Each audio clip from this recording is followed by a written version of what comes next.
Alrighty. I am back and I have my coffee. So Dennis, how are you? One thing I wanted to say is I'll have you on speakerphone. If that doesn't work out, I can go to the other phone. That's It's fine. better. So you tell me. I can hear you fine, so as long as I can hear you, it doesn't make a difference. Okay, cool. All right, so Dennis, how are you doing? How has your week been? Fine. Went to church. Cool. With that over there. All right, I'll actually probably move it. So, looks like we are live. Sound is good. Everything is good on my end. Dennis, thanks for coming on. Appreciate you taking the time to have a conversation with me. Would you mind telling us a little bit about yourself before we get started? Say that again. I'm sorry. Would you mind telling us a little bit about yourself before we get started? Oh, okay. Well, basically, my testimony is that I tried 20 approaches to lifestyle and truth before coming to the Bible. So I have a background in engineering and music, and that's about it. I've written books and made TV shows and DVDs. Cool. I am an atheist, by which I mean I believe that all of the things in the world can be best explained by naturalism. Could you tell me some of the reasons you believe there are for believing in a God? Okay. Well, like I said, I tried 20 things before going to the Bible. And then when I finally went to the Bible, it was the only thing that satisfied my heart. And that's lasted for 40 years now. And because I have the background in engineering, I had to prove that God existed. I couldn't just accept it. And so, for instance, one thing that atheists say often is that, that we believe in something invisible. And then what I say in response is that, well, the universe isn't invisible and death isn't invisible. So how do you deal with those things? So, my scientific proof is that the first law of thermodynamics says that energy can neither be created nor destroyed. So if energy can't be created, and yet there is energy here, then something invisible, non-physical, had to start it, because the first law of thermodynamics says that something physical can't create energy. Well, from my understanding, the first law of thermodynamics says energy cannot be created or destroyed with no exceptions. Nothing can create it, including the supernatural. So it says that nothing created it. I never heard that tag. My conclusion was that something non-physical had created. Yeah, in physics, I'm not aware of that because it just says cannot under any circumstance. I'm sorry, say that again? In physics, the first law of thermodynamics simply says energy cannot be created or destroyed under any circumstance. There's no exceptions, no conditionals, just says it cannot ever. Well, I've never heard the no exceptions. I haven't heard that as part of the theorem. Typically, that's what the cannot means. Pardon? That's what they mean by cannot, can't, under any circumstances, cannot. But I haven't heard under any circumstance. Well, that's what they mean when they say cannot. It cannot be created means no circumstance can it be created. Okay, well, I wouldn't go that. Let's say the route that I will. That something non-physical had to create energy. Then I've boiled that something down to a powerful, intelligent, eternal being. And then I prove all four of those things. Okay, well, how would you show that? Like, how did it create things without having the ability to have energy? Because it seems like to do anything you need energy, and that's why it can't be created or destroyed. Well, I mean, it doesn't need it, obviously. See, another part of it too is what this comes down to is the Bible true? Can it be proven to be true? And then I wrote a book called The Proof. God exists and the Bible is true. And there's like 10 conclusive proofs, 10 areas of proof. So, I mean, what's one of the areas of proof? um, let's see. I have my book here. I could just read them all 10. Science, history. Now I got to get my glasses. Sorry.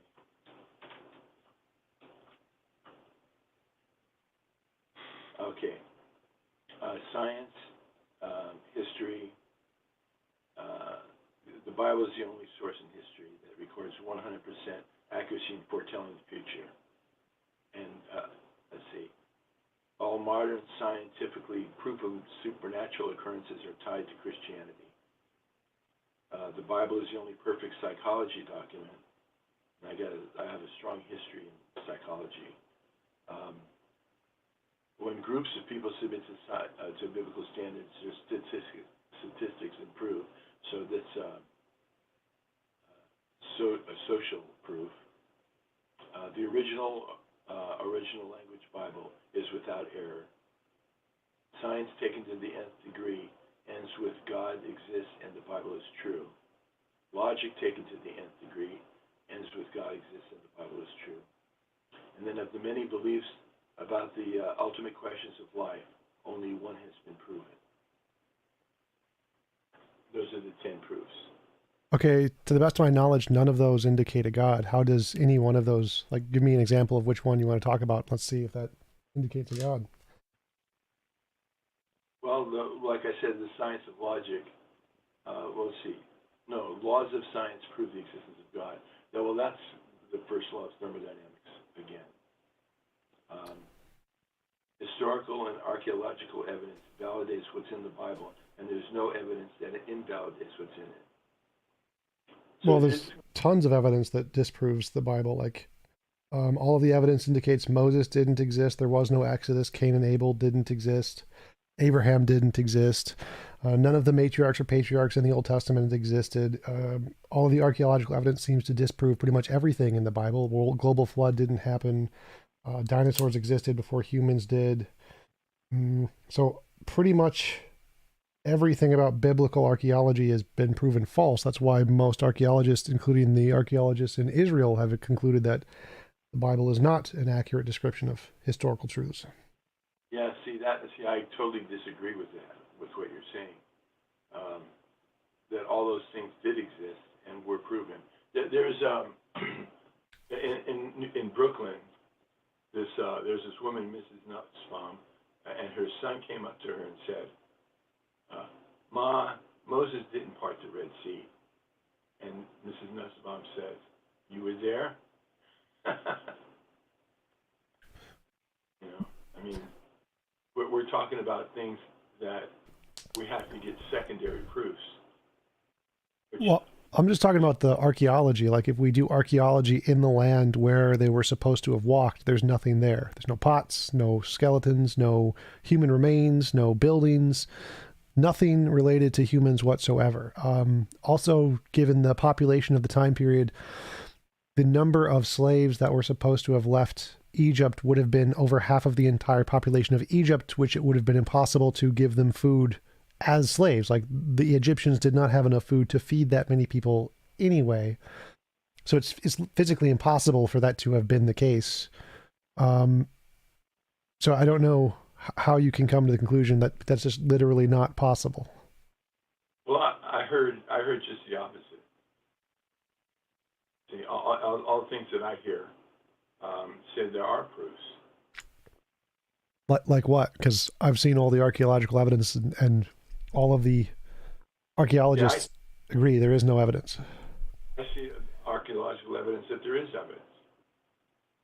I mean, physical evidence. Like what? Like I'm asking what? Because I've seen it, and the archaeologists agree there is none. So what is this? What is the evidence? Well, the villages that they undig. What villages? That are buried in Israel. Well, all the villages indicate that the time period of when the Egyptians were supposed to have moved into the Holy Land, there was no mass migration to the Holy Land. They show that it was a a very slow growth process that happened over thousands of years that caused the population growth in the Holy Land to increase, and there was no mass migration. That's what all of the archaeological finds show about all the huts and the cities that they find. It was a trickle effect. There was no mass migration. And still, even if it was supposed to be a mass migration, that would literally be half the population of Egypt moving. It would have been pretty noticeable. Well, I mean, the Holy Land was populated already when Yes. migration happened Yes. by the Palestinians. Right. But the point of the archaeology is to show that there wasn't like a 2 million person increase ever. It was always slow. It was like a regular society just growing. There was no point in which a big migration happened to the location. Except for the Bible says that. Yes, and archaeology has proven it false, which means the Bible has been proven false. Okay, well, I see what I see in archaeology doesn't prove it false. It proves it. How? I don't know. We're probably. I mean, we weren't there, so we're going by things that we see on TV or things that we read in books, and in books that I'm accustomed to do prove it. I mean, there are like Josephus, who was a Jewish historian. What does Josephus have to do with the Exodus? Josephus lived thousands of years after the Exodus, so he wasn't there, but the archaeology was there. Like literally the pots, the stones, they were there when it happened, and we can see that there was no huge population difference. And again, that literally there could not have been 2 million people who moved from Egypt to any location because there wasn't enough food to support 2 million slaves in Egypt. That was half of the population of Egypt. And there's no additional buildings found anywhere else in the region of the Holy Land that could house 2 million people. So, I mean, it's not possible. Like, literally, we can archaeologically dig out the farmland and show there literally isn't enough farmland to produce enough food to feed these people, either in Egypt or in the Holy Land. It's just not actually possible. Well, see, that what that does though is that negates the actual writings from the time. I mean, Josephus wasn't 2,000 years later; it was only a couple of hundred years later at the most. But there is a lot of writing. What writing? Because I know of no writing about the Exodus. Like the Egyptians never mentioned it. Didn't happen. No other society mentioned it. Matthew, Mark, Luke, and John. I mean, the apostles were credible historians themselves. Well, not really, because they all copied from one another. So that's actually just one source, and they're copying from themselves. And if the archaeological evidence disproves the accounts, then we reject the accounts, not the other way around. Okay, so what this comes down to is this. You're making a gamble with your life and your eternity that what you're saying is true and what I'm saying is not true. But there's an ultimate truth. There's only one ultimate truth. And then you'll know what it is when you die. But you're gambling with your death and your eternity that the Bible isn't true. It's much nicer to think that it is. Well, yeah, I'm gambling with the evidence, so I would typically say that the best thing to do is to go with what the evidence says, and the evidence says it's false, so it's probably a bad bet. Your evidence, though. I mean, that's not the evidence that I've come to. Well, sure, but I'm going with the evidence of the consensus of experts who are actually accredited enough to actually evaluate the evidence and know what they're talking about. So, like, all of the experts in the field agree it didn't happen. But So I see, think no, that's true. I mean, what because I see a bunch of experts saying just the opposite. well, I've seen the polls from the experts. The consensus is it like massively consensus it did not happen. Like all of the Israeli Jewish archaeologists who have spent the past 50 years digging everywhere they can to try and find this have come up with nothing, and all of the big name Israeli scholarship in Israel have said, yeah, it didn't happen, even though they are committed to the Bible being true. Um, so I don't know what there are like a few fringe scholars who think it's true, but they don't have any evidence. They provided none. But see, I would say that what you're presenting is fringe scholars. The majority of scholars who are both Jewish and secular and Christian all over the world. No, I hear just the opposite from I'm not sure what you mean. I can give you the names of all of the different Israeli like colleges and organizations that exist, and then I can show you the ones that agree it didn't happen, and it's the majority of them. I don't know. Well, I wrote a book on Genesis 1, and there's a quote in it that says, this is by, I can't remember the guy's name, but from Oxford, a Hebrew scholar, saying that all Hebrew scholars in the world at the major colleges say that the Bible is true, and it has 7 24-hour days in creation. And when he says all, I'm definitely not sure what he means there. Like, Hebrew scholars don't agree with that. Many of them agree with the Big Bang model, so it took billions of years. But Hebrew no, scholars, I went the Big Bang model. okay, that's like 14 billion years, not 7 days. Oh, 6,000 years. There was a study that came out. Let's see.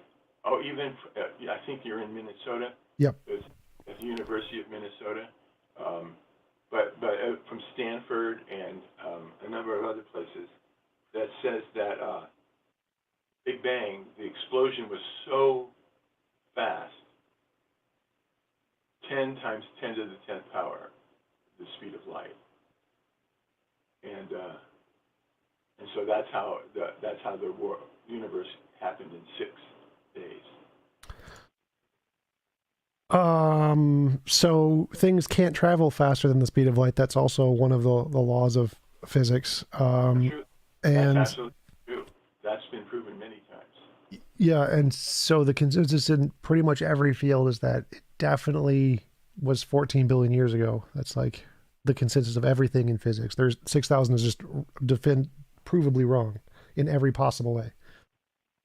No, not in every way, not in the way that I just said.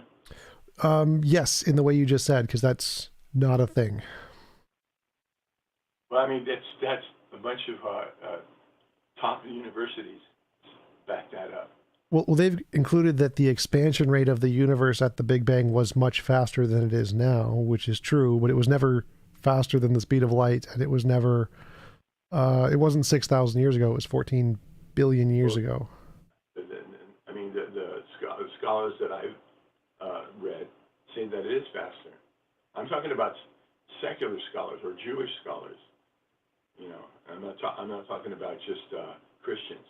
I'm pretty familiar with Big Bang cosmology and the cosmic microwave background radiation and the measurements of the Hubble telescope. And I know all of the science in the field say, nope, it's 14.8 billion years ago, and that the scope of the observable universe is about a radius of 46 billion light years, and that's because of the dark energy, which has caused the expansion rate of the universe to increase over time, and that Guth's early universe inflation caused the expansion rate during the Big Bang to be significantly faster than it is.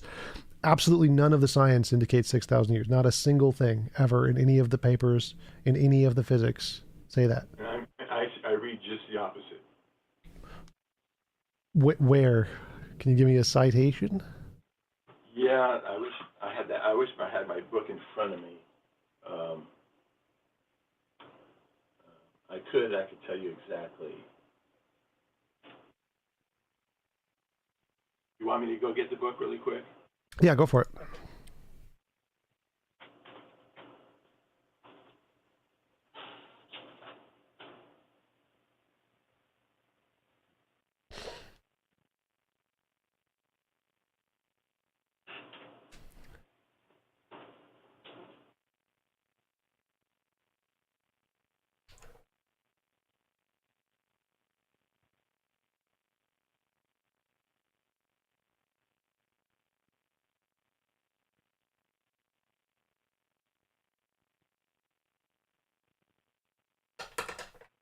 Hey guys in the chat, how are you doing? Frank, how's it going? Nice to see you. Thanks for the super chat. Appreciate it.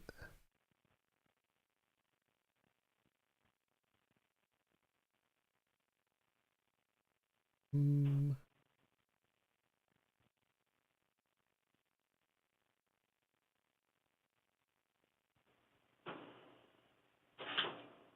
Okay, I heard you talking. I'm sorry. Oh, I'm talking to my fans in the audience, so that's fine. Oh, okay. You're taping this? Yep. Oh, cool. Yeah, let me know where I can get the link for that. Oh yeah, it's my YouTube channel, youtube.com/TJump. Should be the first video right now. I'll send you the actual link when via email. Okay, cool.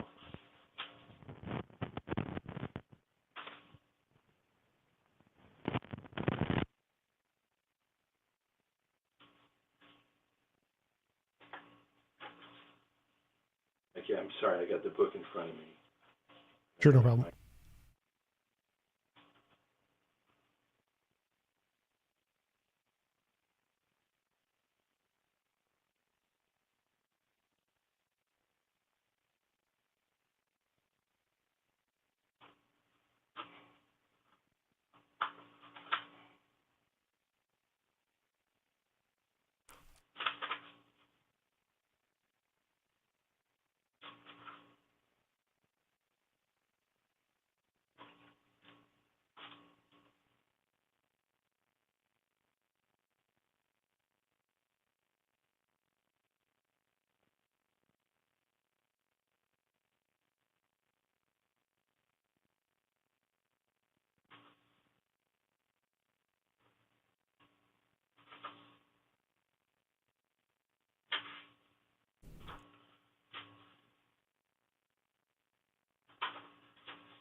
I'm sorry. I can't find it. Let's see.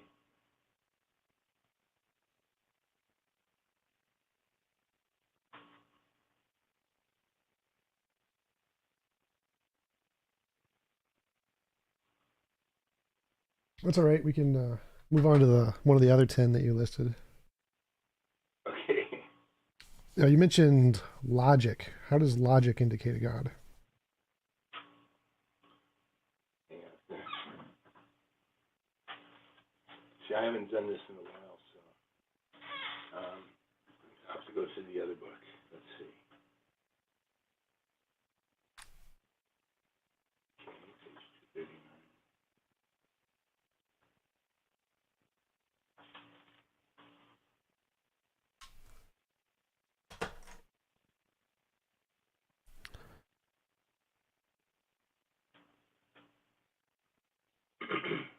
Okay. This is just an expanded proof 9, but when logical analysis is taken to the nth degree, it ends with a logical conclusion that God exists and the Bible is a book that contains truth and is without logical error. And the final pro-Bible points don't encounter any adequate rebuttals. So how does logic indicate a god? Because to me, logic is explained by naturalism. Well, logic is just words. Yeah. It's just thoughts, knowledge. Yes. So what do you mean when your argument when you say when you take logic to the nth degree that it indicates a god? Like, what does that mean? Um, yeah, this is hard to cover in one interview. I'm sorry. Should have been more prepared. It's all right. It's just an informal conversation. It doesn't have to be like super precise. Okay, cool.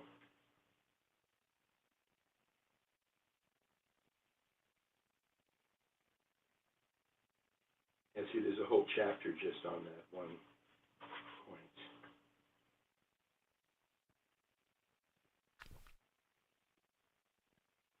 Like to me, um, I agree with your description that logic is just a language made up by humans and it describes reality. I think there are lots of logical problems in the Bible for sure. Like the smallest seed isn't the mustard seed. The radius of a circle isn't 3 pi, 3.141529565, something like that. Um, seems like a lot of contradictions in the Bible. Seems like the order of creation was wrong. Like animals and plants came before humans. The order of creation seems wrong in Genesis. There was death before the fall.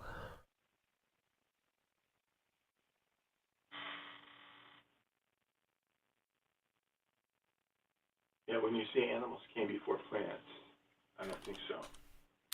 Humans before humans. Before humans.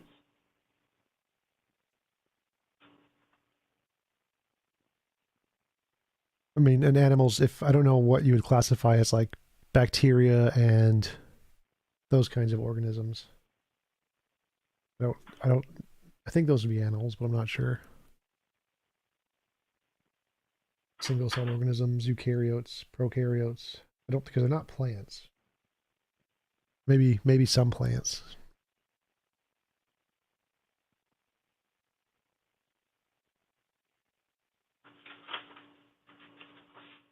Also evolution, because evolution definitely happened.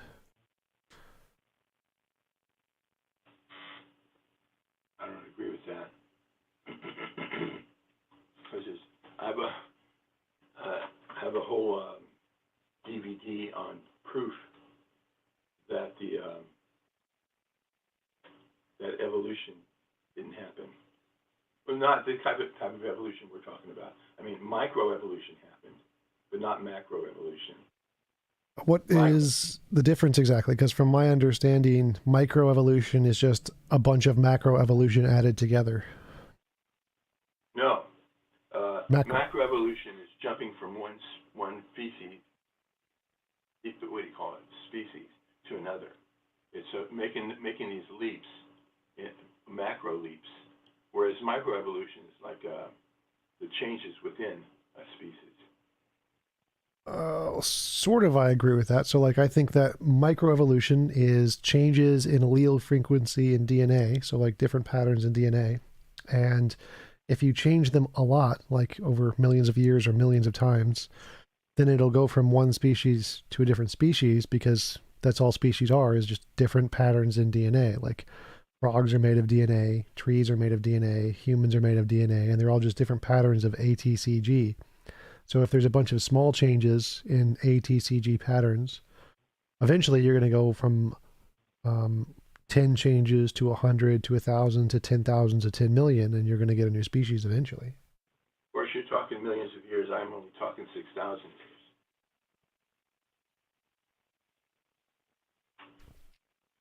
Sure, but we can see like changes in a lab through different kinds of bacteria and viruses and things that we can demonstrate show go from one species to a different species with a different abilities that the other species didn't have. So we can observe like macro evolution in a lab. Well, no, I call that micro. I say that's possible. I agree with that. Well, isn't that's all evolution is? So it's like what every biologist just says evolution is just that kind of change. Well, there's no radical changes, I guess is what I'm saying. Well, like a bacteria or something changing to a new kind of bacteria, a new species of bacteria that has new abilities that the other one doesn't have would be like a new species.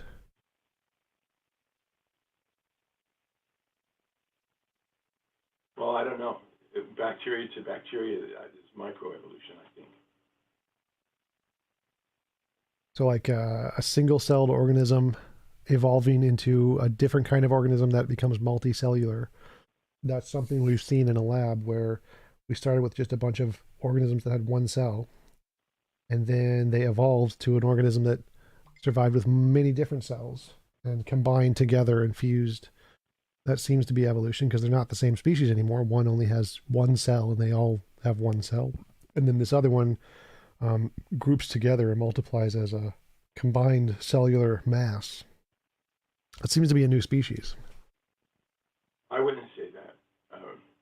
I'd say that it's just all evolving for practical reasons.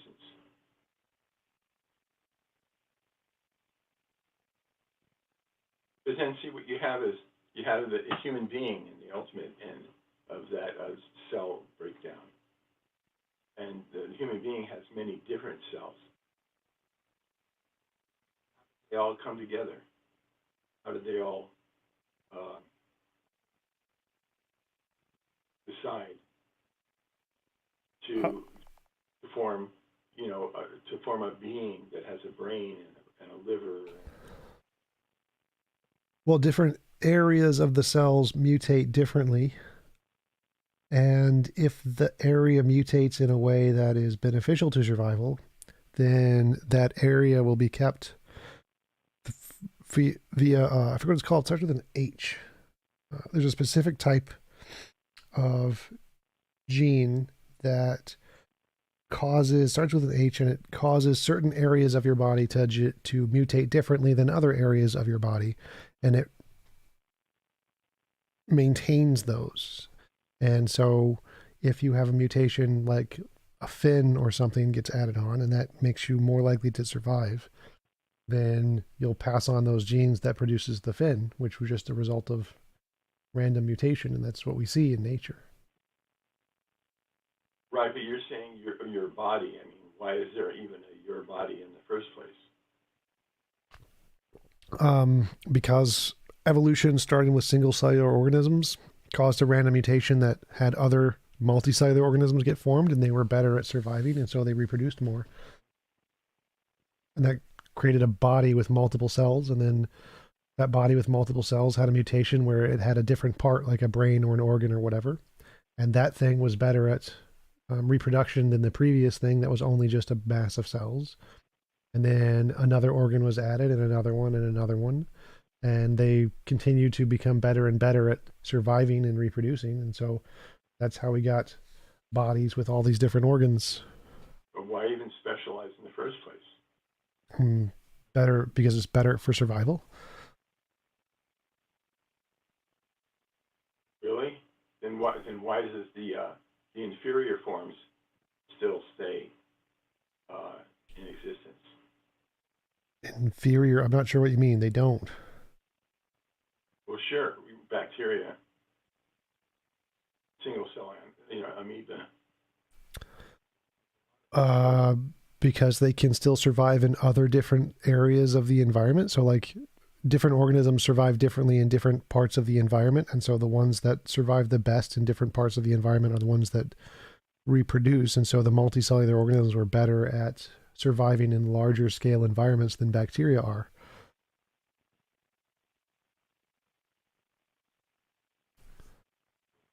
In fact, all of them was given the same environments would evolve. Why did some evolve and others didn't? Well, they all evolved. Like There's a lot of the bacteria we have forms. today isn't the same as the bacteria that was a billion years ago. Well, it's not just bacteria. I mean, it's like amoebas, single cell, paramecium. Yeah, they evolved too. Like that's why they have so many different organelles and mitochondria and all the things inside of them because those evolved along with us. Though they also improved.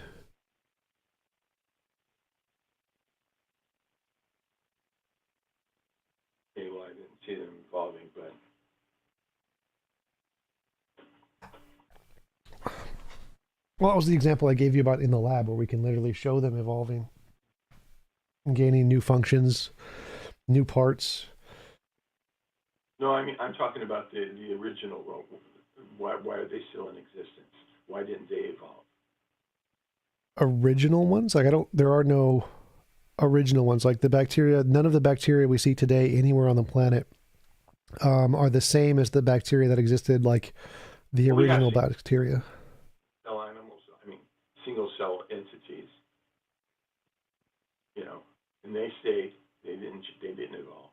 Well, it's like fish. Fish are things that swim in the ocean because they're good at surviving in that environment. Bacteria are good at surviving in small scale environments, and that's why there are still bacteria. So it's like asking, why are there still fish? Because there's still oceans. If there was no place for bacteria to reside or live in those small scale environments, then there wouldn't be bacteria. But as long as there are oceans, there will be fish as long as we're evolving. Yeah, that's true. But I'm talking about things that exist within our environment that even exist on human beings. Yeah, because they exist on a smaller scale. So a smaller scale environment. Like bacteria couldn't live in our large scale. They can only live in a much smaller scale environment. They couldn't like buy food at a Target or whatever. They can't exist on the same scale that we exist on. And so organisms that are smaller function more in those smaller environments, but it takes larger organisms in order to function on a larger scale environment. Well, there's a lot of smaller scale organisms surviving on human level. Well, they survive in humans, not on a human level. So, like, the fact that they are in humans doesn't mean that that's in contradiction with humans existing. Like, a big fish can survive with smaller fish around it. The fact that there are smaller fish that still survive doesn't mean the big fish is also really good at surviving. What about ants, for instance? What about ants? I mean, there's these small colonies of beings um, that exist quite on their own and seeking out nourishment from the human environment. Yes.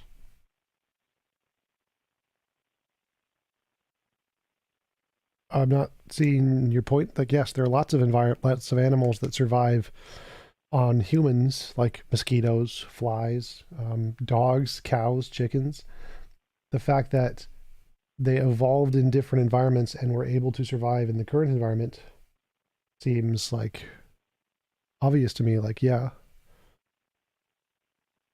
because if evolution causes lots of different things, lots of different species to come about um, in different ways, and so the fact that lots of different kinds of species survive, doesn't seem like it's too surprising to me, because there's a big variety of them, and some are better at surviving on some scales and some are worse. But it's only a select few of any given species at one scale that does survive. Like the ants today killed off a whole bunch of other species that used to live in the past that were at the same, that competed for resources with ants. And like humans did, like we've caused hundreds of different species to go extinct because we compete for resources with those species. We don't compete for resources with ants or bacteria, and so we don't kill them off. If we did, we would probably kill off a lot of bacteria. We have some, like with penicillin, but as long as we're not competing for resources, then there's no conflict with both species surviving at the same time. Right, and this wouldn't argue with the Bible, by the way, because the Bible says that God created all these beings after their own kind.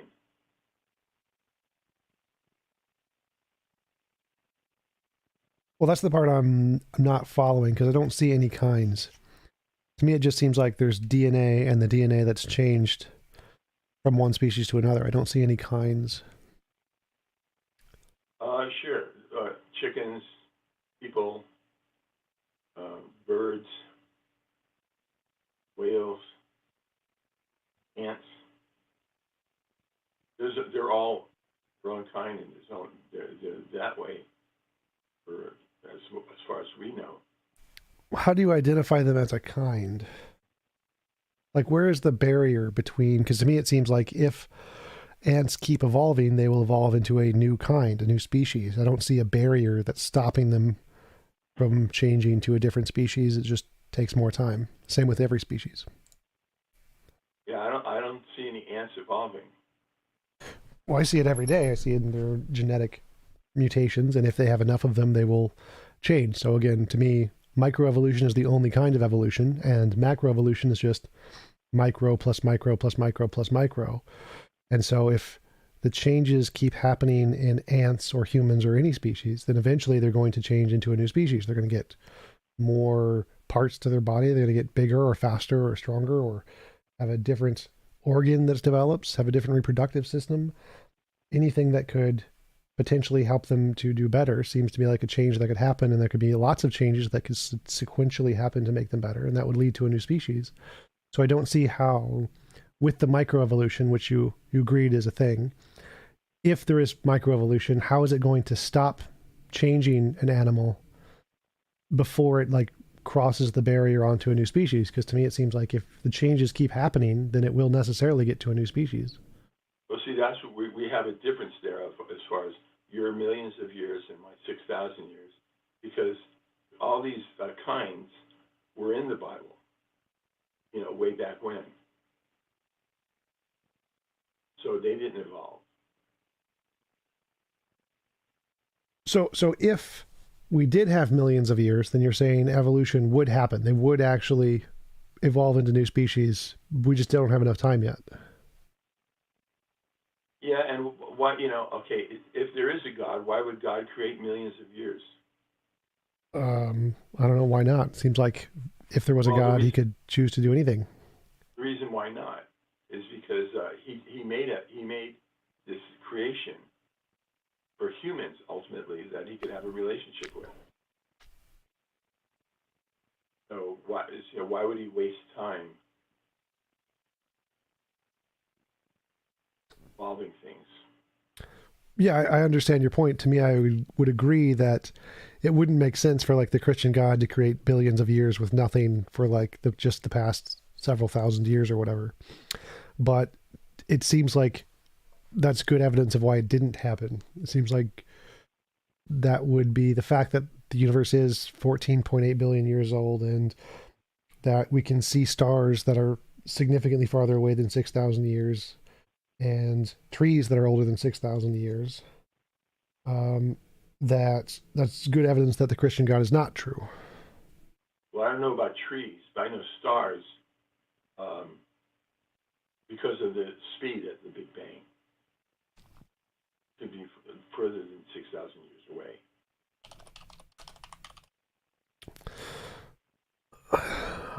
So the oldest trees are over 6,000 years old. The oldest one found yet was found recently, like in the past 3 or 4 years or something. They are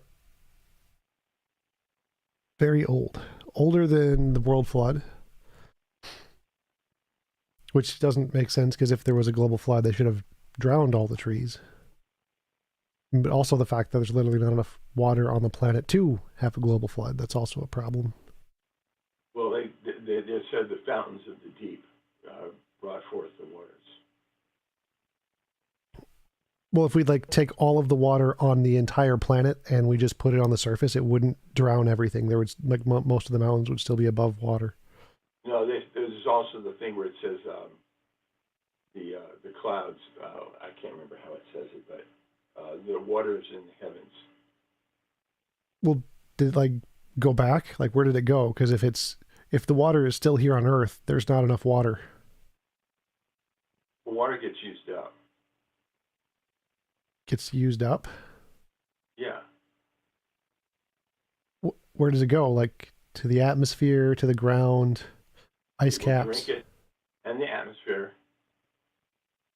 But that's like if we combine all of the water, as I mean all water vapor, all ice caps, all water that's in the ground soil, all water, all H2O molecules on the planet, there aren't enough to cover the entire surface of the planet. So it's including all the clouds, all of the water in the air, everything. Okay, here's a point that I want to make. Before I want to get to it before we go any further. Sure. I think I've already made it, but it's the ultimate gamble that people are making, that there's no God, no heaven, no afterlife. By making that gamble, like for instance, the guy you look a lot like, and you're the same age as Bernie Dealer. So I did a lot of interviews with him, and he was like 35 or 40. He's an engineer. Um, anyway, at one point, he just got a brain tumor and died. And I think the way that I processed that was that God was not happy with what he was evangelizing, which is atheism. So God, being that that's totally against the main thing that God's doing, the main thing, God really mainly just wants a relationship with people, and in a spirit of holiness, and that's taking a big risk. Well, a couple things there is that one, there can be an afterlife without a God. So you don't need, like, there's many different religions and spiritual beliefs that say there's an afterlife without a God. And it seems strange that God would give that guy a brain tumor as opposed to like the big atheists, Hitchens, Harris, Dawkins, Dennett, Matt Dillahunty. I don't know. They seem like much more prolific atheists than the guy that you mentioned, because I've never heard of him. So it seems strange that God would give that guy brain cancer if he didn't like atheists and not the bigger atheists. Well, he probably has a reason for keeping atheists alive. But didn't Hitchens die young too? He died 2013, I think. I guess that's pretty young. He was I think in his 50s or 60s. Yeah. So that's, I mean, so everybody, regardless of what they've concluded, is making that gamble. They're choosing to make that gamble. They're choosing to see it the one-sided way that you're seeing it. I know you don't see it as being one-sided, but I'm just saying. well, aren't you making the same gamble? You're making the gamble that there is a God and that he's the one that you believe in. Isn't that the same gamble? I have peace. What do you Yeah, mean? Like I have peace too in my atheism. I actually recently overcame my major depression, which I had for 30 years. And right now I do truly have peace. So,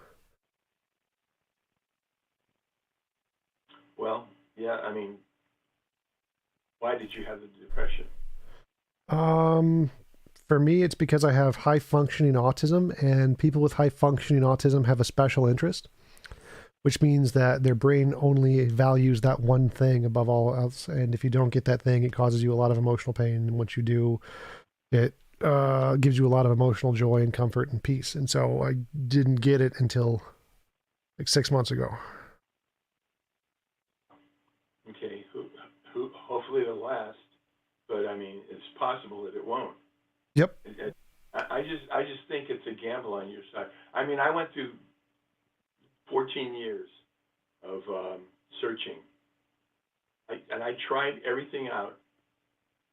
I tried them on fully, and until I come to the point where I realized, oh, wait a minute, this is not right. There's something more. There's got to be something more. And so I moved on to the next thing, and the next thing, Scientology, gurus, psychology, but like I said, I came to this 40 years ago, and it's worked ever since. So that to me was proof enough. That was all the proof that I needed, was that inner peace that lasted for 40 years. I can understand that. Like, I think that if praying to a God had worked to cure my major depression, I would have definitely prayed or believed in that God for sure. And I think that's fine as a way to come to belief if something really does make you happier, then believing it is the rational thing to do. But I don't see any objective evidence of it being true outside of that, that it just Well, makes you feel good. well, see, the thing is that um, there's not a praying to God thing. Uh, it's like a being in God's spirit within, being in harmony with God's spirit within. That I get the now I look inside for everything, and when I get a thumbs up or a green light, I go with it. If I get a thumbs down, then I don't go with it, and that's like God guiding me. How do you know that that's God and not just your intuition? Because all the studies I've seen say when people think about God, what they're really doing in the brain, it's just a reflection of the part of the brain that is the self. And so, how is that? How do you know that that's actually God talking to you and not just your intuition? Because it didn't last for 30 years. I mean, uh, it didn't work for 30 years. I mean, yeah, it was a very um, specific set of signals. And um, when am I experimenting with this life, just as you're experimenting with this life, just like everybody experiments with this life, um, certain set of things worked and certain set of things didn't work.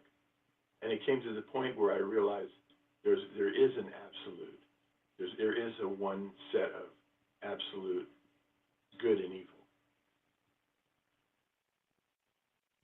Well, I agree that there is a moral and immoral objective morality. I believe I'm a moral realist. I believe there is objective morality, but I don't see how the fact that it worked for you would be evidence that it's true about the universe because it doesn't work for everybody. Like a lot of people pray and it doesn't ever help them, or try to be in the presence of God and it doesn't ever help them. And many people are happy with other religions and other spiritualities and atheism. And so the fact that those work for different ideologies, work for different people, seems like it wouldn't be evidence that any one of those ideologies was more likely than another one. Well, see, that's why we have a Bible. The Bible is like for everybody, and it's like the rules that it talks about, the ways of living, are uniform. What do you mean? Well, I mean, in other words, you're saying that it's different for different people. The absolute truth, the absolute rules of goodness and evil. Oh, no, I'd say that the different things that make people happy are different. So, like, they have different religions that make them happy, different lifestyles that make them happy. I still think there's an objective good and evil for everybody, but what makes people feel fulfilled is different. And so, just like you were fulfilled by Christianity, I was fulfilled by atheism, and other people were fulfilled by Hinduism or Jainism or Buddhism. So the fact that an ideology can be really fulfilling for somebody doesn't seem to be good evidence that any one of the ideologies is true, because each ideology is very fulfilling to different people all over the world. Maybe because I did those. I mean, I was in an ashram with a guru. You talked about Hinduism. Um, And so, and when I was in Scientology, I was happy, and the people there were happy, but did it last? Then I find these people years later, and they changed. They evolved, hopefully, to Christianity. That to me is proof there. That it didn't last. Yeah, that what seemed to make people happy, which might have been a temporary exuberance. Um, well, then it's like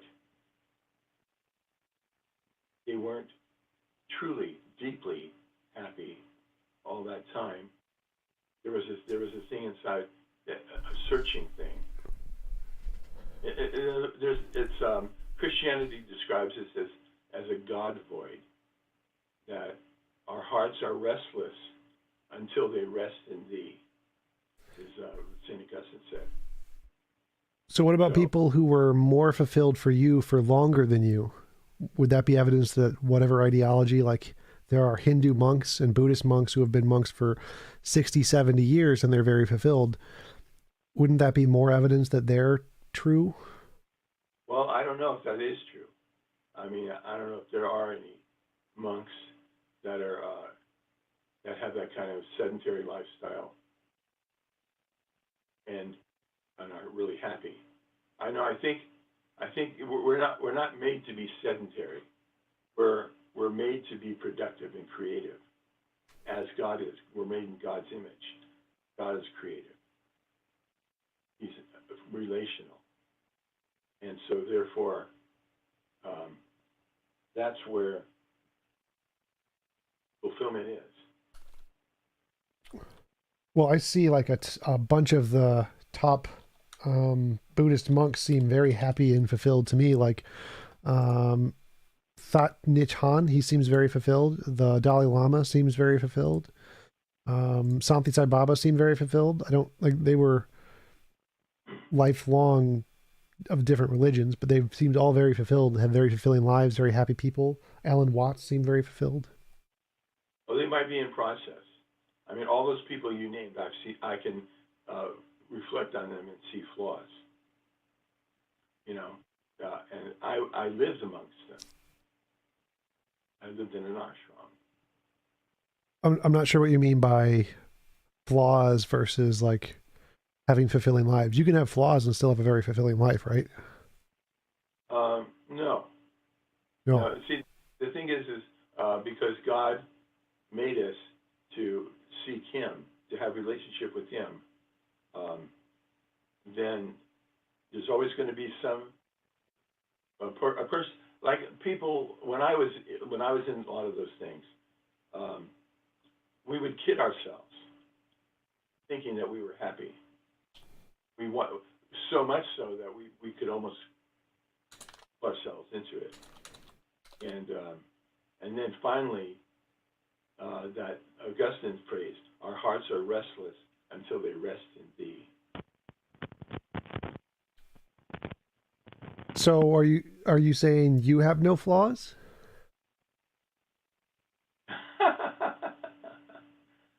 Not that I can think of. Well, presumably you're human, right? All humans have flaws. We all fail to live up to the glory of God in some way, right? Well, we try though, as long as we're in process. So if we can be in process and be trying to live moral lives, but still have um, flaws and still live a very peaceful life, and when I look around at the world, the people who have the most peaceful lives aren't the Christians or the ones who proclaim to be Christians, but are Jains mostly. Jainism seems to be the most moral, most peaceful religious group that I know of. Um, shouldn't that mean I should believe that Jainism is true because they seem to be the most peaceful? Well, something on the surface may appear one way, but when you get deeply into each person, who might even be fooling themselves, then you find something different, and you find them searching eventually. Like what? Because when I meet the Jains, they are the most pacifistic and most caring people in the world for all life. They say that even if there's like a fly, you should wear a cheesecloth over your mouth so you don't accidentally swallow the fly because every single conscious thing has value. And I think that that is the most moral perspective you can have. And they seem very accepting and gracious and always caring for other people. I don't see, they Now, seem to be that like way more than most Christians I know. well, it sounds good. It sounds good, see, but is it true? Is it the ultimate reason for our being? Is it the ultimate reason why God made us? And I would say until you unite with the perfect creator of the universe and within his holy ways, you haven't arrived yet. And so the stopover points before getting there is possibly having some of us fooling ourselves that yeah, we found it. As a matter of fact, when I was in San Francisco, there was a bumper sticker that said, "We found it," but they're not there anymore. Well, to me, like it seems that whatever the fundamental nature of reality is, I don't think it could be the Christian God, because to me, the Christian God seems very evil, very immoral. Like the fact that he drowned millions of babies in the global flood, that seems pretty bad. But if there is an objective morality, the Christian God couldn't be it. Well, the reason why that happened, and that wasn't a Christian God, that was a Jewish God, by the way. Is, The is there a reason why that, difference? huh? Is there a difference there? Yeah, there's a difference then. There was no Christian then when those babies were, when the flood happened. And basically what God was saying was, he looked down at this creation and he saw the people, and he saw that people were continually evil. And he says, I regret that I made this creation, and he flooded it out. It's different now. He changed after that. He made his point, and they started over from scratch and built a new population. Well, it still seems like it's immoral to kill them all, like especially by drowning, because like if you could just say Well, poof not them out really. of existence rather than drown them, that would seem less bad than drowning them to death. Is it immoral to? Is the electric chair immoral for a Yes, murderer? yes. Well, see, you know, not from God's viewpoint. He he says, I made these people, and they turn from me, their ways, and so I'm getting rid of them. And so he gets rid of them, except for Noah and his family. And so and then he starts over under a new way, like in other words, with Jesus. Okay, so Jesus was an example of how we should be, and then he teaches how we should be. So what happened? The world killed him in a very torturous way. So see, God says, from this point on, I'm just going to judge people who are in harmony with Jesus. And then those people are what I'm trying. See, because this is not a finished product. It's like there's still heaven, and so he brings people to heaven. But how did they cross that barrier? How did he get them to heaven? Well, by them recognizing Jesus being the perfect manifestation of a human being, and people who say, yes, that's what I want to be. That's how I want to be. Those people will be in heaven. To me, that seems really immoral. So, like, if there was a perfectly moral being, it seems like the world it would have created would be one where it was impossible to force anyone to do anything they don't consent to doing. That to me seems like the perfect moral world. And so a God who drowns millions of babies, turns people to salt, sends bears to kill children for making fun of a bald guy. Like that seems really immoral. The Christian God killing a guy for picking up sticks on a Sunday. Like those all seem like really immoral things. Whereas if there was A a guy, what? you said that last thing you just said, immoral for killing a guy for what? Picking up sticks on a Sunday, a Sabbath? Oh, oh, no, he doesn't kill people for that. He used to though, like the Old Testament God did that. Killing people for eating meat, is that what you're saying?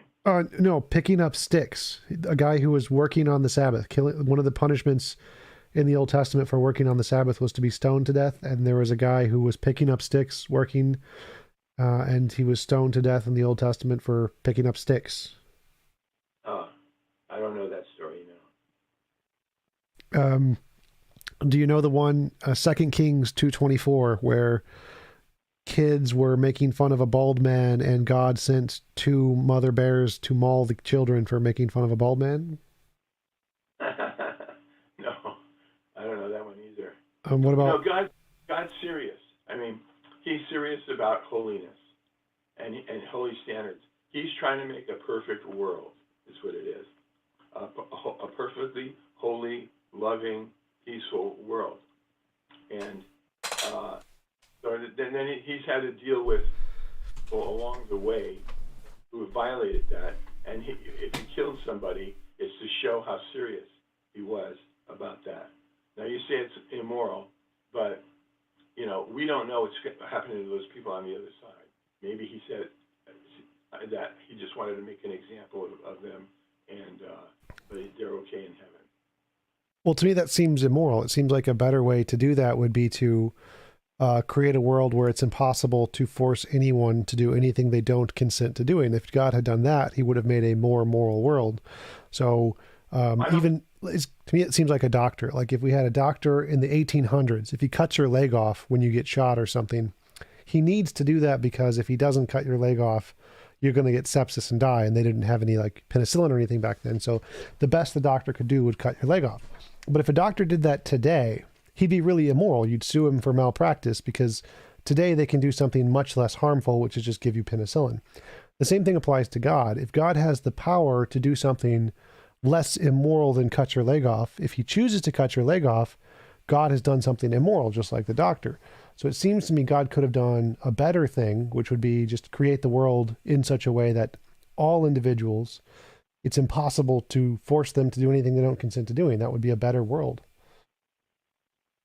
No, because people, they're impulsive. They want to do evil things. So, yeah, so that's why God had to stick to the standard set of rules. I don't see why that's a problem. So, like, even if people have a desire to do evil things, if we're in a world where it's impossible to force anyone to do anything they don't consent to, it doesn't matter if they desire evil things because you can't hurt anybody else unless they consent to it. So what? Well, see, here's the problem with that. God gave us free will, and what He wants from us is out of our free will to choose good things, to choose to be holy, basically, in His terms.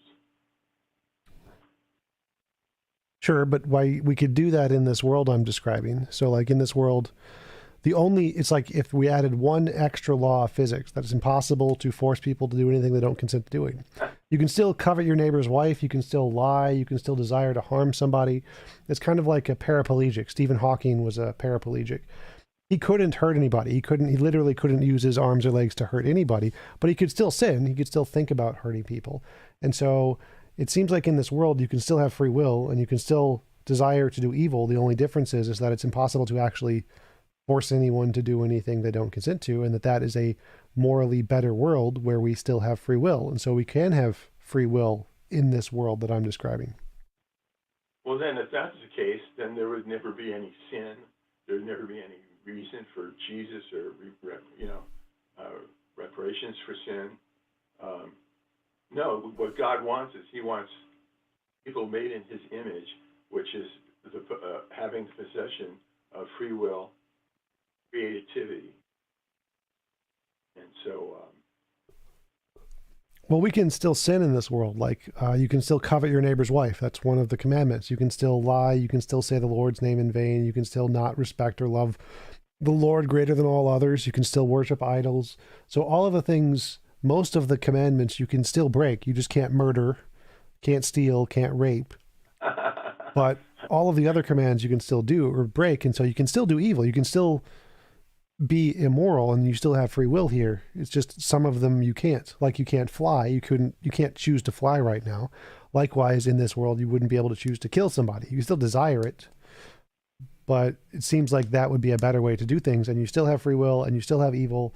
So all the things you listed would still be in this world that I'm describing. Well, see, Jesus said that even having the thoughts of coveting and murdering, is sinful, and we should be feeling good about each other. And Right, I agree. So that's why those things are still possible in this world. So you can still sin. Sin is still a thing in this world.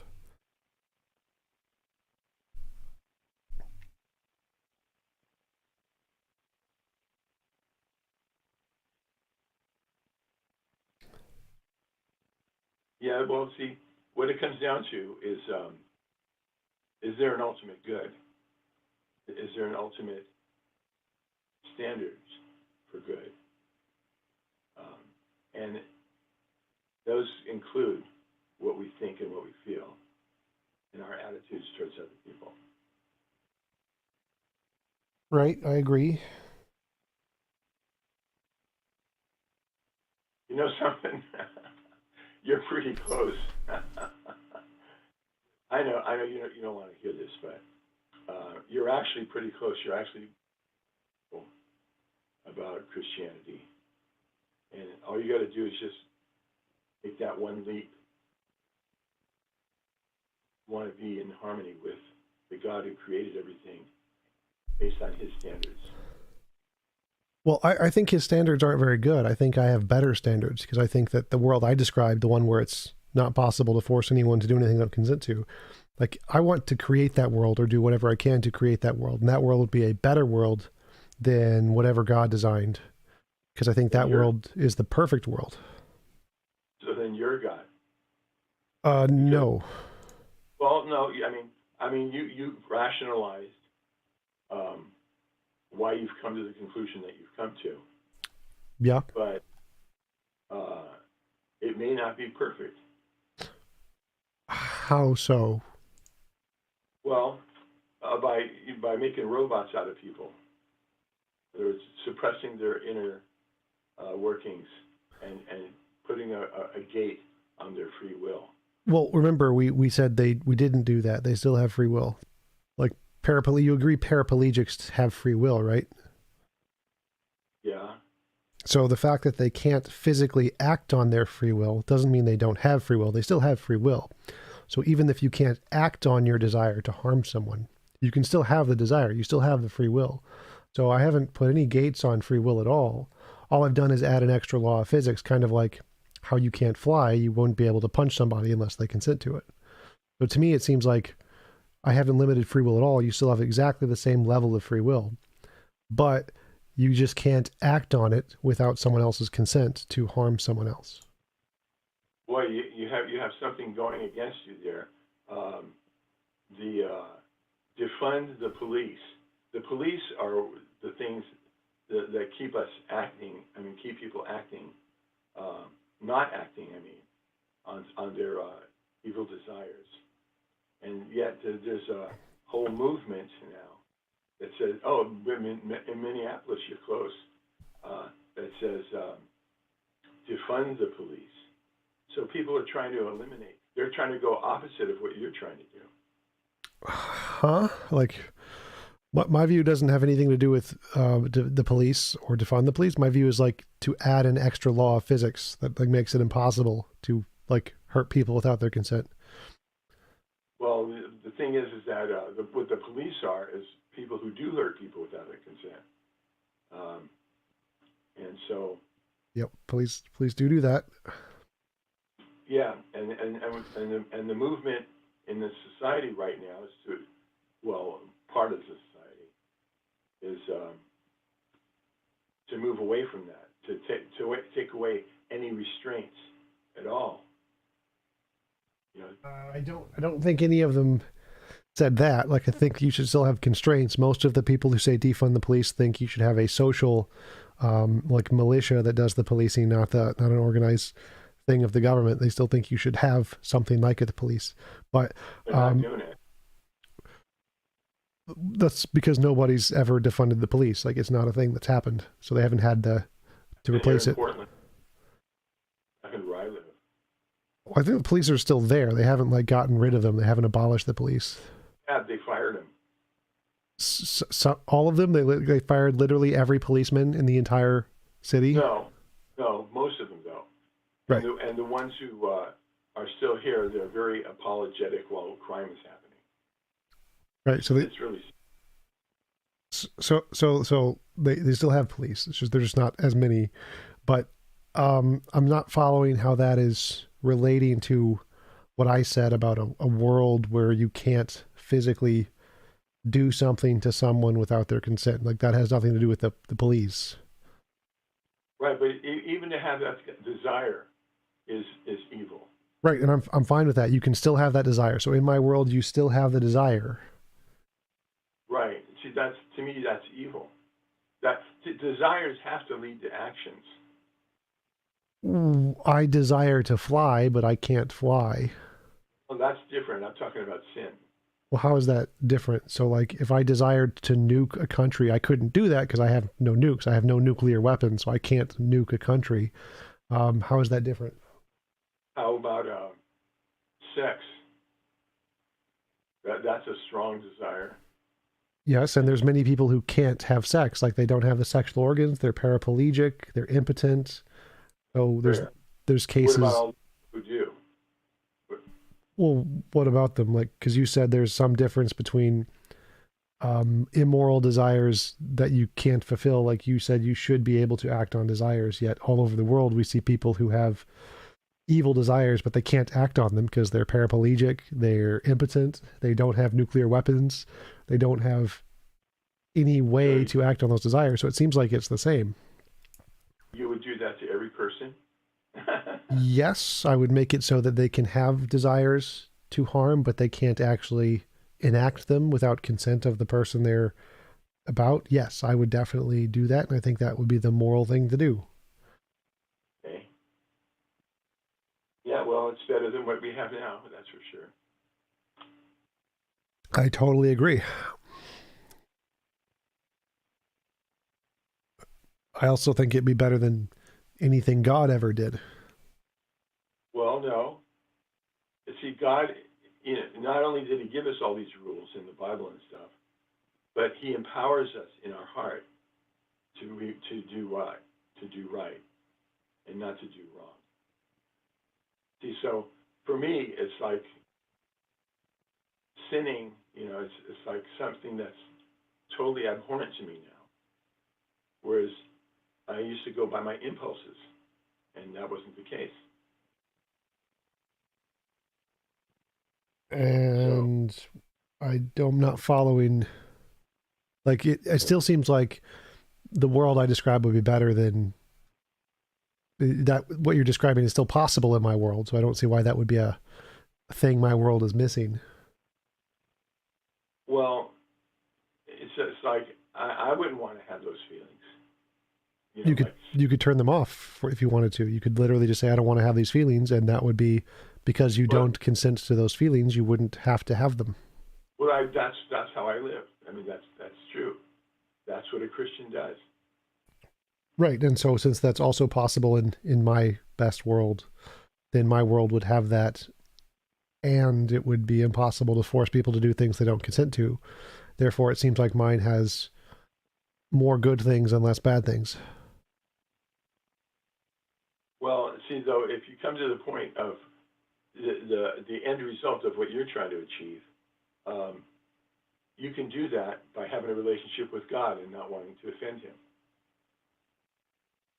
Isn't that the opposite of what I want to achieve? Because what I want to achieve is that it's impossible for anyone, including God, it's impossible for anyone to force anyone else to do anything they don't consent to. So it would be impossible for God to force Job, for for an example, to go through all, to kill his family, to have boils, to go through all the things he went through. It would be impossible for God to harden Pharaoh's heart. It would be impossible for God to force Jesus to die on the cross. It would be impossible for God to force anyone to do anything they don't consent to doing, and that would be a better universe as far as I can tell. Well, I have that now. I don't have to wait for you to be in charge. Uh, it's impossible for me to hurt anybody. Okay, but it's not for But God, because my objection is that God murdered millions of people, and that makes God immoral. And if he was moral, he'd do this thing that I'm describing. oh, okay. No, that's what he had to do at the time. Why couldn't he have created the world that I described? Well, there's another way to look at that. How do you know what's happening to those people in the afterlife? Well, it doesn't matter. Like, if you drowned them here, that's bad on its own, regardless of what happens in the afterlife. Not necessarily. There's a lot of people who die of cancer and blah blah blah. Sure, but that's also bad. So God killing anyone without their consent is bad. Drowning anyone ever is bad. There's always a better option, which is Everybody's going to die. It's like unavoidable. well, I mean, it is avoidable. God could have just created a world without death. That would have solved it. But even if everyone's going to die, you don't have to drown them. Like, drowning is quite painful. You could just poof them out of existence, snap your fingers, and poof, they're gone. That would be significantly less immoral than drowning someone to death. Well, it's worse things than drowning, that's for sure. Cancer, you know. Um, some kinds of cancer, yes, but that doesn't mean drowning isn't still horribly immoral. So the fact that there are even more immoral things, which God also does to people, doesn't make that drowning moral. It's still immoral to drown people.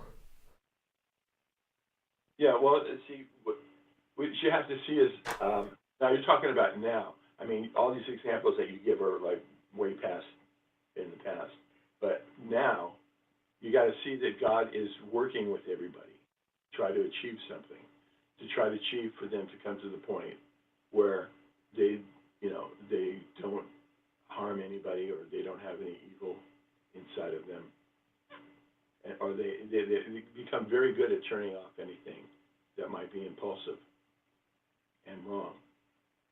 So that's the other way of achieving that same thing that you want to achieve.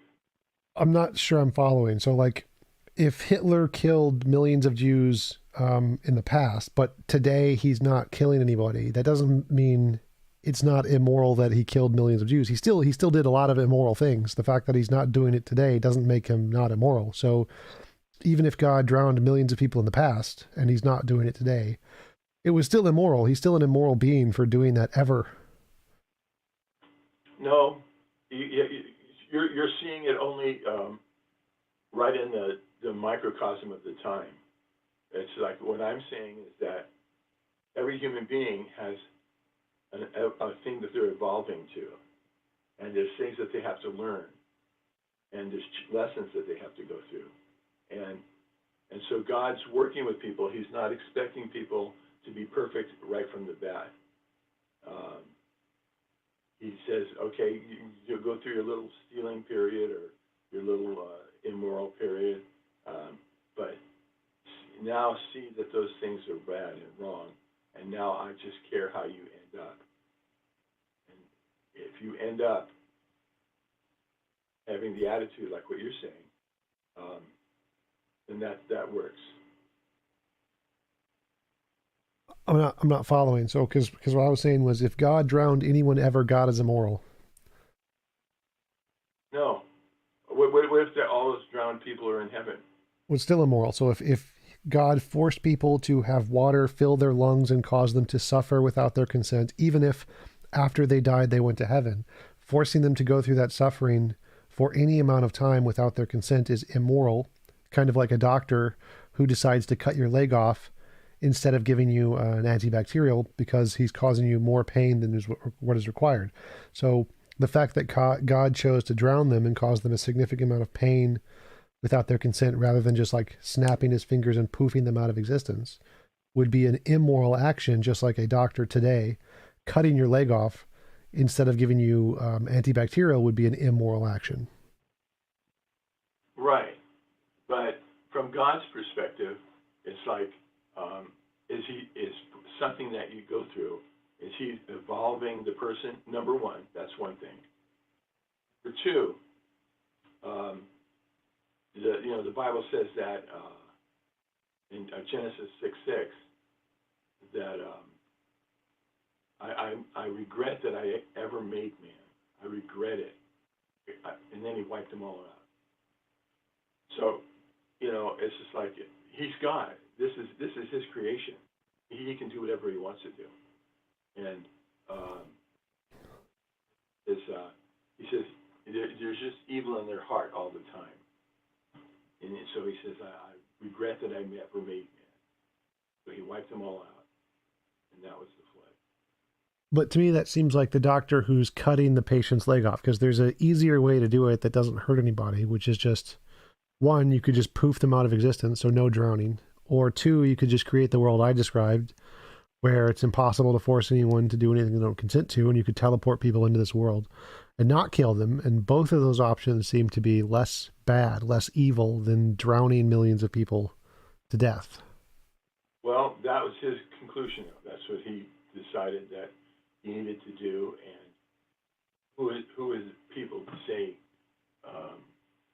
that they should have been treated differently? No, he decided not.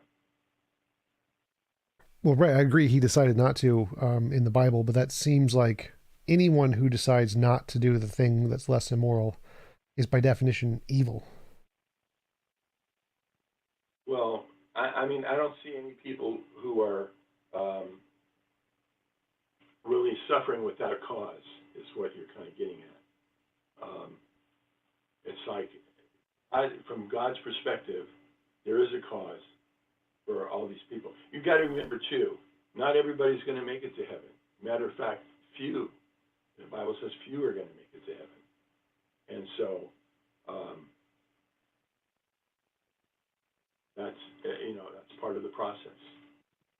Right, but what I wasn't saying that people are suffering without a cause, because like in my example with the doctor, if someone's leg is shot, they're suffering and the cause was the bullet, so they are suffering.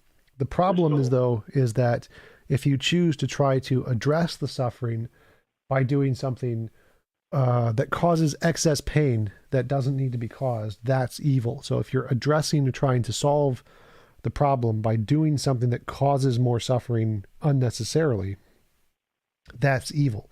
So if God had a different way to solve the problem that didn't cause more suffering, then, and he chose not to do it, then that would be evil, like a doctor choosing, a today doctor choosing to cut your leg off instead of giving you an antibacterial.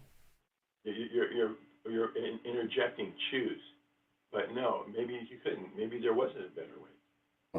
Well, I thought I just gave two of them. Like one, he could just poof everybody out of existence instead of drowning them. And two, he could have created the world I described where it's physically impossible to force people to do things you don't consent to. Like either of those seem like better options, and God's all powerful, right? So he should be able to do either of those. True, if you're talking about just on the individual level, but maybe he chose to drown somebody as a warning to other people. So that's the good. How is that good? Because that seems to be the opposite of good. No, it's an example for people. It's a warning. People, don't go that route. Right. So, like, if I wanted to warn people not to come on my lawn, and so I put someone up on a cross and then staple their arms and legs there and cause them a great deal of suffering, that's not me being a good person. Like putting up just a warning sign, don't go on lawn or something, would be sufficient. The fact that I tortured somebody to do it is evil. What if people ignored the warning sign? Then if I had enough money, I would just build a fence that they couldn't come in. I wouldn't put up a crucifix with a person on it. What if they found a way to come in? Well, if I'm an all-powerful being, they couldn't do that. Well, look what's happening in Ukraine right now. When people are dying. Ukraine isn't an all-powerful God. If it was, I don't think this would be happening.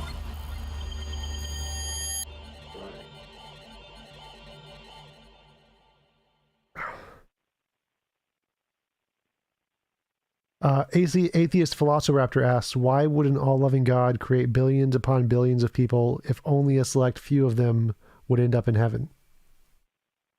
Well, why isn't everybody on the what is it, Minneapolis? What's the basketball game?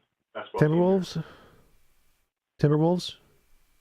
Oh, I don't know. I thought it was like something else. But anyway, why isn't everybody on that team?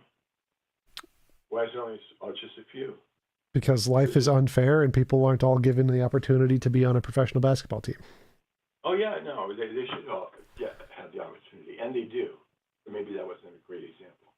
But how could short people possibly get on the Minnesota Timberwolves? There could be in a midgets league. The Midgets League of Timberwolves. Yeah. So I mean, it's just like, why isn't everybody in some of these top name bands? You know, there's lots of musicians. You know, well, because there's a certain standard. So people don't uh, do that, and they do something else that they are made for. Because everybody has a talent and a skill.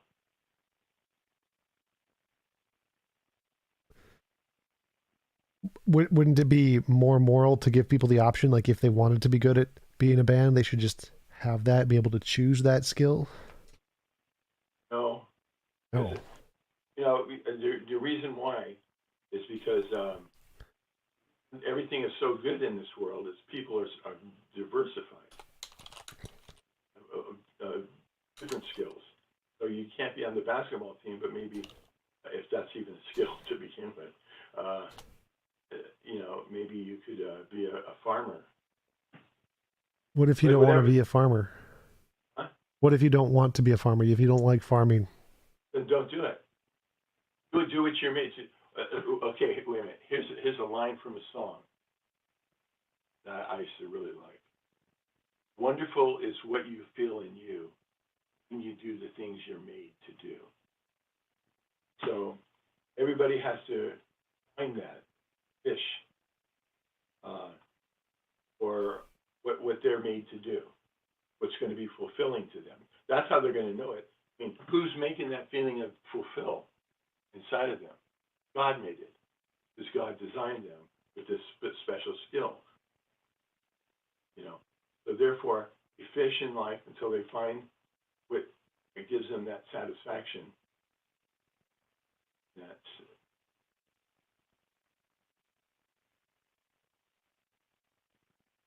I don't get it, because there's lots of people who have very good skills, but they don't like doing them. Like people who are very good at shooting or very good at being a lawyer, they could do it but hate their job and not find it fulfilling. So I don't see. that's not what they should be doing.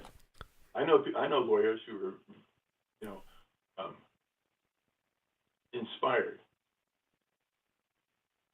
Sure, some of them are, but not everyone. So, like, there are many Oh, but pastors who are atheists and who are miserable being pastors. well, they shouldn't be doing that then. I agree, but if they stop, they're going to lose their jobs and be homeless and have no income because that's all their Oh, time was spent getting degrees in theology. oh, no, they do something else. People change careers all the time. I did. I was an engineer. I didn't like it, so I became a musician, and I did like that. Then I changed out of that and became a writer. So you got to keep fishing until you find what you're good at and what's fulfilling. Yeah, but that takes money and time. Not everyone has money and time, so while they're searching, they could starve to death. No, that's not going to happen. It didn't happen for me.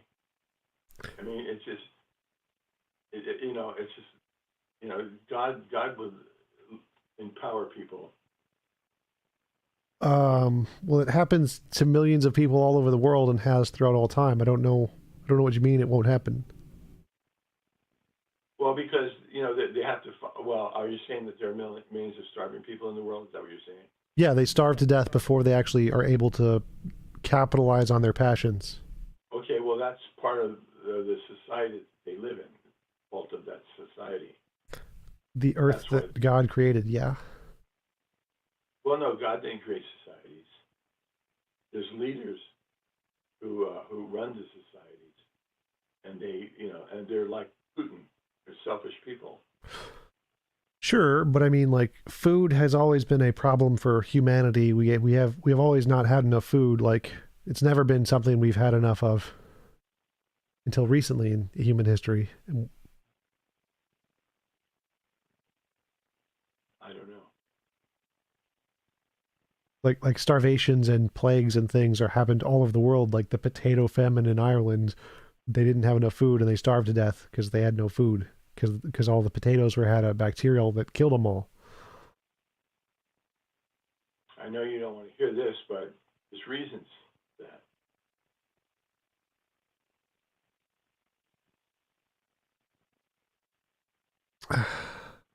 If you know, the reasons would be the fault of the leaders. See, if the leaders were knowledgeable, they could guide their number one mission would be to guide people into fulfillment, safety. How could that have prevented the bacteria in potatoes? Oh, they would have not be dependent on potatoes. How? Like the reason they were dependent on potatoes is because Ireland has a not very fertile ground, so they can't grow anything, and so literally until the invention of genetically modified wheat by Norman Borlaug, they literally just couldn't grow anything else because it would die and they wouldn't have enough food. So they grew the one thing that provided enough food, and then there was a bacteria that killed it all. So what? How could they possibly have done anything different? Sheep. Sheep. Yeah. Don't they have a lot of sheep in Ireland? Not enough to feed the entire population of Ireland. Well, maybe they got to move. Well, they didn't have to move before the potato famine.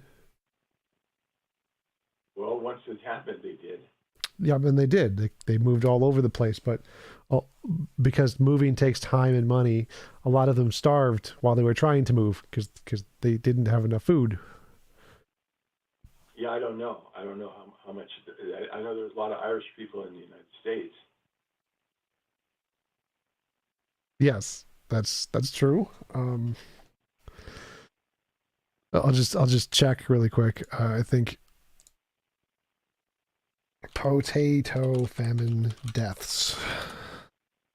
More than 1 million people died in between 1846 and 1851, so that's a 5-year period as a result of the potato famines. Many of these died from starvation. So why did they stay there? Why didn't they go to other food sources?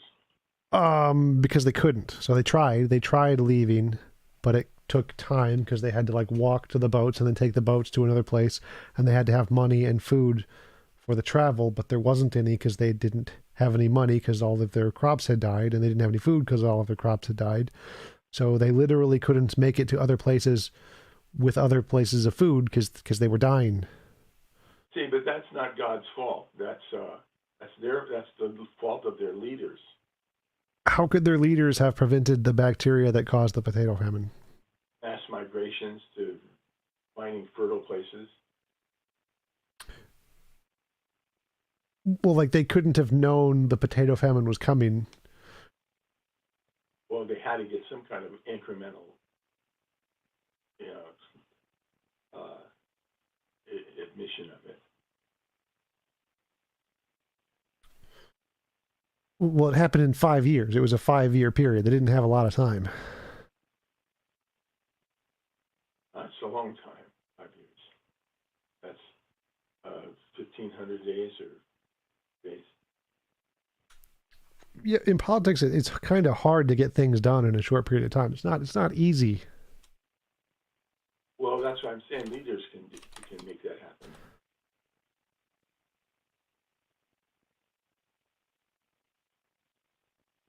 And it happened, like the Great Famine happened all throughout Europe, so there was nowhere for them to go. Well, there's Africa. They were going there.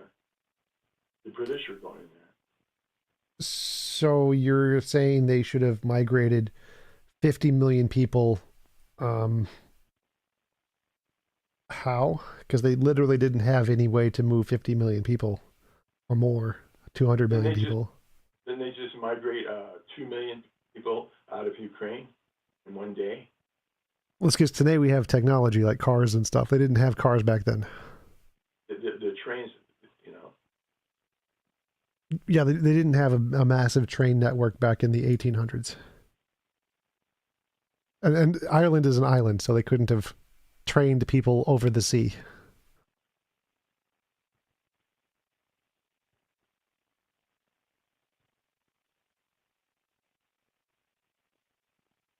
So how would how would your way of looking at things solve that? How would it what? Your way of looking at things, how would it solve that? It would make it physically impossible for people to die from hunger. It would provide food to everyone. Everyone would essentially get their own world that they could do whatever they wanted with. And there would be no limited resources. There would be no death, no aging, no disease. It would be impossible for anything in the universe to affect people without their consent. So there would be no starvation, no hunger, no aging. Oh, you're talking about something that's impossible. No, it's definitely possible. I don't see why it wouldn't be. Death. Why would it be impossible? Death, limited resources. Right. So like we can solve death by like we're working on that right now actually in science by increasing the length of telomeres. We've increased the age of rats and rodents by 25% just by changing out the telomeres in their DNA.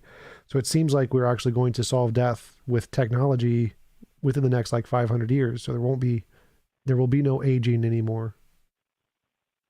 There won't be any potatoes either for What? for 500 years. I mean, What? that's a long time.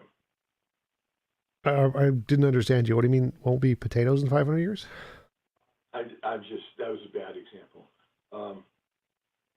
Yeah, in other words, the thing you said earlier, that things don't happen very quickly, so a lot of people are going to die. Yes. That happening. Right, because the world is a very evil, immoral place, and it's going to take us a lot of time to get to the point where we solve death. But my model is going to get us there. It's definitely possible to get to the point where we don't have death anymore. Okay, well, can't envision it. Plus, neither can God. I mean, he's got. See, in other words, what this earth is kind of like going to college. You know, a lot of studies that you have to go through in order to be eligible for perfect holiness. And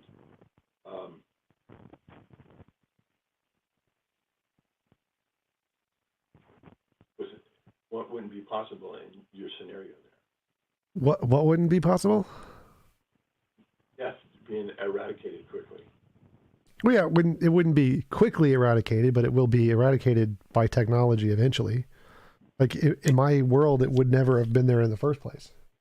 That's pretty hopeful. I don't think it's possible. Well, we seem to be doing it with science. Like we are increasing the age of humans by a lot. No, I don't see. Or Chongo asks, "Have you read the Bible from cover to cover?"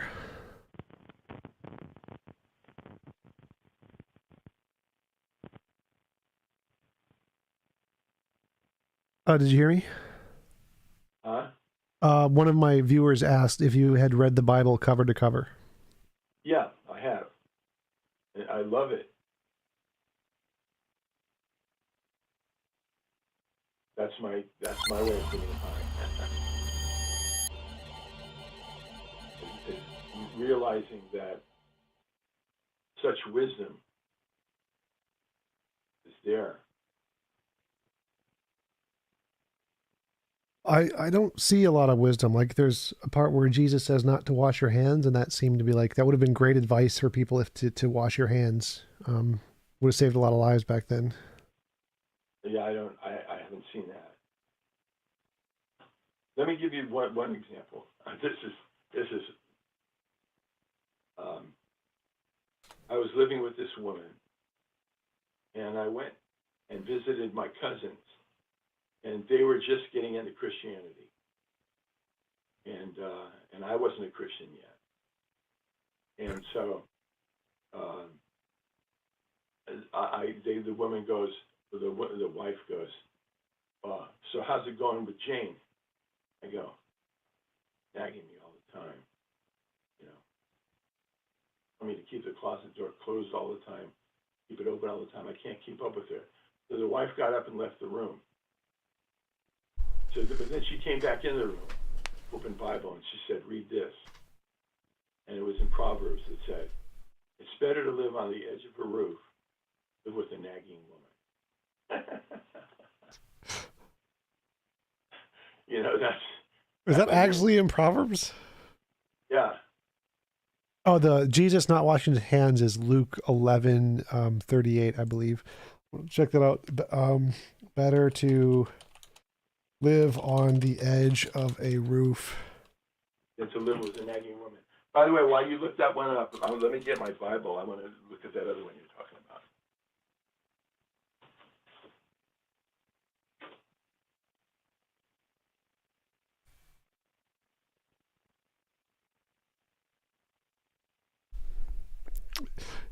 Yeah, that's pretty funny. I like that quote. That's a good one.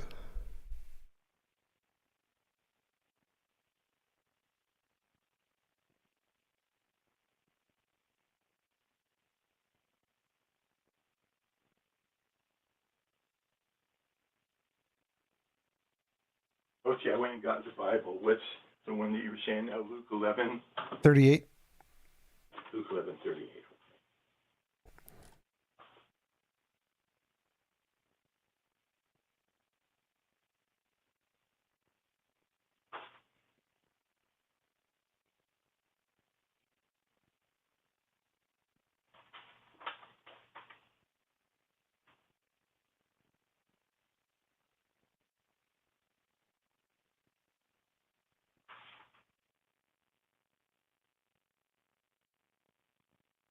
Okay, Luke 11:38.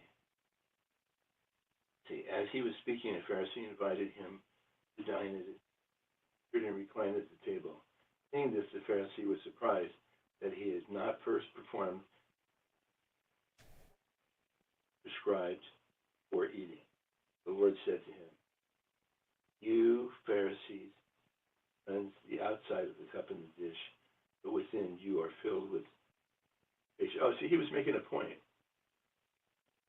saying that people are so focused on their outer being that their inner being is dirty.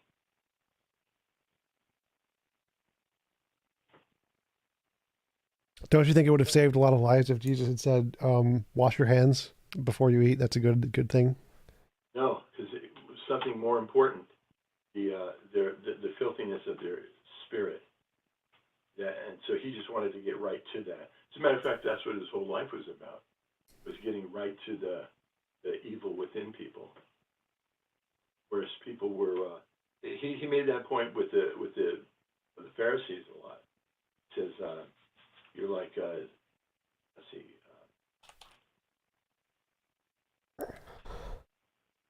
washed tombs." He says, "But you're filthy on the inside. Make a good appearance on the outside." So what was it? The parable of Jesus cursing the fig tree. How is that helping us? Which one? Where's that? That would be Mark 11, 11, 12, I think.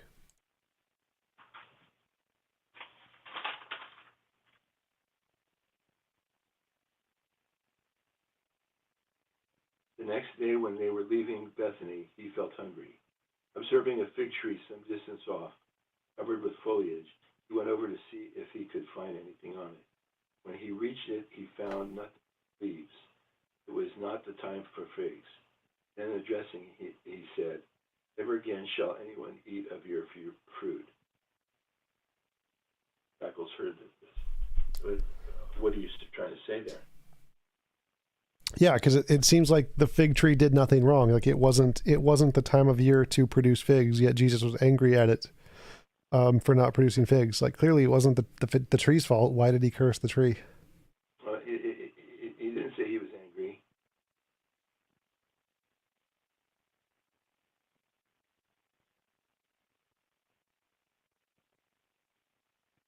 Well, even if he wasn't angry, like anger is just like an analogy for him cursing the tree that did nothing wrong. Didn't say cursing either. Isn't that what it said? He cursed the tree to never. He says then addressing it. So isn't he like saying that you can't bear fruit anymore? No one will ever eat of your fruit. So he's cursing it so that it can never bear fruit again. No, he didn't curse it. Uh, so how does he prevent it from having fruit ever again? Well, I don't know. Maybe there might be something wrong with the tree. When he reached it, he found nothing but leaves. It was not the time for figs. Yeah, so it was like not fig season, like before the trees have to like after winter they go through spring, and during spring they have to build up leaves, and then after spring during fall is when they start like producing fruit. So if it wasn't time for it to produce fruit, it's not the tree's fault. It's just not the correct time of year. But it also might not be the type of tree. Might be, If it's a fig tree, it should produce figs. there weren't any figs. Right, because it was not the correct time of year, is what it said. Right. So I don't think the tree did anything wrong. You're talking as if it had a being or something. There's lots of things that go work anymore. Nature. Well, that's a good time to start wrapping up. We've been going for about 2 hours. Thanks for coming on. I really appreciate it. It was a pleasant conversation. Do you have want to give a shout out to where people can find any of your books or anything? Sure. Let's see. Are you going to email that to me? Yes, I'll email you a link to the video online so you can find it. Yeah, I appreciate it. By the way, I enjoyed this. It's not too many people I know that are that do and serious about life, you know, and trying to understand it and thinking about it. And so I appreciate having that conversation with you. Thanks, I appreciate it. I enjoyed talking with you as well. Great. Thank you.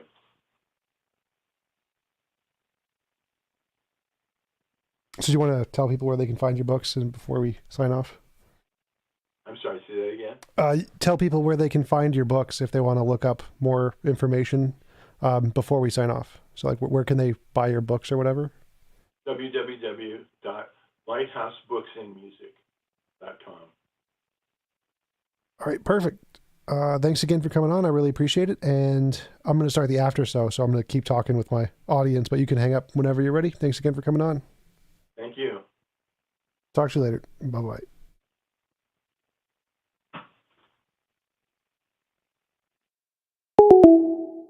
Oh, that's loud. I have my audio set way too loud. Oh, super chats were just burning my ears. All right, social media, Discords.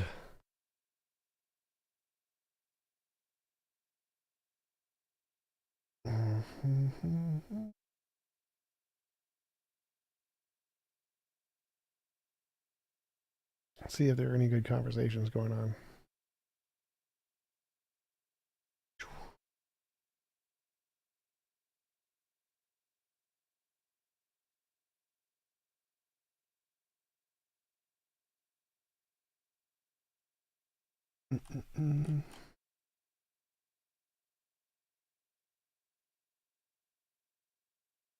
Hey, Walker, I am muted. Why am I muted? There we go. Now I'm not muted. Hey, Walker, how's it going? That was painful, dude. That was painful, and I don't forgive you for it. Yeah. All right, where does my chat go? AFTER after show.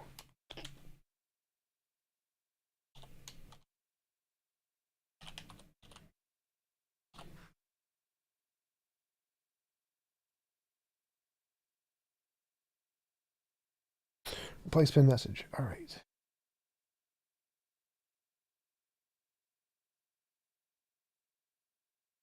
How are you doing, Walker?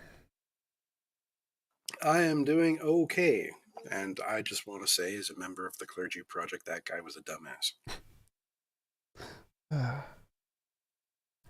I would actually like to the clergy project would be great to have as like atheist pastors. Like if I can start the atheist church and start up different like churches to do atheist things, one of the things we could do would be is to give the clergy project people jobs so they can transition out of their religious practices and go to secular practices. I think that would be a really cool thing to do. Yeah, but it's a total package because some of the guys and gals there are in housing provided by the church, paid by the church, insurance by the church. Everything they have is paid for by the church, and they they have one select set of skills. And in the clergy project, we have a program to give them some additional skills, like additional training. It's there, but it still takes time, and you still have to figure out how to transition out of that an entire lifetime dedicated to a single cause and goal, and then to shoot off in another direction.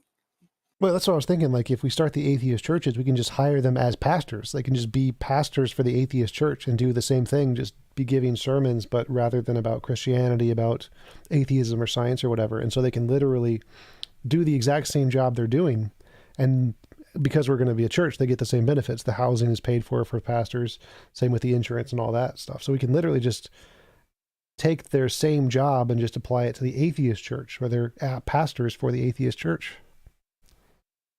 Yeah, I mean, most of us go down a path of humanism, mind you, but I'm sure there'd be some of them that'd be interested in switching trades, continuing their tradition of preaching, but this time for a cause they actually care about. Yeah.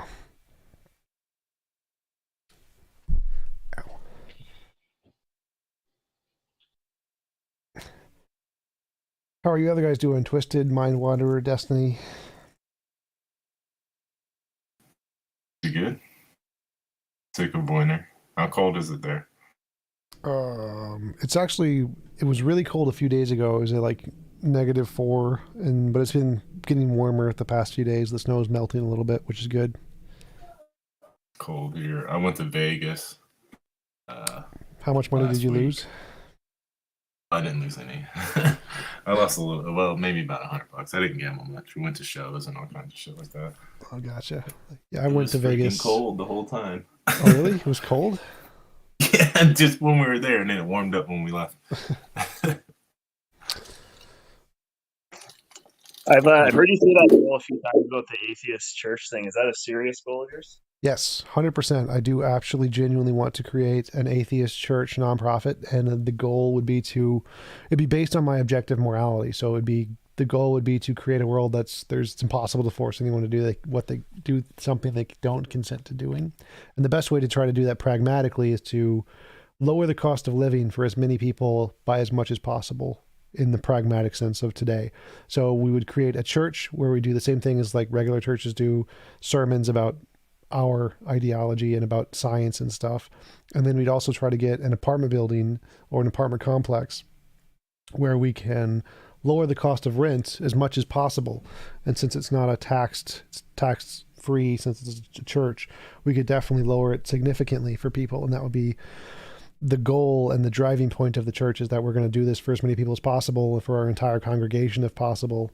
And that would be to expand. We just continue to try and expand to get more apartment buildings that we can continue to lower people's cost of living, and to find other opportunities like blood donation, plasma donation, stool donation, to do whatever we can to help people to lower their cost of living in life. Do you think? Do you think? You cut out do you think? Yeah. Do you think it would be important if the goal was to found a church based on your moral system, that you day to day act in accordance with it? I'm not sure what you mean. I'll try to say another way.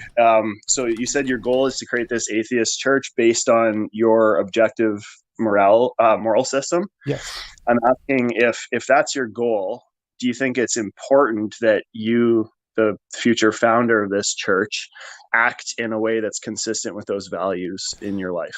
Sort of. Like I can say I still sin. I'm not a perfect human being. So, in a way, like I think it's important that I value the idea of the best of all possible worlds, and I think it's a goal and work towards getting towards that. Yes.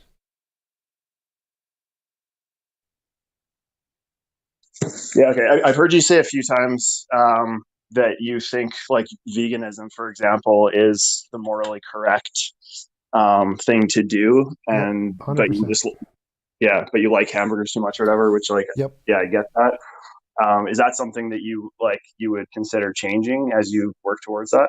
Yeah, absolutely. So once we got the technology to create artificial meat that tasted just as good, then yeah, at that point I would have no reason to not change as long as we had food that tasted equally as good and was equally as cheap. That was not from a living being. Yes, absolutely. So that would be one of the goals too. Would be to create technological growth to the point where we can stop being dependent on killing other animals. So that would be another goal to work towards. Do you think that criteria needs to be in place before you make that decision, like the equal taste? For me, yeah, for me to actually stop eating meat, it would require it to be equally as tasty or satisfying. Do you, like hmm. I'm just thinking like it comes down to taste then versus like something that you think is morally wrong. Um, if there was like if I really enjoyed the sound of like dog fights or something, and I was like, well, if you can come up with something equally entertaining, I'll stop funding the dog fighting industry. Would you? Um, what do you think about that? It's immoral.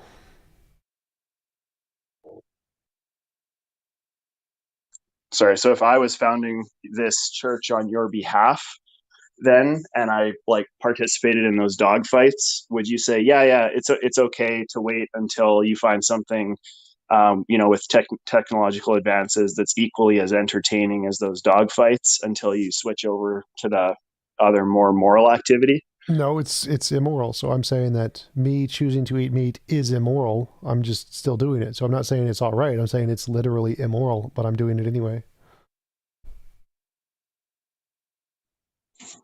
Has anyone ever done the name the trait sequence on you? I'm curious. Yes, but I don't think there is a trait that's different. I'm granting that killing animals is immoral. I say yes, it is immoral. Yeah, but what if you just ran it on like um, sufficiently motivating to act on? Like if you ran the same discussion tree on that instead of what you think is moral. Does that make sense? I don't know what you mean, like, because people act based on their emotions. So it's just, is your emotion significantly motivating? Really not a trait. It's just, Yeah. Well, I'll tell you. I'll tell you what I mean. Like, let's just suppose that the same kind of factory farming situation, or even whatever kind of farming situation you support or fund, um, if that was happening with humans and it made the tastiest burgers, like, would you eat those burgers? possibly. I don't know. Oh well, okay. Um, well, okay. Yeah, like think about it. Like, I'm genuinely asking you if you would.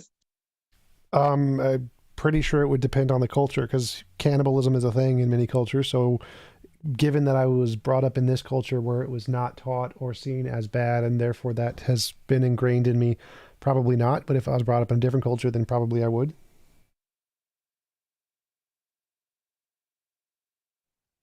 Interesting. Um, what if we're just talking about you, just like right now? Like, so given everything you've experienced, everything um, if so, put your own brain, but imagine the world around. Oh, fuck. Where did I cut out? Sorry. So, yeah, I would probably not eat humans because I've been conditioned to not see that as good.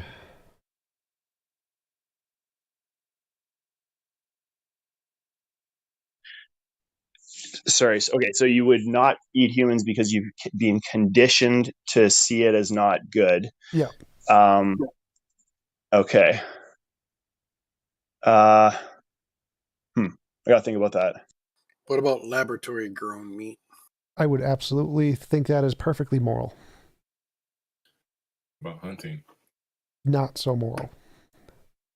Okay, so what about, like, for example, you have a herd of deer that if you take out a certain percentage of them, the rest of the herd's gonna be able to live because they're gonna starve out there in the winter grounds. Well, I would say Is it that immoral then? any killing of any conscious thing without its consent ever is always immoral. Okay. But in the case of like the example you gave, it would be a justified immoral action because you're killing one to save five or whatever. It's still immoral. You're still killing one without its consent. So it's still immoral. Oh, okay. I But see. I if see. you don't do it, a more immoral action will happen. The rest of them will die. It's a moral judgment at that Do, point.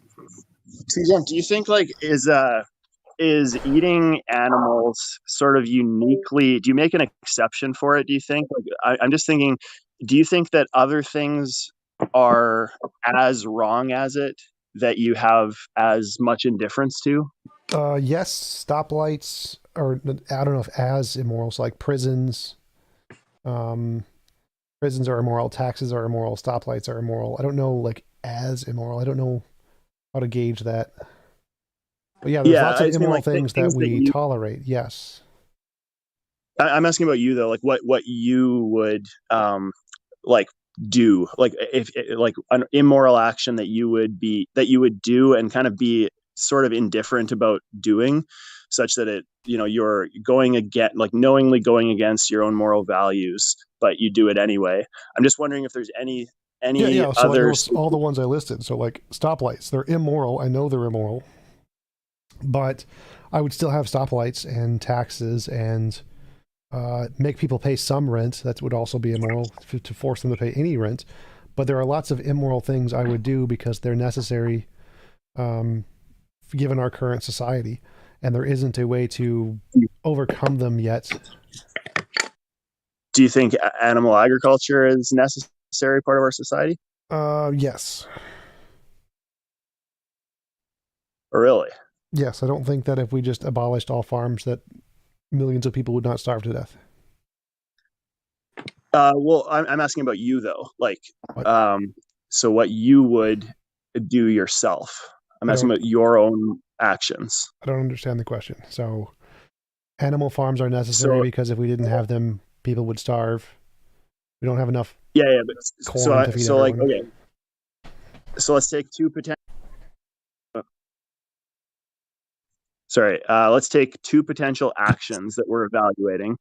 One of them is eating a hamburger, which you think is wrong, but you do it anyway. Yep. I'm wondering if there's like another moral action that you'd put in the same kind of category, like a thing that you do often that you think is wrong, but yet still do. I'm just wondering if like if the animal agriculture is sort of an exception that No, it's allows like you to violate. literally all the things I listed. So I make rules that people have to follow without their consent. It's an involuntary imposition of will, so it's immoral. But it's But pragmatic. you So gave you gave a justification for those things, right? right, and I gave the same justification for the animal eating is that if we don't do this, it will But lead to a greater consequence. So we can't. But I'm not asking about the rule you would make about animal agriculture. I'm asking about you eating a hamburger No, versus I those don't. No, other no. things. So the reason I eat hamburgers is because, or the reason I allow for animal agriculture is because there's a justifiable reason to allow it, which is lots of people would starve. There's a worse outcome if we didn't have it. And the But what does that reason have I to do with allow you? for stoplights and taxes is the same thing. If we don't have it, there's going to be a worse outcome. Me personally, what I just do the things I enjoy doing, and eating animals is something I've been conditioned to not care about. It doesn't morally motivate me, and it makes me feel good. Therefore, I do it. Wouldn't that put you in the same category as like the person who exploits the slave knowing that it's wrong but still Yes, takes it's advantage of immoral. it? It's immoral in both cases, as I said before.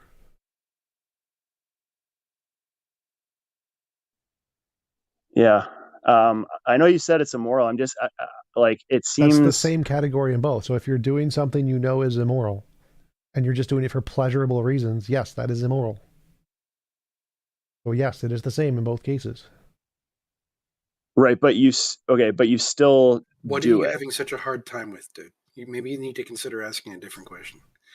Well, well, I'm having a hard time because he keeps jumping from the action that he does to allowing for society to do it. So I'm trying to ask you, I'm trying to get you to compare you eating a hamburger, which you know is wrong, Yeah. contributes to another action. And so evaluate you eating a hamburger to other things that you think are wrong. And I'm asking if you are making sort of a special exception for you eating the hamburger, in that you would allow yourself to do it, to go against your moral compass or whatever, to do that, for you to do that one thing kind of in a special case, and you wouldn't do that with other things. That's kind of what I'm asking. Right. And I already answered that. I said, yes, it is a special case because I do immoral things that make me feel good that I've been conditioned to not make me feel immoral about, like eating meat. I've been conditioned by the society I grew up in to not feel guilty about that. So I do it and it makes me feel good. And there are other things in society I have been conditioned to feel guilt about, and so I don't do those. And those are completely independent of my moral system where I can rationally assess what is or isn't moral. So you, being brought up in like a religious household, you probably were conditioned from a young age, like that, like being gay is bad or something, right? Maybe. Didn't not really talk about it. Okay. Are there any other things that where you kind of overcame like a societal conditioning or something like that? Thank you for the super chat. The cheer, would Joseph appreciate it? Overcame. Cursing God, maybe? So, like, saying the Lord's name in vain is being evil or something like that? So you're, so you've kind of had the same value system pretty much consistently through life. Like you've never changed your mind on any fundamental, like for me, it was definitely like not, I was kind of right wing growing up. So I'm now a lot more accepting of like the LGBT kind of society where I had a lot of really bad things fed to me early on. I'm just wondering if there's anything like that. Like it doesn't have to be that, but something else like that where you thought one way and then you kind of reconsidered your position on it and changed your actions based on your new moral theory kind of thing. Two different things there. One is my intuitive feeling and two is my logical analysis. So logical analysis, yes. Logical analysis, I can recognize eating meat is wrong even though I don't care emotionally. Emotionally have things changed for me only in the cases of like praying to God or whatever, or saying the Lord's name in vain, those kinds of things, yes. Or in those cases, so in some cases my emotional things have changed and my rational things have definitely changed. Okay, so I think I get you. So you're saying you know it's wrong, but you're not like emotionally motivated. It doesn't Yes. create like a feeling of obligation even though it's wrong. Yes. Okay, cool. Yeah, thanks for answering the questions. Yep, no problem. Anybody else got anything? How are the new guys who joined? Axiom, Do, Giz, Ham, Loom Poom. Hey, TJump, how are you? Pretty good. How are you? Same thing, different day, just larking. LARPing? I said larking. I'm pretty sure you said LARPing. You're LARPing? LARPing all the time? No, I said lurking. Clearly LARPing. Definitely 100% LARPing. Stop strawmanning me. Jeez, TJump. Don't overspeak me, like, gosh. I'm just, I do have to give you credit for the guy you were talking to. As boring and as silly as it was, he was so slow he would never have been able to overtalk you in a million years. You're talking about Destiny? He's just boring and slow. He's the vegan guy. Like, God, he's just so terrible. That's not who I was talking about. It's Dynasty, by the way. Oh, I see it now. Yep. Yep. It's small on my screen. Thank you for the cheer, Woods. Appreciate it. Woods Joseph. Is there a way I can join? Yes, Woods, there is a way you can join. There is a link in the bottom right hand of the screen. It says https://discord.io/tjump. If you type that into a web browser, you should be able to join the server.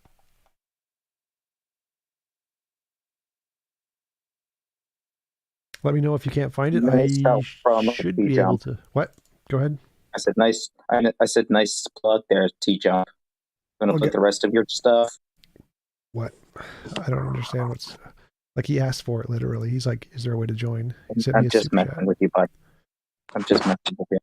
I need to make the screen wider so I can. No, that's still not working. I don't know how to do that. It's a glitch on freaking OBS where my chat is just not showing up. But all right, go. I can just I'll just pull up Twitch on my web browser. Live stream. How's everybody else doing? Anything interesting going on? I actually had a question about the last guy. You said you consider eating animals to be immoral. Would that or you consider it to be evil? Would that necessarily mean that you consider that veganism is ethically superior? Yes. Okay. Because I think that was kind of what he was getting at. That I kind of felt he should have asked. I don't think so. I think his point was more looking for like an internal contradiction in my view or something along those lines, because that's what vegans normally do. Like, because I conceded right off the bat that eating meat is immoral, so I think he already knew that I thought veganism was a morally superior position. He's still here. He can clarify himself, I think. I think he'll. Oh, I didn't see. Yeah, that's right. You said that right up front. I was looking for just internal consistency check on your position.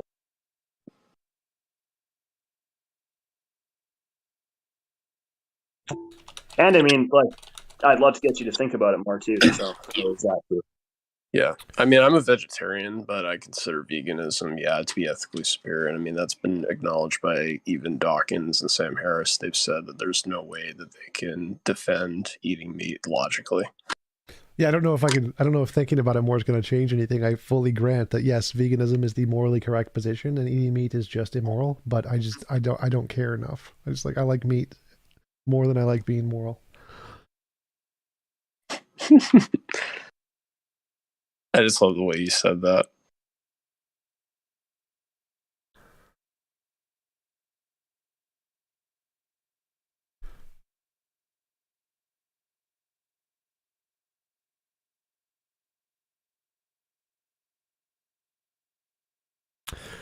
Anybody else got anything interesting to say? Questions, comments, stuff going on? Yeah, actually, have a, Go for it. Anybody? I don't know who was talking. can you just right? It's Joe. Joe, how's it going? How you doing? I've managed to join. Nice. Yeah, you're from the Twitch, the Woody guy? Correct, Joe. Patreon. Yeah, that's me. Cool. I've never seen anyone else explain the thing about eating meat so well, because I'm the exact same as you. I am very aware that looking back, if in the future they look back on people eating meat, I know I'm going to be on the wrong side of history, but emotionally, I just do not care enough to stop doing it. So, yep. I would say like a good way to, if you're actually curious about changing your motivations because you want them to be more in line with what you think is right, I would just suggest like just educating yourself, just learn about it, watch like the ethical stuff, what happens. oh, I do. Yeah, no, I have. I still know about it. It's one of those. I'm just.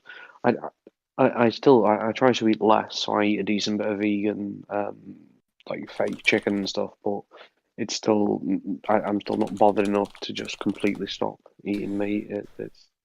It sounds terrible. I know it's not good, but I've watched all the documentaries about the pig slaughtering, the cow slaughtering, the torturing. Yeah, same. And I just the ones with the chicks where all the male chicks just go to the grinder immediately. I know all that stuff. It just does not have any compelling effect on me. I'm exactly the same. Unfortunately, it's just got no emotional impact on me, and I'm just not bothered enough to actually do it. What about when you see kind of similarly distressing situations involving humans?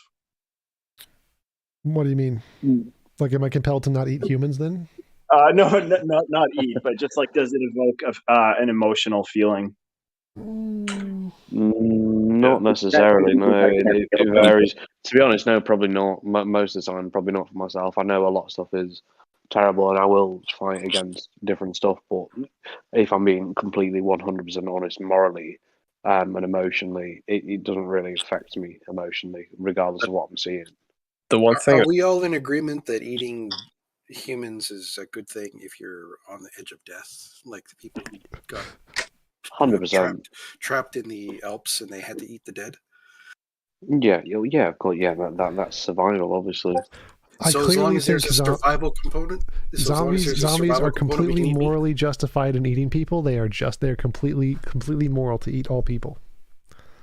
yeah, I mean, I will say one thing about you and Destiny is that you guys, like, I would say that I appreciate how brutally honest you guys are, as opposed to like people like Matt who just like dodges around the issue. Thanks, appreciate it. Big time. This is why I wanted to join, because when I saw you talking about sort of different things and sort of eating meat, there's very few people that I've found that think the same as me with regards to this, like you do, where I know it is effectively the wrong thing to do, but I'm still going to do it though, because I'm not bothered enough to change it. Converse Contender says, So yeah, I quit showering like a year ago and it doesn't bother me enough to wash myself.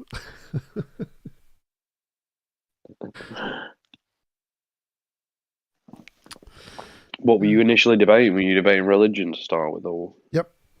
Does God exist, kind of a thing. Where do you fall on that? I am an atheist. I believe God does not exist. So am I. I'm a very strong atheist as well. Jump. How do you account for intelligibility if God, without referencing the necessity of referencing God? Well, first you have to give a definition of what the preconditions of intelligibility are, and then I can explain to you how each of them can be achieved in a naturalistic universe. Well, I assume you're familiar with the structure of the argument, so let's not beat around the bush here. Well, it changes You by wish each to different discuss precept. with me, you will define your terms, Voltaire. Well, that's the You can thing, is always that this tell when you're argument hearing changes. pre-Enlightenment people talk. The argument changes depending on the precept, and they have different preconditions of intelligibility, and so depending on which ones they bring up, it changes what answer I give. So there isn't like... Well, that God is the creator and sustainer of all things, that he is a mind, well, and that he... like, in the argument of Van Til and Bonson, what a precondition of intelligibility is separate than just God. It's saying that like intelligibility is knowledge, intelligibility needs absolute certainty, intelligibility needs some connection to the fundamental nature of reality. Intelligibility requires some conditional logical propositional truth that exists independent of physical reality or something. Some statement that applies to all things. Can I ask your opinion on something? Sure. I think it was Van Til who said it was just logic and reason, wasn't it? Or was the other guys So, more? Yeah, I mean, that's the thing with sites. One sec. Somebody wanted to ask me a question. Go ahead. Sorry, yeah, no, it's Jesuit. So again, like I said, I'm a very strong atheist like you, but I always struggle when people ask me this question. So, whenever they bring up the question on the idea that religion has sort of built the moral structure of society, in the past, and to be honest, it has. That is where the moral structure of society has come from. And I don't know how to defend my position when it comes to that. I mean, religion's terrible. Wait, let him finish. Let him finish, Walker. Go ahead. Yeah, I know religion has done some terrible things, but with regards to like even currently like the moral structure of things and people saying murder's wrong, rape's wrong, you can't sleep with people that are under 18 and whatnot, that's largely come from religion, and I don't know how to defend against that, even though I am a very strong atheist, but I don't know how I come back from that, so I was just curious what you think about that. Morality predates any religion. It came from... We can see morality in animals in many cases. Like there's moral systems between monkeys that have been shown that... It's things like, like in like Roman times, they used to sleep with girls that were like fucking 11, 12 years old, things like that. Yep. It's how you end up defending things like that. Well, that definitely didn't come from religion either. That came from society in the what is it, like 1950s, 18 to 1900s. So that was accepted way after Christianity was accepted. So like the age of consent is not a religious thing. Oh no, yeah, no. I mean, with religion, obviously, the age of consent would have gone back.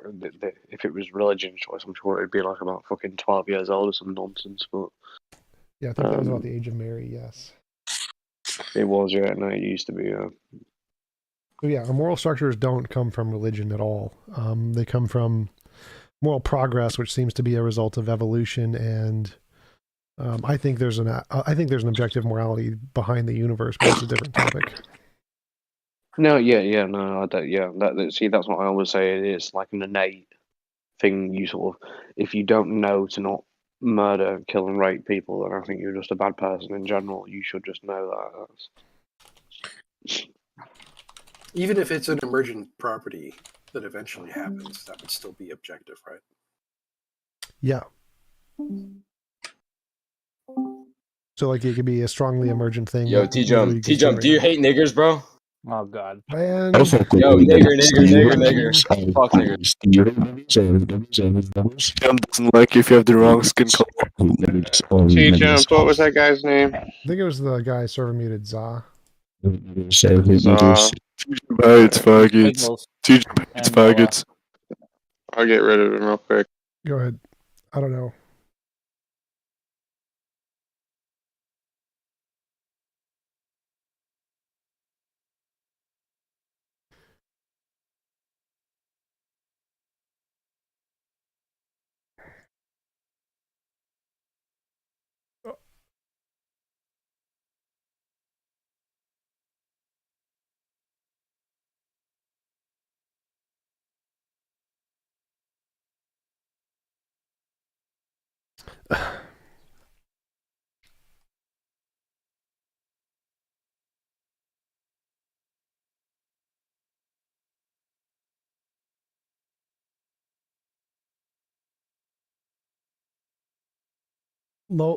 Lola cause.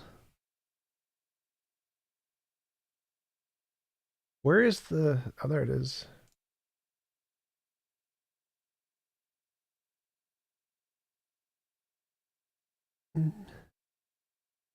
Yep. Not really. No, not an often thing. It's the maddest thing. I don't know who they think they're offending either, because we've all spoken and it seems to be pretty easy going and very open about. Well, because I'm streaming, they try to you can try to get the server banned by doing that. Try to get the channel banned. Right. Okay, I see. I was going to say, because clearly no one on this is going to be actually offended by that, but everyone just thinks they're all idiots. So. Yeah. Oh yeah. So TJump, this is just more evidence of me being racist, right? Yeah. Sorry. That's the conspiracy. Beowulf was the racist mod that just the terrible racist mod. Yeah. Where are you all from, if you don't mind me asking? Minnesota, United States. Ooh, I believe it's very cold there. Yeah, usually. Right now it's pretty warm. All the snow is melting. Not too bad. I'm sort of near Manchester, UK. TJump, are you an only child by chance? I was just wondering. Did somebody ban MacGruber? I don't think he was one of the people doing it. I'm sorry? One of the people who was banned, MacGruber. I don't think he was one of the people doing it. No, I didn't ban MacGruber. MacGruber's been cool all day. I wouldn't have banned him. Yeah, well, just to let you know, I tagged you in some really inappropriate things in our general chat. Just to let you know, all right? Okay. What, you did or who did? Yeah, somebody posted some really inappropriate shit, so I tagged you in a reply. Well, okay, I'll look at it. Thank you. Does your name say she, they, Satanist? That's brilliant. Hey, TJump, Hey, Converse, yeah, what was you asking before? Sorry. Yeah, are you an only child? Just wondering. No, I have a sister. Oh, you do? Okay. She's older than you? No, she is younger than me. Okay, gotcha. No real reason. I'm just wondering if you're. What a weird curiosity. Well, Converse is there was obsessed with me. definitely a He like reason, though. stalks me. He yeah, lives next sure, door. sure. Yeah, that had a No, very I was stocky feel to actually. it. Well, I was kind of wondering because Tom is open about his depression and stuff, and I just wondered if he had somebody like close to his age, like a brother or sister or something like that, Yeah, and right. Okay. somebody to. Because I had a question about it actually. A friend of mine, we were talking about. Well, I'm not sure what the topic of the show was. It might be totally off topic. Sure, I what is just it? came here. It doesn't matter. Well, it's like a friend of mine. We were kind of talking the other day about you know, like exercising and different things where it's like kind of requires. Oh, Nigga.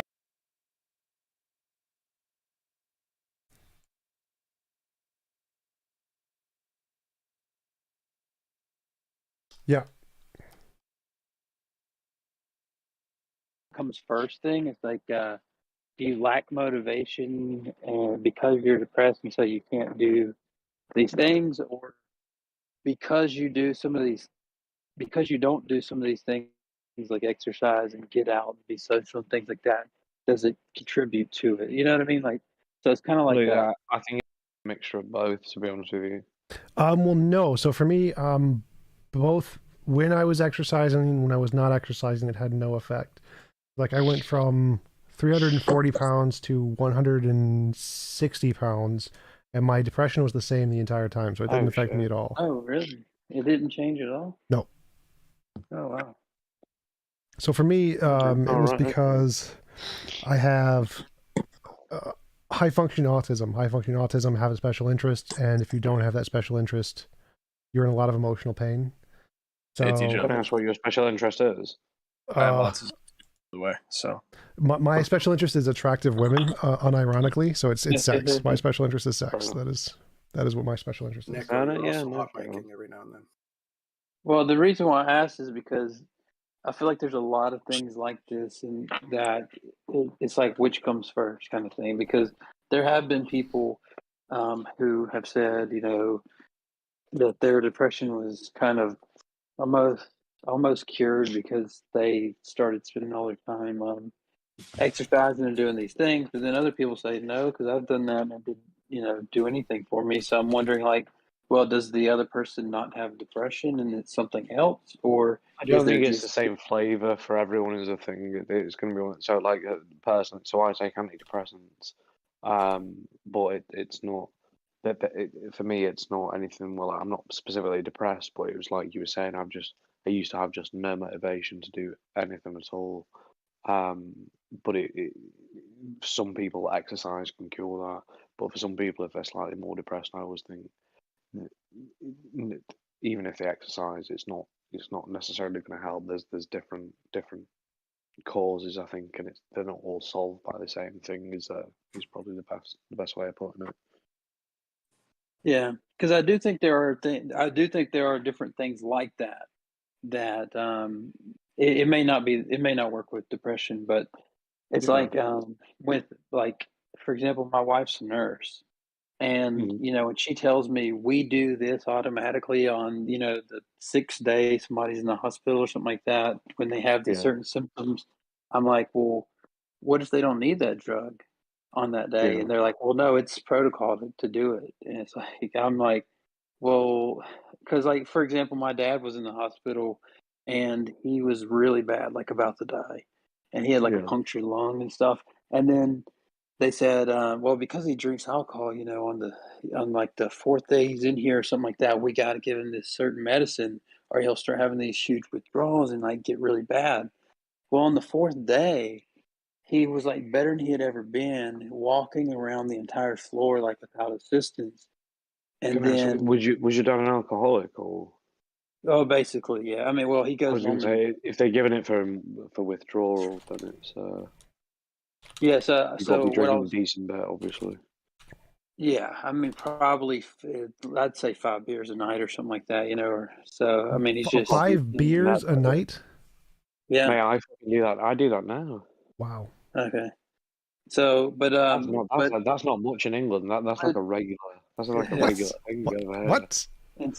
In Scotland, 5 that's bears a like night is normal. No, but so like, but what I was getting at was, but on the fourth day he was doing so well. Like he was walking on the floor by himself, and they were going to let him go, but they were like, we, need to give him this medicine for the withdrawal he's probably going to have, and if he's good, we'll let him go tomorrow. And Surely you only get so he withdrawal was from almost 5 bears a night.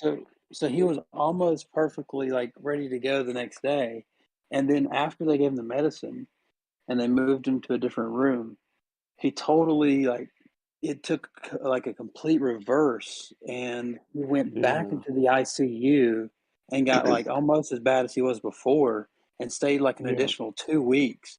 And I was asking him like, well, how do you know to get that he needed to have that necessarily? And they're like, well, no, it's part of protocol.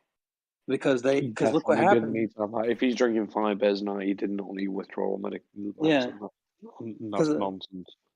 I'm like, well, don't you wait till he has the withdrawals and then be like, here's the medicine to, and then like, to be honest, no, I don't even think you get withdrawal from 5 bears a night. You won't get withdrawal from that. That's not even close to enough.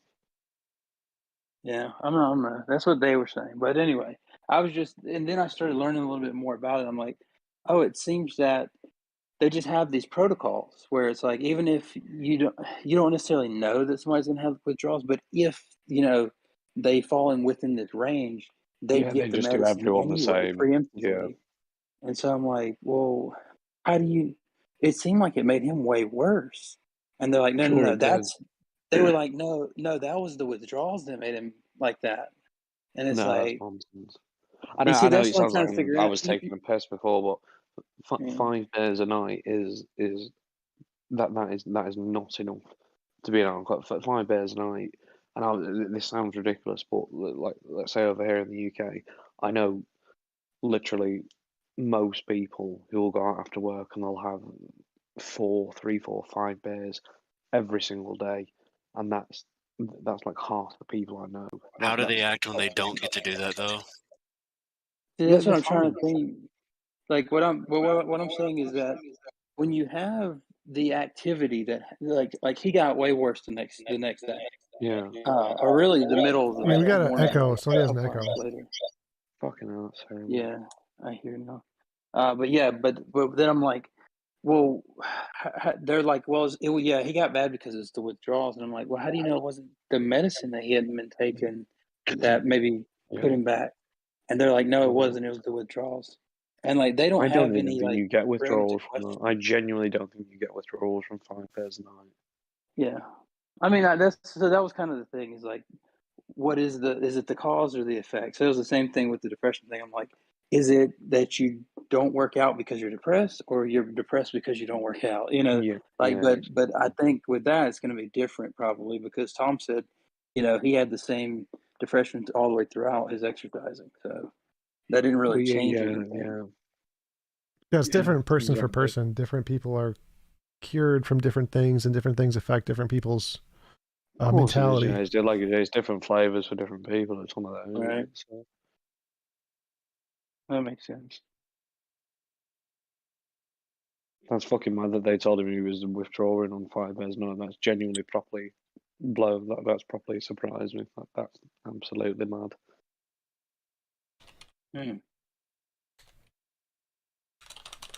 Hey, TJump, if I watched you in like some flat Earth debates, and I can't remember it. Like, are you open to feedback on like specific science questions that you may have been, tripped up on? Please don't tell me you're not flat Earth, are you? Oh, of course not. That's bullshit. Fuck for that. Yes, Jesus. I am a flat earther. There's no gravity. It is fake news. Fake news gravity. Okay, yeah, sure. I mean, most of those the scientific topics are mostly not the focus. I do take the philosophical arguments, but sure, go ahead. Oh no, like I forget exactly which one I just mean like theoretically, would you be open to like, because I think you said something about the pressure gradient or something that wasn't like totally correct. Oh, and they're very, very, very like persnickety about science stuff. So I just thought like there are a lot of flat Earth debunkers out there, and you know, it'd be You nice. can't be that persnickety on site and stuff if they think the Earth's flat. I get it. I get the That irony. is I one of get the main irony. core things that is. Well, the pressure gradient thing is that, like if you push air into a canister or whatever, the pressure will balance out evenly or whatever. It'll fall to the bottom. So I think that was the claim I made, was that the pressure gradient in a canister will fall to the bottom due to gravity. It'll be slightly more pressure at the bottom than at the top. Whereas if it was relative density, then the pressure would be equal no matter how you spun the container. But since we see it always go to the bottom, that means there's some other force in addition to the relative density that they argue for acting on the particles. I actually didn't have anything like quite specific because but I just mean like if I found something that was kind of off, would you be open to some feedback about it? I mean, I guess so. If you want to message me on Discord or whatever, probably not gonna. Yeah. Those are No, even it's not if you find something that's wrong. Well, I know some people aren't. He's So still not incorrect. I'm sure he's probably not a fucking, like a what do you call them, like a meteorologist or something. If pressure's wrong or something, but the problem is that it's flat earthers argue. demand expertise and demand Exactly, yeah. consistency That's and absolutely stuff, mad so. that you've got to go that far in depth with science stuff to convince people the Earth isn't flat. That is the most fucking stupid argument I've ever heard in my entire life. They can't understand it even if you tell them. Absolutely ridiculous. I cannot believe there's anybody who actually thinks that. That is absolute nonsense. The flat Earth stuff is pretty ridiculous, but Tom, I've seen that you you did like a did we go to the moon debate, and I wasn't convinced by that debate, but wait, the Alex Stein one, which was kind of a joke. That one. Oh man, that was so crazy. Yeah, that was so bad. And well, you weren't convinced by my arguments there of making fun of Alex Stein? No, not you. No, not you. I meant like by him. But what I was going to say is I wasn't convinced by him at all, but because he was just posturing the whole time. And I actually despise posturing in a debate. But I was thinking about some of the other, like I've heard some of the other arguments that, I thought, well, there are some questionable things about, the moon landing and stuff like that, And my wife and I just watched that Ad Astra movie the other night with Brad Pitt and Tommy Lee Jones. And, I do question some of it. Like, it just, like, one thing that is, like, I don't feel like we had, from what, I don't know, I went back and kind of looked because I had heard somebody making a big deal out of this point, and I thought it was dumb. But then I looked and I'm like, well, maybe that's true, that we didn't have the battery capability back then to power some of the electronic devices that would have been needed. There wasn't the battery capability or capacity that would have been needing. So some things like that make me question like the official story, But and the other thing is just that it's I don't know. What do you mean? Like battery power? What kind of batteries are you expecting they would need? Well, one sec. Battery power is contingent on how much you use it. So it's like if you turn it off and you don't use it, you can keep it for quite a long time. So I don't know what about the battery power was so significant, and like they didn't have a significant amount of usage of battery power because the computers in the lander were pretty small. Like they didn't do much. Okay. So do you? But didn't their suits take batteries and all? Like, didn't they have to have a pack for their oxygen and all that thing? Yeah. Yes. Do you really think it's more likely that it was all faked, or you just don't understand something about it? No, well, I don't think he's not. No, he's not a conspiracy theorist. I said I wasn't convinced by them. Are you talking about the Van Allen belt? No, I'll be honest. The Van Allen belt is a different objection. He's asking about batteries. Van Halen belt, excuse me. Van Allen. Allen. The main thing is it's more understandable to be sort of not believing of that than flat Earth. I get why people don't believe in the moon. I was actually. I mean, they're wrong, but I understand why they don't believe in it because I was just. Yeah, I was really just asking, because, I mean, I've never questioned really the moon landing or anything like that. I try to steer clear of conspiracy theories because I bought into a bunch of them when I was in my you can early go into 20s. a fucking rabbit hole and right, and so now I really talk people down from conspiracies a lot. But But I was wondering because there are some things, and I wonder if you had looked into that at all. The thing is battery anything that's Wait, happened, let Converse finish his question. Holy shit, let Sorry, Converse finish his question. sorry, apologies. Yeah, no worries. I was just saying, TJump, if you have you looked into that whole, or had you heard that whole argument about the battery capability for the amount of time they were going to be gone and the amount of things they have operating on batteries that they would have needed to, because obviously there's not like a plug that's going from Earth to the moon on the flight to keep them powered. So, No, what I do you haven't think about that whole actually argument? run the numbers. No, but I don't think that's like you could ask what's his name, Fight the Flat Earth. He would definitely have an answer for you. He would probably know for sure exactly what the numbers are on that one. So I'm going to be honest. You've seen something that's going against it. I imagine if you actually look into it, that they're probably the people who are saying, "Oh, the battery capabilities couldn't do it." I imagine if you actually look into that, they're probably just wrong. Most likely. Well, well, what I did, whenever I did look, I think what was unhelpful was there was somebody that was trying to debunk the moon landing thing, that or trying to debunk the debunkers, the conspiracy theorists, and he was saying that this argument about the battery capacity, that he did think that they would have been lacking on battery capacity, but that there could have been some other, method by which they stored energy or something like that. And it was just totally unconvincing. So I thought about sending the question to Professor Dave Explains, because I know he's really good with some of this, like Fight the Flat debunking Earth is stuff. probably much more accessible. He would probably be willing to answer you and be able to contact you pretty quickly. I mean, Okay, I'm not familiar, but yeah. They Well, have it seems like you power just generators. want to Like, know about the batteries at the time rather than what has to do with the moon landing. Well, no, it's a legitimate question. The battery Well, no, it can the backs it up, battery? doesn't it? So it's just a legitimate question. It's fine. Yeah, are you worried? of course it is. Are you worried if they were? I mean, do you not think they could just recharge the batteries as they were traveling, No. or They couldn't Well, the have. thing is like, is there a plug-in Why? somewhere where they could charge them at? Because there's no energy source to plug in the batteries other than other batteries. Well, I mean, That's the well, thing. no. I mean, you can use. What do you mean? It's power generation system. Maybe like a crank or something, you mean? that would work. Or did they have solar Just power back hooked then? up to a stationary bike and they were just charging up by cycling. Yeah, I mean that's true. They could have done that, but I just don't think there's any like. Oh no, I was NASA joking. I plan. don't think that's correct. I was being sarcastic. Well, Sorry. no, I was just. Well, I you mean, would think there would be like a NASA plan, and like, oh yeah, and we put a big crank on the front in case they needed to crank up some energy. To be honest, I think what will most likely turn out, if you actually look into it, is those people who are going against that, they're probably just incorrect. That's normally what happens. Yeah, I agree with what I was trying to say. Yeah, so I just Googled it. Like on the Wikipedia, it says the batteries they're using. You should look up like power generation systems on like the Saturn V like setup that they had.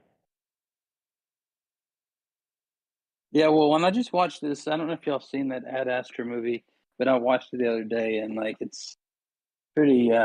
It's actually a pretty decent movie. It's kind of crazy, but Is it okay? yeah, they traveled I to was Neptune. unsure whether to watch it. They traveled to Neptune. He travels there to get his father or something, but I don't know. It said it was like an 80-day journey or something, but they had to go to the moon first, then to Mars, and then I don't know. It was but then I had read somebody saying that that's gonna, it's gonna be pretty typical in the future for people to, travel to the moon and then to Mars, and I don't know. I'm still skeptical though about things. There's some much better space movies that are out there. I watched one the other day that was very good called it was Europa Report. And I think they travelled to it was either Neptune's moon or Jupiter's moon.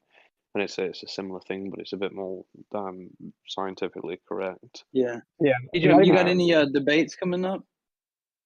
I think so. I don't have them memorized. There you go. Scotty posted in the after show chat. He just Googled how did Apollo generate power, and it says that they used 3 fuel cells housed in the service module, which used combines hydrogen and oxygen to produce electricity and water.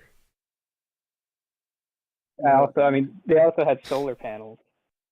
They only went there to beat fucking Russia and China. That was the only reason. They had solar panels on the Apollo spacecraft? I believe so. This is what this link I just posted is about. Apollo power generation system. Yeah, I Well, figured there all the was something scientists were missing. Nazis anyway, I'd imagine. So half of the Nazis left and joined NASA. So It says Apollo did not have solar panels because they didn't need them. Fuel cells provided electrical power for the spacecraft for a lower total weight than solar panels would have had. Yeah, that could have been. I don't know which Apollo mission this paper that I found is talking about, because it's from '73, so it wasn't the moon landing mission. Well, what do you think about the point that was made in your most recent debate? And again, I think I really do not like the guy's pedantic style, but I've heard other people make it as well that like the little craft that came from the ship to actually land on the moon. The lander? Yeah, the lander. It's didn't it have to like launch off and reconnect with the ship in orbit or something like that? Off the moon, like take off? Yes. Yeah, it did do that. Yeah, no, they just jumped. They just like used their leg power just off the surface of the moon. Yeah, I'm wondering that. Like, doesn't it seems like you said parachutes? It was mad. There was an orbiter. The main spacecraft was in orbit around the moon, and so they just had to get up high enough to link up with that, basically. Yeah, that's what I was thinking. Like, you'd have to be like ultra precise. Like, I don't know, maybe a couple of those guys were like super like good mathematicians or something. But literally, that's the entire point of NASA, though, isn't it? Well, that's the computers. The computers did that. The computers did all that work for them. The astronauts didn't do that. The computers did. They do have to be that precise. That is what NASA is. Yeah. Well, then it's a miracle that they made it. Then, like I say, I don't even challenge it. I think the whole thing was just,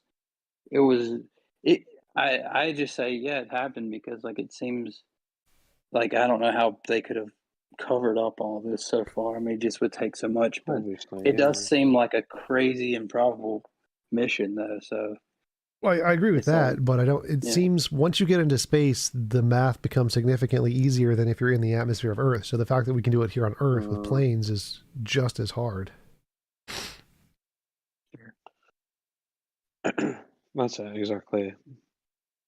Yeah, like even just like air traffic control when people are flying about, the fact that they can do that just to not have everyone crash into each other is. Yeah, the physics that you have to do, fluid dynamics on planes in the atmosphere is significantly harder than the astrophysics you have to do to get the lunar lander on the moon and off it, because there's no atmosphere. Well, once you're decently high enough up, it's just fucking. You just need rockets to power you to a direction, and then you're sweet. Yep. Like I know I have a few relatives who are aerospace engineers. One of them recently graduated, and she said that the hardest math was fluid dynamics. Yeah, that's what my degree is in, and it's fluid dynamics is insanely hard. When you take astronautics, like the formulas are just like boosting. It's called delta V at certain points, and then. I mean, that's for going between like gravitational spheres of influence, though. So like, yeah, linking up with the orbiter is definitely pretty complicated, but yeah, you don't have to do like drag. It's one of those where the math is that hard that all of the math is just letters. It's not even numbers anymore. All of it is just letters because it's constants and things. Yeah, just placeholders for concepts. I'll post some insane fluid dynamics equations. Yeah, Tom, you were talking about earlier, change the subject a little bit about, you guys are talking about precepts and.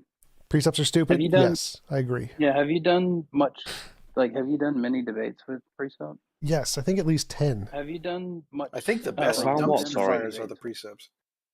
The best what? About The best sorry, what dumpster did you ask fires, then? the ones that are just absolutely horrible to the Oh yeah. nth degree. I don't think Jay Dyer is a pre-sub. Oh yeah, I remember now that you had a like a whatever you I'm call sorry, that with Jay Dyer. I don't know what that is. Can It's someone? like people pre-sup is like it's like Christians that or theists that think that you have to basically all the things you assume, like you have to account for all these things before you can use them or something. So basically Right. it's like, hey, well basically they'll say like, hey, look, you use mathematics because it works, but you take it for granted. You don't say like, how do we have math that corresponds to the universe and stuff? Like they basically say like you can't have that on a atheistic worldview because things would either be too random or something, And Oh, that's fucking mental. Weigh in on Jesus. whether or not Right. Okay. I've never heard that before. That's mad. TJump, Yeah. could you weigh Oh. in on whether or not this is an accurate summary of what presup is?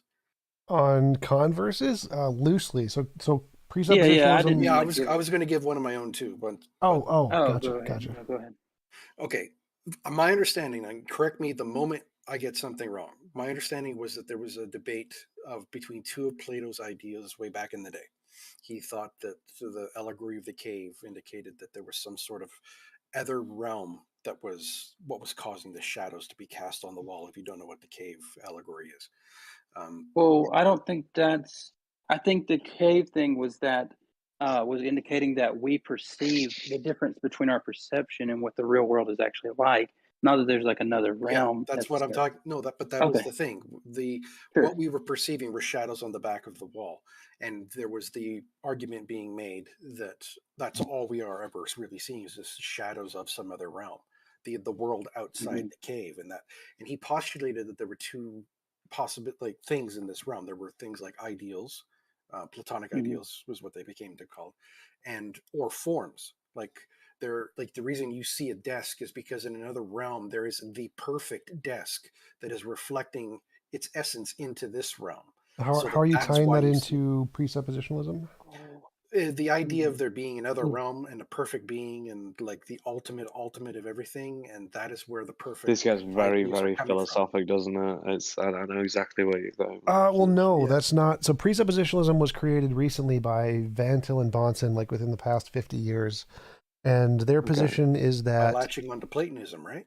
No, they're latching on to problems in philosophy. So they're saying that any problem in philosophy, that the Plato's caving would be an example, but any problem in philosophy, the fact that philosophy can't solve it means it must only be solvable by a god. So that's essentially their argument: is that, a problem you can't solve, God's all-knowing omniscience can solve it, and since without God's omniscience, you can't solve this problem. Therefore, knowledge is impossible. Yeah. So there has to be a ground. The way of me breaking that down was the idea that they were trying to appeal to the realm of universals, where God resides. And I don't think they need to say anything about a realm of universals. Like you can use presup without any kind of reference to like universals. Like you can be a nominalist. Yeah. So basically, like here's an easy illustration. Never heard it once. Yeah, here's an easy illustration. Side 10 Bruggencade, a bunch of people used to do, and sometimes when I get in a deep philosophical conversation, I'll use it because it can be helpful. I don't think everything's wrong with precepts. I just don't think it's a good method. I don't think that it. Anyway, so they'll like one analogy. It's kind of like the Matrix, right? But it's like, how do you know what color the walls in the room you're in are? And you're like, well, they're blue, and then they'll say like, well, what if you're actually in a room? What if you're actually in a crazy loony bin or something, and you're strapped down and the walls are red, but you're just having this imaginary dream or something that the walls are all blue. the objections. So my friend is doing his dissertation on something called I think it's called non-existentialism, and it's the idea that nothing is anything until a person sees it and then categorizes it. It tree has falling something. in the woods. Basically, yeah. But the last exactly, part nothing's anything unless you observe it being that thing, and it's complete fucking nonsense. It's rubbish. the last thing though is of that analogy is this, like their most important part is how do you know that you're in a room with blue walls and not strapped to a bed in a room with red walls, and only if you know. Well, they say with God, somebody that knows all things, if he can give you knowledge, then you can know it certainly because he knows all things. He'd know if he was wrong. But with other views, it's only like, an educated guess or like an approximate, or you can't know That's it. a problem that only exists if you assume you need absolutes for knowledge. Yep. You can be fallible. Well, right. They've created a problem that they are then offering a solution to by appealing to an absolute. Yes, that's why I like. But I would agree. I would agree with what you said before, that the position who you said your friend was studying, that things don't exist unless people look at them. Yeah, that position is pretty ridiculous. Like, that's the position in quantum mechanics of like an idealistic quantum collapse is required based on consciousness, which is essentially rejected by pretty much everybody in physics. It's only accepted by like 6% of physicists or something. I mean, he showed me. He's doing his dissertation on it. He showed me, and I read through it, and it's. I mean, you're right. It's written very well, and for the other people who are philosophers, you will read into it. It'll probably sound quite good, but it's complete bollocks. It's nonsense. It means nothing. Yeah. All of it is just completely meaningless. And it pisses me off, but it's fucking people like to think that way. Couldn't there be an idyllic position that goes like that? Like somebody takes idealism and says something like that, maybe. But it's sort of. Like, I don't think so, since idealism is the position that consciousness is fundamental. But if you think that objects like the moon exist, but only after you look at it, then it's still technically like a physical object. It just isn't there until it's conscious. So it seems to be more fundamentally the distinction that it does the wave form, does the quantum wave function collapse at a conscious experience or a conscious reckoning of it? And the answer would be no. So it could be either way, idealist or non-idealist, but it's not contingent on idealism. And a priest of kind of uses God as the collapse of all the waveforms. I've heard that before. Yep, that's a thing. Pisses me off like fuck those on, because those people who write those things, it sounds incredibly intelligent, and people who can't read like proper papers when they're published, like university papers when they publish them, people who can't read them, they'll have a look through it and they'll think, oh, this sounds really smart. But if you can read it, it's fucking nonsense. It's all nonsense. It's just written. That's typical of a lot of positions, especially in apologetics, where they make it sound really smart with some big words and some philosophical terms, but really when you get down to it, it's just garbage. It's just all bollocks. It's all nonsense. Yeah, I mean, I pretty much agree with that. Happens a lot, yeah. But I was gonna say, Tom, so I know I'm not sure how much Kant you've really read, but like since we're kind of on this subject, I've heard you refer to the noumenal phenomenal in the past. Yep. Distinction, right? Yep. Kant had like a third category or a third distinction. I'm not sure if you're familiar with the synthetic a priori. Yeah. Well, there's the synthetic and the analytic, and then in addition to those, he's like, oh well, there's also these things that look like they're synthetic, but they're also analytic, synthetic a priori. So he Sorry, made this... could you explain slightly more in depth? I've not heard of that before. So synthetic, explain a little bit more. Yeah, synthetic and analytic are things that you know about from like sense experience. Analytic are things that are true by definition. So analytic is like math and logic. Squares can't be round. You can't be a married bachelor. And then synthetic things are things you need to look at the world to see, like the sky is blue. Experience. Yeah, experience. Yeah, right, okay, yeah. And then there are certain examples that he was like, well, this kind of seems like both. Like 1 + 1 = 2. Okay. Like, is that a synthetic or an analytic? Because it describes the world. Like if you take one rock and you add another rock, you get two rocks. Right, yeah, okay, yeah. So it's slightly abstract to the actual definition. The concept comes first. Right, and so then he says, well, that might be this new category called synthetic a priori, because a priori, a posteriori is a different distinction made up by a different guy, and it means a priori is things you know about just by thinking about them. A posteriori is things that you know about through sense experience, kind of like synthetic. And so he's making the distinction that there are some of these a priori things that you only know about from experience, like 1 + 1 = 2, when you take one rock, add it to another rock. And so they're the synthetic a prioris rather than analytic. And so he's made up all these different distinctions. So one runs over into the category. Yeah, right. Okay. Yeah, I understand. Right. Thank you. Thank you for explaining that. I appreciate it. Yep. So one of the things that came up though in his thought pattern was that with the synthetic a priori, he said that some things are like basically that because we have to take what's in the world and we have to use our perception, so that he basically said that there are some things that we have to interpret them. Basically, we have to perceive them and interpret them through a mind that's not like the world or something, to that effect. Where it's like, so there's some things that you can know, like math and logic from 1 + 1 = 2 without experiencing, things or whatever. You can just think of them. And then there's the other things you have to experience, like what is, a kiss like, or, what is it like to pick up 100 pounds or whatever. And then he's like, well, there are these other things that it's like, well, when we experience them or we have like basically there's like you have to interpret what's going on. So we're not perceiving things in themselves, basically. And I wonder if you had really, because it kind of sounded a little bit like what the guy was saying a minute ago, but it's Can you a give little an bit different example? idea. Well, are you like, because it seems like you're adding in the noumenal phenomenal distinction into the synthetic a priori distinction? Because there's the noumenal phenomenal distinction is that there's the world as it appears to us, and there's the world as it actually is, independent of how we see it. And that there's no way to get to the noumenal the way the world actually is from just the way it appears to us. It's always just going to be the way it appears to us. Yeah, so it seems that when I was reading this, and it's been a couple years ago, but the synthetic a priori was like a way of him like saying that we have to interpret, the synthetic or something like that. Did he give any examples though of what you were talking about before? That I'm just. Well, I don't think the synthetic a priori distinction has anything to do with the noumenal phenomenal distinction. I don't think those are connected. I think those are separate things. I don't know what the connection is you're drawing between those.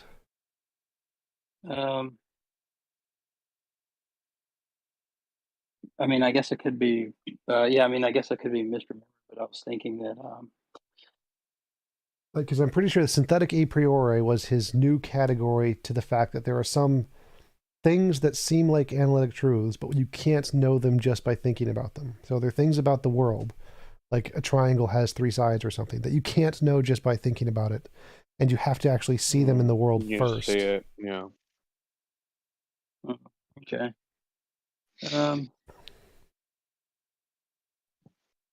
Okay. Yeah, I mean, I'll have to get back and reread, because that's what I was thinking that was coming from that, was this like interpretation model, basically. It's a lot of philosophy stuff is very. I always think a lot of it is just absolute bollocks. Anyway, half of it is just people looking far too in depth at certain things that are not that complicated, and there's different stuff that I've read. Even like I was saying before, like non-existentialism is. It's all bollocks, but there's people who have built their entire careers off stuff like that, and it's. It's. I don't know. I might be completely wrong. They might have. Well, I think you are wrong. It's more like 80% of philosophy, not like 50%. So like the vast majority of it. Yeah, it is. Because I read it into. Do you know about that? I'm not entirely sure how you pronounce it. I pronounce it nihilism. John Stuart Mill. Yeah.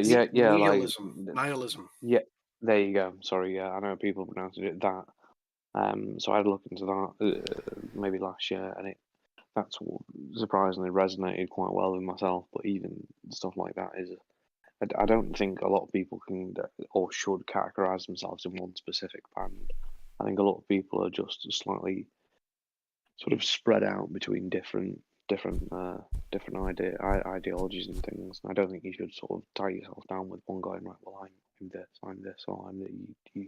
Sure. A lot of people have got a lot of different opinions that are spread across a lot of different things, and it's Sure. Yeah, I think a lot of the philosophical positions are too restrictive, and when people label you as one, it's usually just to bring up criticisms they know of that position that you may not know about, to try and like undermine your argument. Exactly. And it's one of those things, unfortunately, that like I've got my own views, but if you speak to people who actually, let's say, have focused on one position, they know I'll very happily admit they know too much about it for me to argue with them. They're too well read and they've got too many references and things like that. And I can't argue. It's like if you ever see Ricky Gervais talking about atheism and things like that online. I do agree with him on most stuff. However, if he was put into a proper debate with people who are well read on theology and things, he'd have no clue. He would have no idea what he was talking about. Yeah, that's one of the useful things philosophy does, is that if you can learn the rhetoric skill, you can learn how to break down even the complicated arguments into simple arguments. So like the way I do the God debate is I break everything down to how does that differentiate imagination from reality? And if I can take whatever argument they're giving and break it down into that question, I can address it, whatever they're saying, no matter what academic level, because most of the people I debate are professors of philosophy at different universities on my YouTube channel. The question I always tend to ask people who are, let's say, the sort of theists and believe in religion is I always just ask one very simple question, and I say, if I put this to you, so can God create a stone that can't be moved?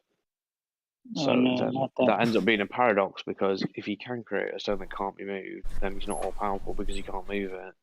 And if you can't create a stone that can't be moved, then the statement itself contains a contradiction, because if you're talking about infinity, then you're never going to be able to create something that takes forever to create. Well, typically it's rephrased as, can God create a rock so heavy he can't lift it? That's the typical phrasing. Sorry, it is, yeah. But even then, if you ask CS that, it's very it's not necessarily I'm asking them to defend it. It's just always very interesting what their answer is, rather than I don't necessarily want them to. I'm not expecting them to come back with an answer to that completely disproves it. It's very interesting what they respond with. I have the answer for you. God the Father can create a rock so big that Jesus the Son can't lift it. Trinity. Oh God. Yeah, I don't think that argument actually works. I think it's Oh no, it doesn't. It's bollocks. It's nonsense. I think that complete nonsense. Well, I mean, you could just say that God, by all powerful people typically define it as being God can do all logically possible things. So if it's not possible, then it's something God can't do, right? So seems a bit odd. For that one. Seems a bit odd since we can think up of like paralogics and contradictory logics in our heads. So how can we conceive? Exactly. Yeah. Why can we do that? Well, so the problem though with that approach is going to be that if you go, well, why can't God do contradictory things? If he's all powerful, he would be able to. Then the person could just say, okay, well then he can create a rock so big he can't lift it, but then he'll just lift it. And then if you say, well, that's contradictory, they'll go, well, you said it's fine to be contradictory. You see, so it just doesn't work out. I think also you might be thinking that. Go on, sorry. You cut out at thinking. What I was going to say then, whoever just said that he can create a rock that's so heavy he can't lift it, and then he'll just lift it. That is possibly the best response I've ever heard to that, and I've never heard anyone say that back. But that is effectively the same response as what the argument is asking anyway. I mean, I don't see a problem with saying like, yeah, it's possible. Answer. I don't see a problem with him saying, yeah, it's possible for God to create a rock so heavy he couldn't lift it. Like, okay, problem solved. Yeah, and then he can move it there. But I wouldn't even add that part. I'd just say literally, there is no problem with saying God could use his all power to create something so powerfully, or like denotes most of his power to a different object, then he wouldn't be able to lift it. Like, it's logically possible for him to do that. Yes. All right, you guys are my Yeah, babies. you need a contradiction then to say he Get a can't lift fuck, it though man. as well, because so it matches the argument. Well, no. I think the, that the argument I think in that itself the is flawed theist, anyway. So. I think the theist could say, like, yes, God could create a rock so heavy he can't lift it. He could give his omnipotence to a different object, problem solved. Then he wouldn't be omnipotent anymore, but he could do it.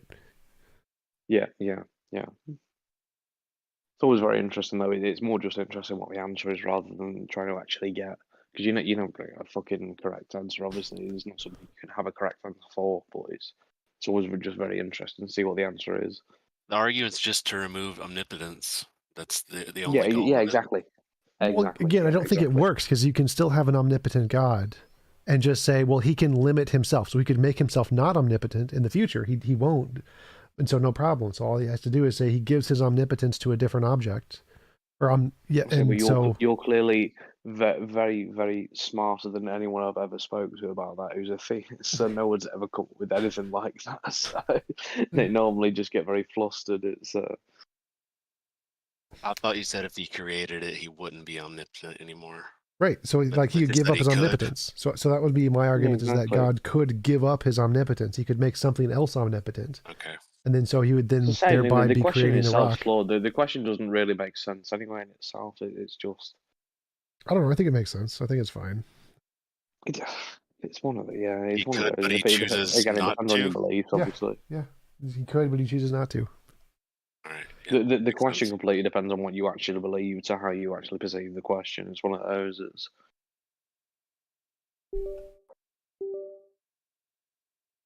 I would think that would. I prefer the Epicurus quadrilemma. I think that one's a better one. So. Yeah, that one's better.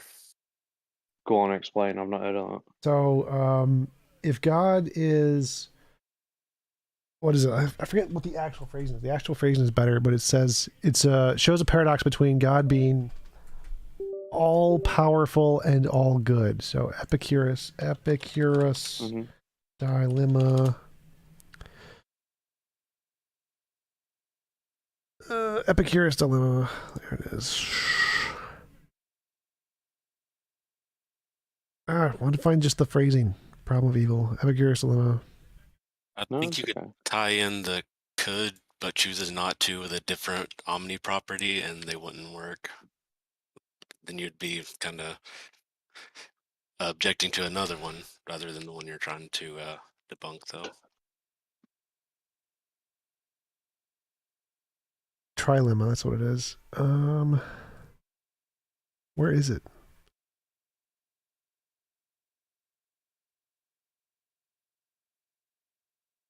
Here's a picture. Is God willing to prevent evil but not able? Then he is not omnipotent. Is he able but not willing? Then he is malevolent. Is he both able and willing? Then whence cometh evil? Is he neither able nor willing? Then why call him God? Yep, that's the one. Oh, I like that. Yeah, you That's should. fine. That's the better one instead of the rock Fucking one. hell. The rock one you can kind of turn it around. Who's that? Who's that quoting? Epicurus. Very Yeah, ancient. no, I like that a lot.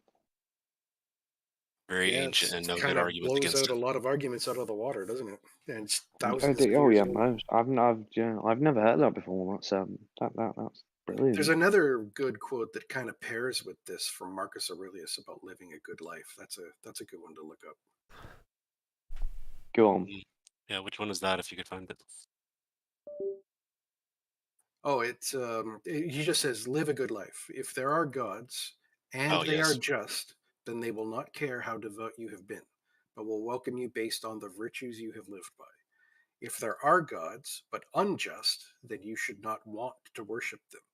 If there are no gods, then you will be gone, but will have lived a noble life that will live on in the memories of your loved ones.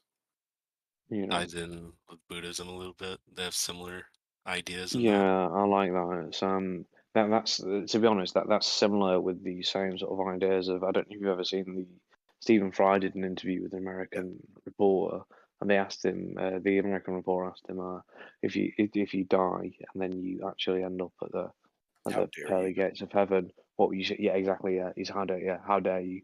Bone cancer in children. What are you doing? Yeah. Why can you? Yeah, Fry and has said he it's a similar likes thing. Stoicism. He's mentioned before that he's a fan of that kind of philosophical thinking. And Stoicism and Marcus Aurelius and Buddhism, they're all very similar in their kind of stoic outlook. It's like life is fucked, the universe is fucked, let's just go have ice cream. Well, that's it. So when I was saying before about that sort of nihilism or nihilism, when I read up on it, I sort of identify relatively strongly with a lot of the points of it because Well, that's it's because just there's a kind of a dynamic shift that you can create in your head if you acknowledge that the universe doesn't have an inherent meaning behind it, but your there's nothing. existence has some sort of innate meaning already that you didn't give it. Like there's an advantage to being alive. You get to ask the questions.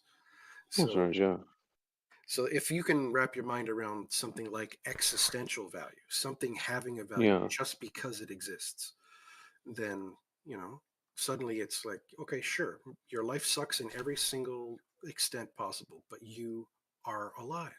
And that It has still to makes mean something. sense though. The actual idea, that like the actual basic premise of the idea still makes sense because then you're going through it's your existence.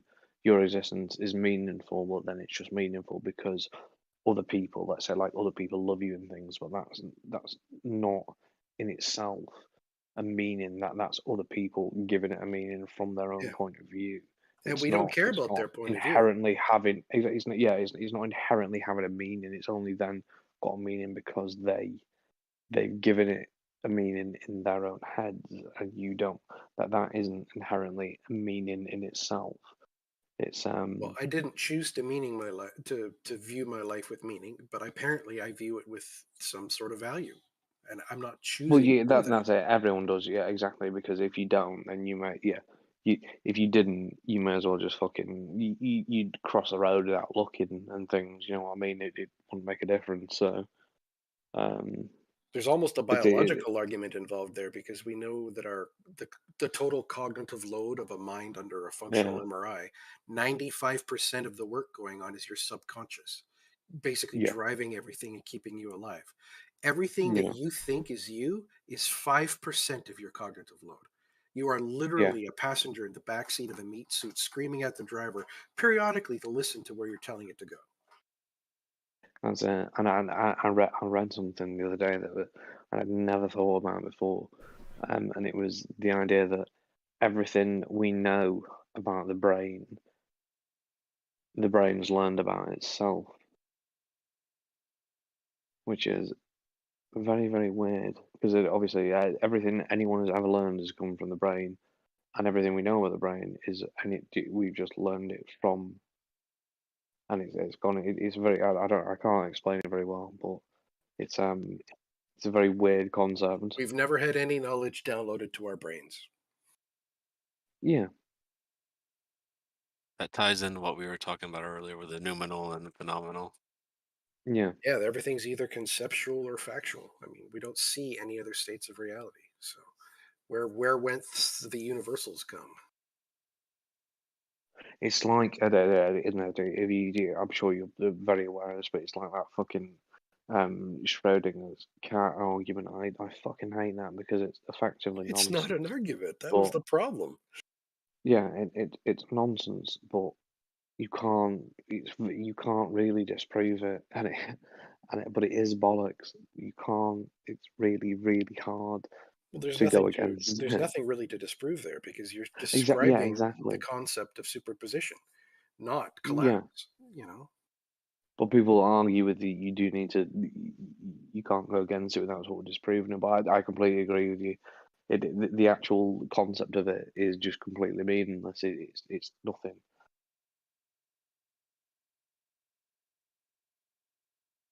I hear somebody's TV. That's mine. That's definitely my TV. Turn it down a little bit.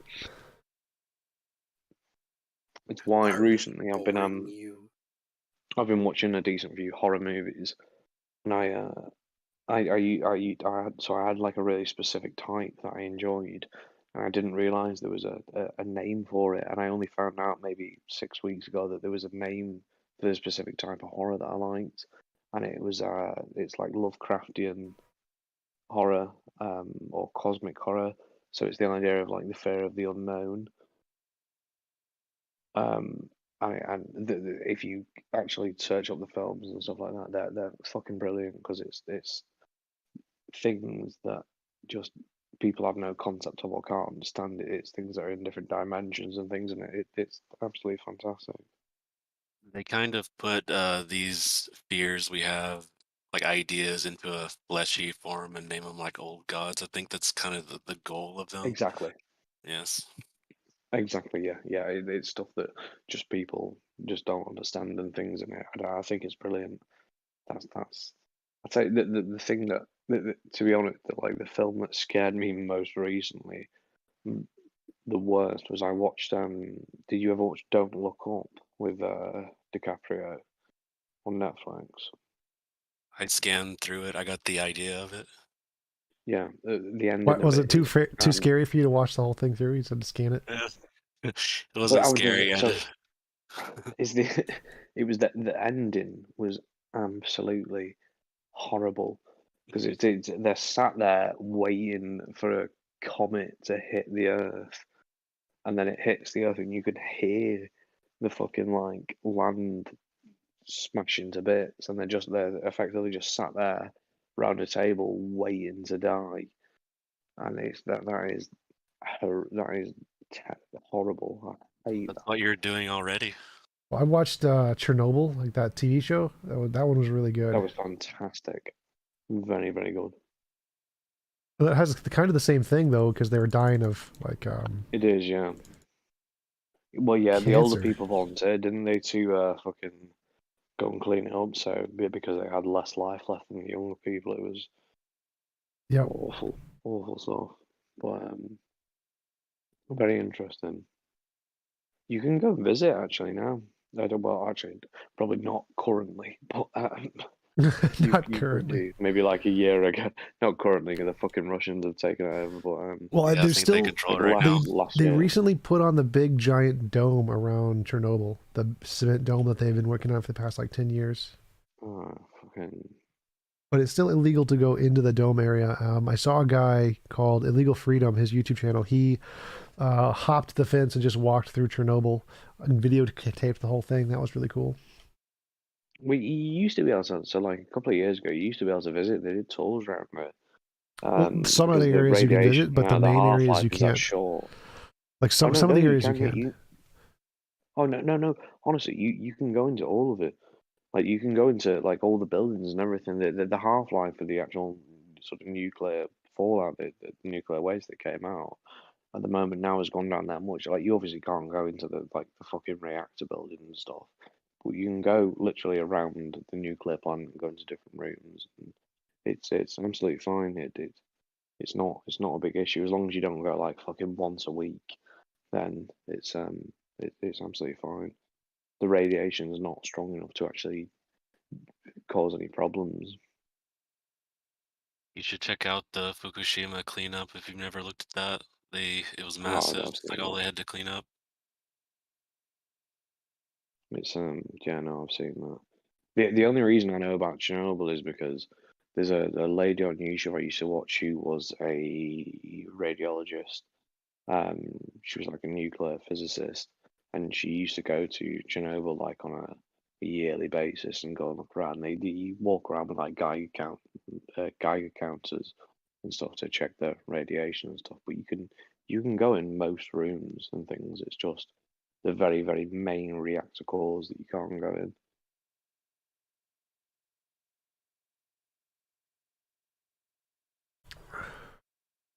If you want to hear an alternate view to nihilism, you should check out Nietzsche. It might be a little bit dense if you're not familiar. Yeah, you should look into I'm that. very aware who that is. Yeah. Yeah, really get into that if you want to kind of How hear. am I spelling that? Sorry, I'll have a Google. Go on. Sorry. How am I spelling that? NICHE, something like that. NEITZSHTZSHCE. I think I can't spell out loud. Yeah, I've got it. It's cool. I prefer moral naturalism.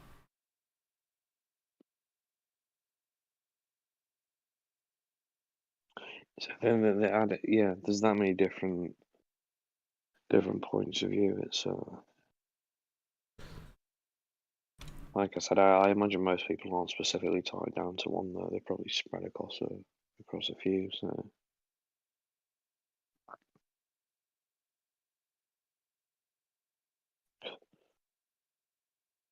God is dead, and 4 other quotes from Nietzsche.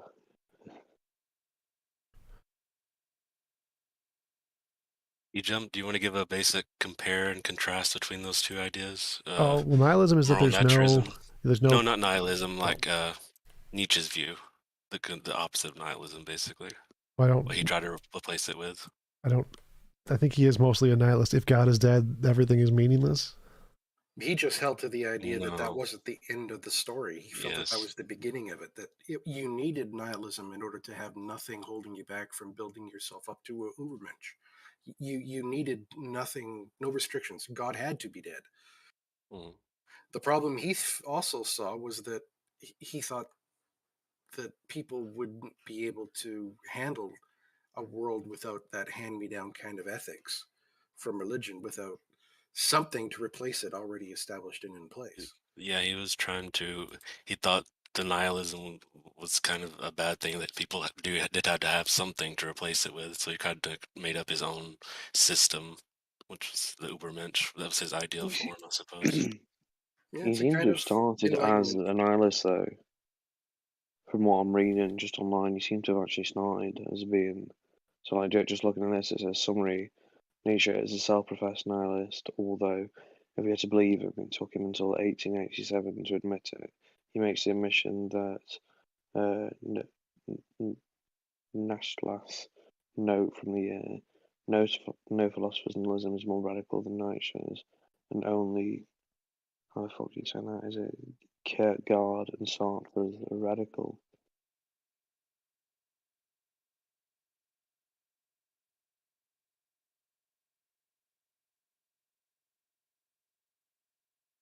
We mentioned existentialism earlier. That was Camus. That's a good one to look up if you're interested in that. I'm not even sure how I define existentialism. Well, you don't necessarily want to go too down the rabbit hole, because at the concept of needing to analyze the existence or accept the existence of something before you can analyze its essence is a good sort of principle, but you don't necessarily need to jump into bed completely with everything they tried to imply with that. It's kind of like with Descartes in his Cogito. He tried to use that as a proof for God. You don't have to go down that path. You can still accept the truth that he did manage to discover. No, I agree with you on that. That's the thing. Like the case could genuinely just be that there is absolutely no meaning to any of it, and it's all just completely random, and all of this philosophy is just complete nonsense. But we had to talk about it to figure it out. Well, most philosophers think there is objective value, like meaning and purpose and value. They're atheists, but they still think there is meaning, purpose, and value. Based on well-being, mostly, correct? No, well-being is not. No one in philosophy, they hate well-being. They hate the well-being idea because it's so not well defined. It is not a popular view. They just called it eudaimonia back in ancient Grecian days, but Grecian days. The Grecian days. The Grecian days, lad. The Grecian days. You got to get back there and do it right. Well, so what about something like based on our sociality? So, like, how to best relate to one another, which would, of course, be predicated on like effective communication and learning about one another. Well, it depends on what you mean. The If you mean problem like with stuff like that is it ends up going too deep though, because when you're saying about relating to one another, a lot of it's defined by different social constructs, and then you Never go too deep. into where the social constructs come from, and you end up going for fucking miles and miles, like they were saying, into a rabbit hole. You've got to look. Well, yeah, that's normally the question: is are these social constructions like subjectivism, or are these caused by some objective feature of the world, like objective morality? I imagine. Well, most I reckon are social constructions. Almost all. Nope. I'm kind of holding myself to the point that since we can see that even single cells react with their environment and try to move to achieve homeostasis, that principle is just the micro version of what we do at a macro level. Is that we're key to try to take care of ourselves, and we can't fail as a social species to recognize that means cooperation with community, tribe, family, that sort of thing. And But I did want to say that most philosophers are it's not. how you interact One with those sec. as well. Most philosophers are not Sorry. social constructionists. They believe there is an objective morality, moral realism. You can actually look at the Phil Surveys paper 2020, 2020, and it shows the consensus or what most philosophers believe about most things. Like 70% are atheists, 65% believe in objective morality, so not nihilism. But again, that would still hold if this morality that we're referring to was an emergent property from simpler forms, correct? Like if it was just the nature of energy to eventually make life, that life cared about itself. It depends on which view. Like in my view, strong emergence means that there's literally something that comes about, like is created, like a law of physics or something. That strong emergence means that literally something is created from those properties, not just that they result from.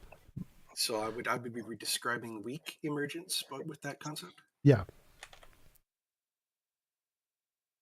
Is there anything against weak emergence? Because I'm willing to acknowledge it's like that title, a weak emergence. But No, weak emergence is the stronger one. Is the one that's more accepted. Hey, Tom, I was just wondering, you had mentioned that most philosophers support moral realism. Yes. And it's my understanding that you base your moral realism on some type of fundamental field. Do the majority of moral realists also base it in a fundamental field, or what is their basis for grounding the moral objective? All right, there's no consensus on what it is. There's just a whole bunch of different theories. My view would be called moral naturalism, and you can read more about what moral naturalists believe. But there's just a whole bunch of different views on what morality is constituted by. No real agreement there. See, I agree with you on that, but I think it's probably slightly lesser though. I think with regards to like you saying that it just morality coming from sort of an innate feeling. I think what we've got nowadays and what you would call morality coming from an innate feeling is a very, very different thing. I think original morality was probably just like fucking if you go back like fucking cavemen or something, they're just going through that. So the people they are friends with or they live with or something, you say live with, fucking they stay with or whatever. It's just because it benefits themselves. I don't necessarily think there is a specific, don't fucking kill the people and stuff. And I think that's probably been built into society as it's grown.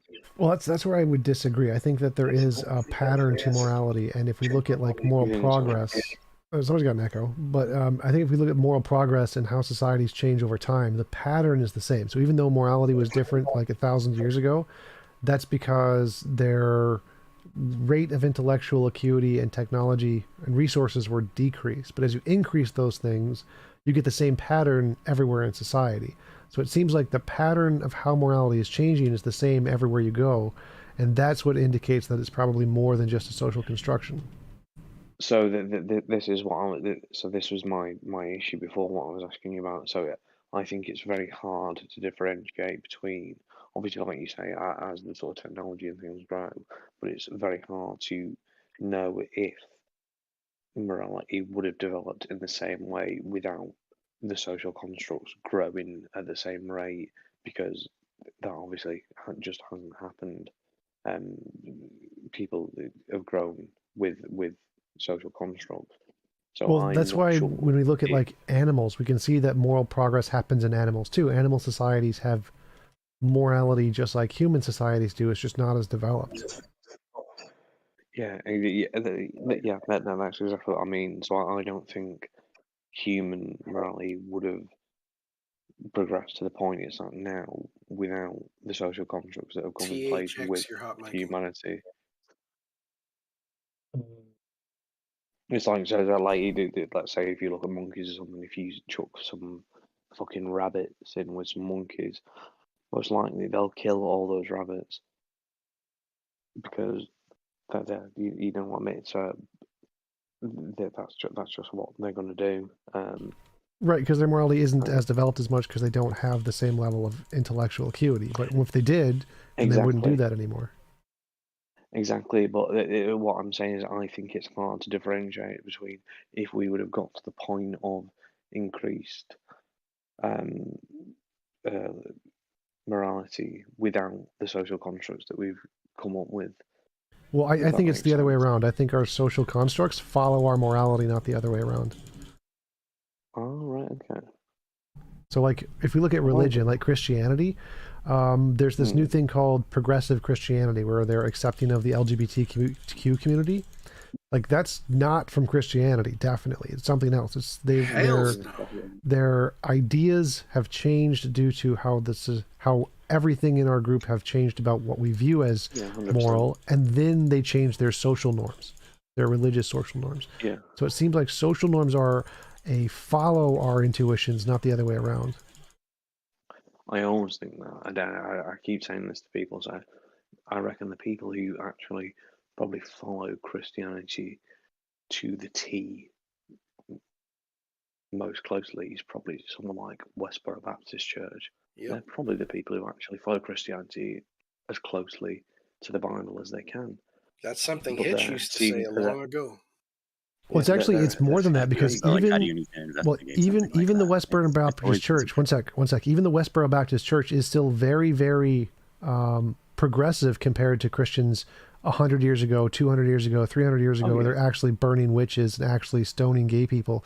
Like, even 50 years ago in Britain, it was a crime to be gay. So even the Westboro Baptist Church is moderate compared to what Christians used to be. Well, I'm going to argue that they're not being allowed to do that. They're being held back by the rest of us, and that if they had the opportunity, they sure as hell would. Do it. Yeah. I don't think they'd be as I don't think they would execute stone people to death who worked on a Sunday. I don't think they would ban shellfish. I don't think they would convict people for having mixed linens. So I think that they're still moderate compared to the early Christians. Yeah, but like if you followed it to a T, you'd be fucking mental. Like, you'd be seen as by mental by our standards, sure, but by their standards, they're just like this is the true horror of divine command theory. The idea that it doesn't matter what God says to do, it's good. So he says, kill all the Amalekites, genocide, that's fine. He says, buy you slaves from the nations around you, international slave trade, that's okay. He says, kill your children to show your willingness to be my followers, then killing children's good. Problem.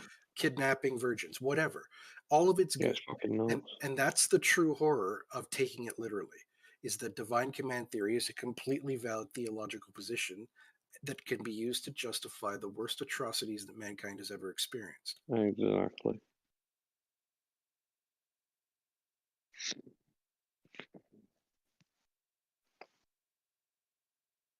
You cannot start with such a flawed premise and expect a good argument. Exactly.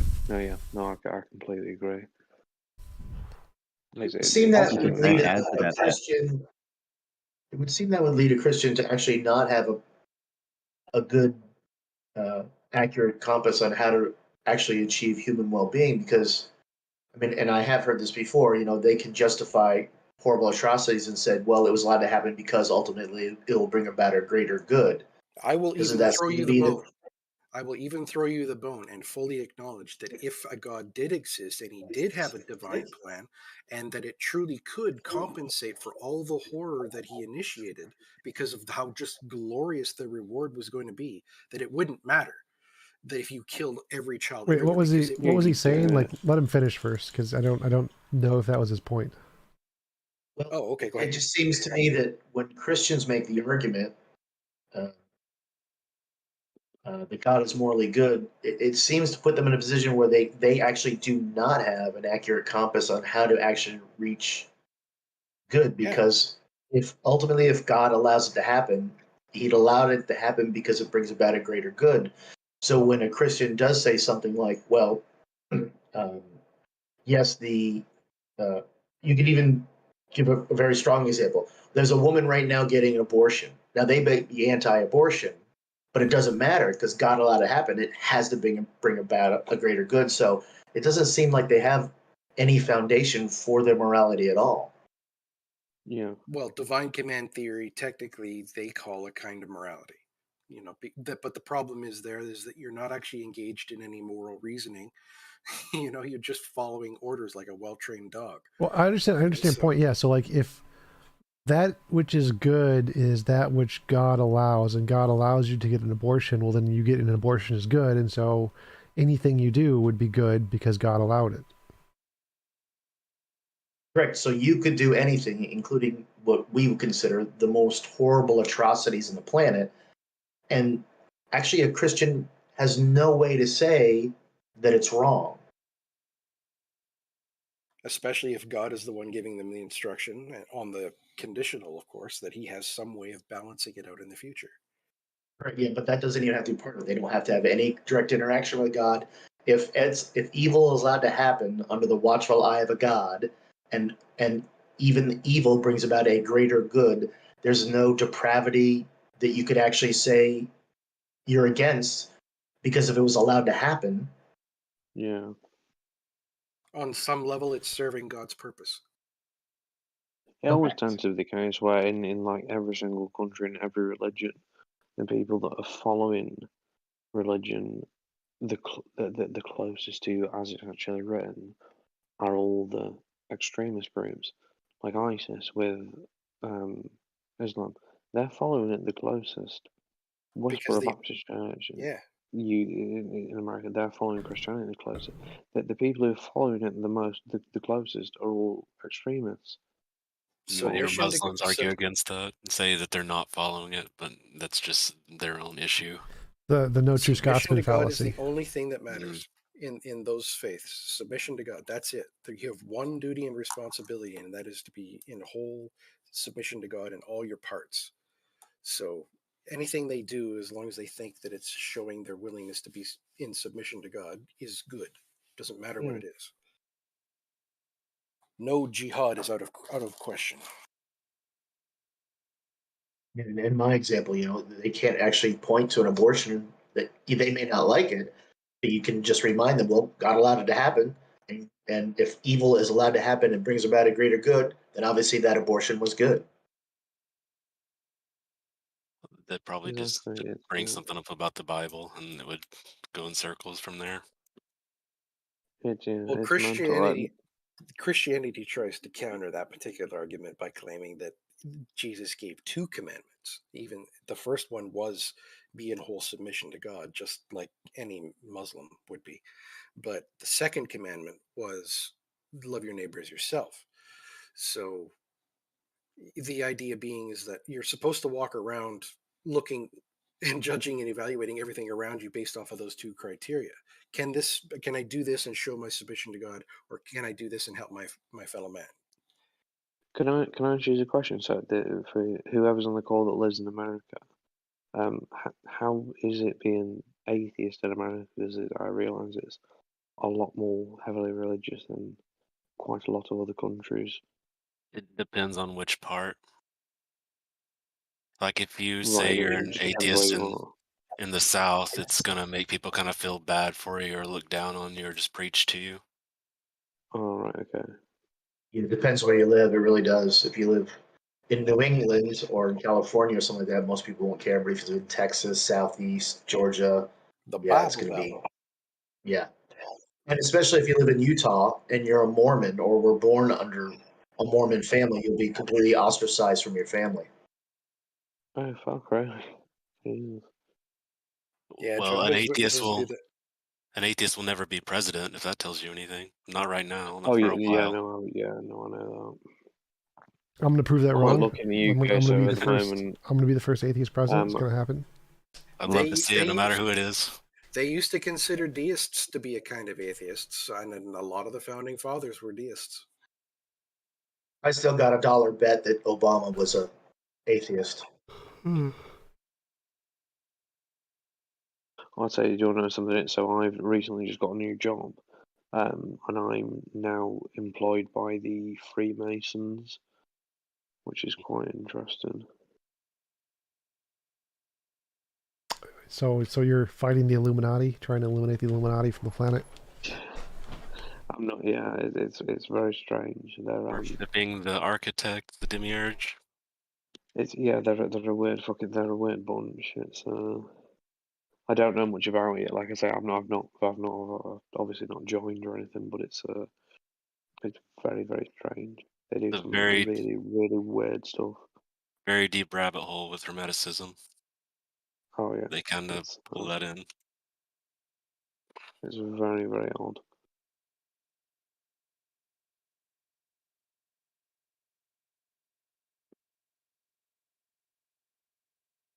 TJump, as I mentioned earlier, I meant well-being is kind of how how I think you mean it, in no involuntary position of will. Like that's kind of how I meant it. Like just the best possible world for everybody. Does that make sense? He is playing a racing game of some sort. Yeah, I'm one playing Cyberpunk 2077, and I'm in a car right now. I'm in a car, and there's a racing section that's coming up. But I don't like. There's no accepted definition of what the grounds of morality is. There's a big disagreement on what it is. Utilitarianism is a big one. Platonism not as big, but it's one. Moral naturalism is a big one. There's lots of different definitions. There's no like agreed upon definition of what well-being should be. But do you think well-being could be defined in your way as no imposition of Sure. will, no voluntary? Okay. I think well-being Couldn't someone counter subjective. your argument? Couldn't someone counter your argument and just say you're just arguing for heaven? Well, in my view, like the no imposition of will leads to the world being, it's impossible for any being to force any other being to do anything they don't consent to doing, which means God would be unable to force you to do anything you don't consent to doing. It would not be like heaven because God couldn't force you to do it. You wouldn't have to be there with God. You could just go to your own planet. There'd be you wouldn't be forced to live here on Earth. No hell. So it wouldn't be heaven. Say hello to heaven. Yeah, heaven has constraints, I would think. Well, whatever is there is not you. Mm-hmm. TJump. Yeah. Yeah, I was just looking at my sorry, I just popped back in. Somebody was sending me kept sending me a message earlier to ask you, said, hey, my mic's not working. I'm trying to ask TJump a question. Could you ask him for me? Should the let me read this first. What was the name? Shit. Loom Poom. I think he was one of the trolls who was saying the N-word. Wait. Okay. Yeah, we had about a dozen guys come in that were trying to spam the channel up. There was some friendly fire because some people tried to talk. Oh, okay. Yeah, I see. His question is kind of. He's like. Kind of racist. Yeah, it's if the people that are genetically closest to the first people on Earth that look like Africans, for example, should they have the right to claim the world? Like if someone comes across a piece of land first, should they have the right to it and to build on it? It wouldn't I'm not apply sure. in the best of all possible worlds because in the best of all possible worlds, everyone gets their own world. The fact that in our world we don't have that doesn't mean it's moral that people just happen to be there and get it or whatever. Cool. Yeah, are you still going live right now? Yep. Oh man, you're going for a while, huh? Yep, I'm trying to do it more often after shows because they get slightly more viewers. Oh, cool. Do you think outside of implementing some type of technology, your best of all possible worlds is even possible? Well, once we implement new technology, yes, that would be the point. Is that as we gain technology, we'll get closer and closer to it. But I guess my question is, there's no way to actually, how do I put this? There's no way to actually obtain your world with just a natural world model, is there? Yeah, like with technology, with science, we'll be able to do it. But that's what I'm saying. Technology is just a tool we use to maximize our resource usage. It becomes more and more efficient with more technology we have. Like, yes, we will be able to build the best of all possible worlds if we had enough control over physics, and we will be able to build like a model of the best of all possible worlds. If we had like the Matrix, we could do it. Like, there's lots of different ways to do it that are completely natural with no supernatural. So what would be a natural way? Oh, my apologies. I'm a little bit off here. No. Let's say no human. Let's say no Homo sapiens developed. It was just other primates, but not Homo sapiens. Other mammals. Would your world ever be possible? They're tool users. What? So eventually, Say that again? they could make a tool. Yeah. Wait, say that again? Once again, so no Homo sapiens developed, but other mammals did. Other primates. But they didn't get, for lack of a better term, the spark of intellect we have. There are dolphins and whales and all that other kind of stuff. In other words, all animals except Homo sapiens. Is your world possible? Well, if like possible just means there's no logical contradiction. So there's no logical contradiction, but the best of all possible worlds is one where there was literally never any involuntary imposition of will. Obviously, that isn't the case if evolution took place. So we have to get as close as possible with technology. And if other aliens got to equal or higher level of intelligence of humans, they would be able to do it. But if no thing got that way, then obviously no one would probably make it, which you would need to do if it didn't start that way. So if there's an objective morality, yet it can only be reached through technology, a universe that lacks technology could never reach an objective morality? No, objective morality is just a fact of the matter, kind of like a law of physics. It's a thing that's there. Whether or not we maximize it or not doesn't make a difference. Like gravity, if we maximized gravity or made gravity the strongest force in the universe or followed gravity to its like apex end, it would mean that like if gravity pulled everything together into a single particle. Like obviously that's not going to happen, but we can still imagine what would happen if we did maximize gravity to make it the strongest force in the universe. So we can imagine what we would do if we maximized the moral law to make it the strongest force in the universe. It would look like the best of all possible worlds. And that would be true whether or not we actually do it. So there is an objective morality there. Just whether or not we can achieve it is a completely unrelated question. Kind of the same thing. What it'd be like if we did, though, right? What? There's more benefit in aiming at a goal than necessarily attaining the goal. But it seems the achieving it is reliant upon technology. Is that correct, or Yes. would you disagree with that? Yeah, like we can't build the best of all possible worlds without technology, unless magic or something is discovered. In the same way, you can't like calculate a utilitarian calculation, right? Like it's all just pragmatic, not pragmatic. Sorry, philosophical, not pragmatic, right? Well, yeah, like utilitarian.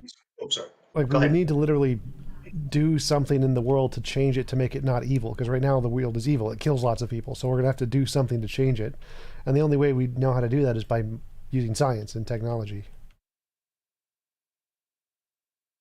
Yeah, TJump, let me ask you this, because one of the problems I have with the concept best of all possible worlds in regards to other arguments is that I just don't know if there is a best of all possible worlds, because it just seems like you could always add one more thing to make it better. Best of all possible worlds doesn't mean like it has infinitely many moral good actions. It's just a world where you have all living beings and it's impossible for any one of them to force any other one to do things they don't consent to. That's all it means. Oh, that's not the best of all possible world, right? No, Just the best of all possible is just a label for a world that has achieved that state. It doesn't mean it's just an ideology that's not a thing that can happen. It's not a philosophical argument that there's literally a best of all possible worlds. It's simply a label for achieving a state where there are no more immoral actions. Like the greatest ideal world that is achievable or something like that. The greatest idea. It's like the idea of socialism. Socialism in its idea is brilliant, but it never fucking works, and you could never do it because it just doesn't work. So, you know what, TJump? I got you right here. I'm fixing to fold you up like a chair. It's the best possible world. Is this another one of those Twitter trolls? We have to ban one of those Twitter trolls? What? If it's not possible, then your whole scenario is not possible. Boom, done. No, you sound like you're in an auditorium. I like that. It's nice. You've got a nice echo. Oh, I think you guys are both missing the point of what he's saying. I'm actually in my. I'm not in my studio. I'm in my work area by my living room. Sorry. Is that also your mom's basement? But bumps.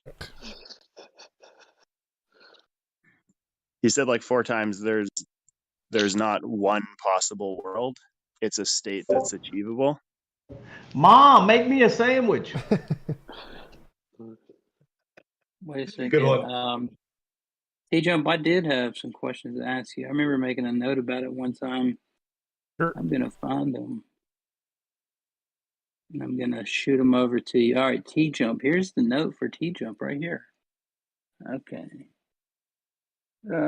Does he agree that there is no evidence for atheism? No. That is an absolute nonsense question. I Well, no, it's believe not. I believe there is evidence for atheism. I was going to say it's not nonsense, but I just talked. Well, last time I talked to Pine Creek, he said that there is no evidence for atheism. That is a nonsense like- question. So that's effectively like me saying, "All right, do you agree there's no evidence for a giant pink unicorn in the sky that controls the weather?" Yeah, I don't Do you think agree that's there's no evidence for that? personality. He's probably using I don't the think it's an academic term of atheism. You can't. Yeah. Well, no, I agree. So there is evidence that God does not exist. Okay. Do you think that there is this evidence for atheism? And I was going to ask, like, what counts as evidence? The fact that most humanly constructed beliefs are non-existent things in our imagination. God is a human constructed belief, therefore it's most likely that the God belief is nothing more than something in our imagination. Well, it sounds like so whenever you put God as a constructed human thing in one of your premises, it almost sounds like, isn't that begging the question a little bit? Well, no, I'm saying all ideas humans come up with are most likely imaginary and not real. God is almost most likely. Yeah, so like God is at the very least one of these beliefs. Therefore, it's most likely it's just one of those beliefs. Oh, gotcha. Okay, so because you were so on your moral view, he says moral intuition and moral progress are moral, and moral intuition is evidence for realism. Wait, what? Say that again? Although, so I'm just reading my notes here, but it says he says that moral intuition and moral progress, the moral intuition part is evidence for realism, although it says it's weak evidence and there are not oughts on his view. So you think that moral intuition is evidence for your moral view, although it's maybe weak? In the Bayesian sense, where they have a crappy definition of evidence.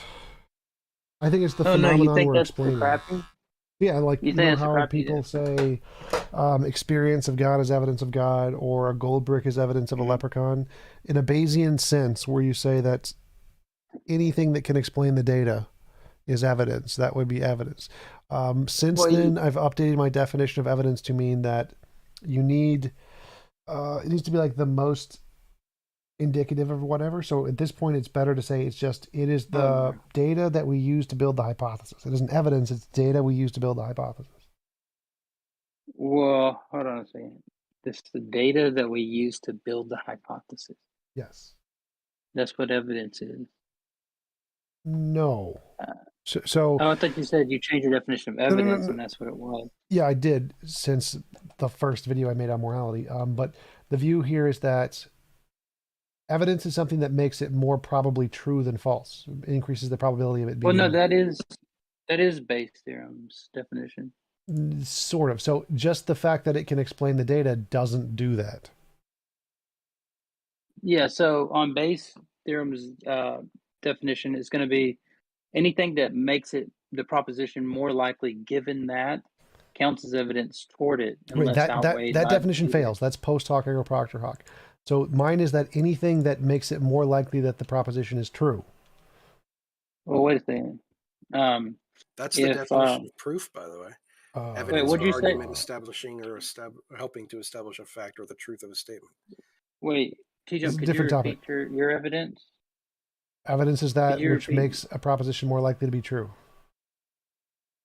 Yeah, and so you're saying that's different from the Bayes theorem in Yes, because what way now? Bayes' theorem uses post hoc reasoning, which does not make it more likely to be true.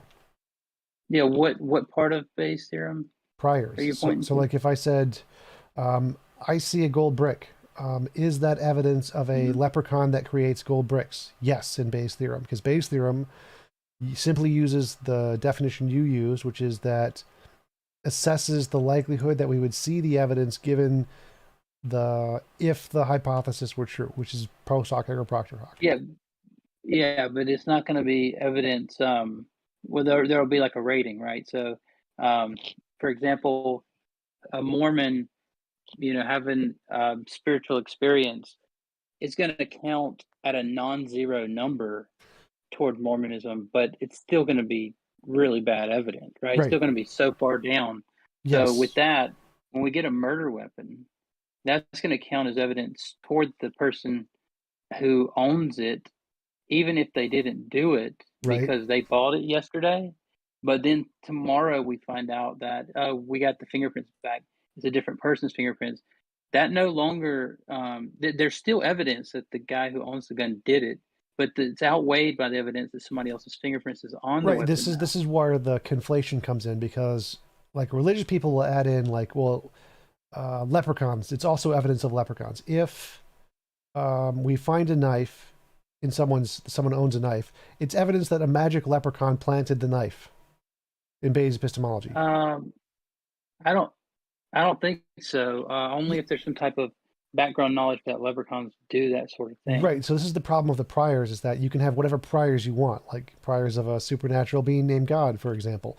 And since you can put whatever you want in the priors, it can justify literally anything as being and evidence. Yours gets out of that by saying that you need to include the priors and saying it's only evidence for the one that's most likely to explain the data, or the categories that are most likely to explain the data. It does not count as evidence for the ones that are like, there is no prior evidence for whatsoever, like leprechauns, unicorns.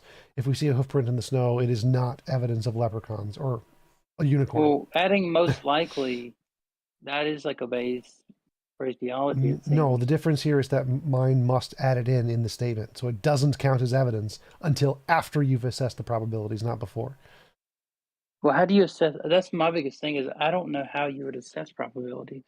Things that have an empirical basis already have some probability. If they don't, then you can't even count them. It's not on other people to disprove Yeah, stuff. so You've got to prove it in the first place. That's yeah, it.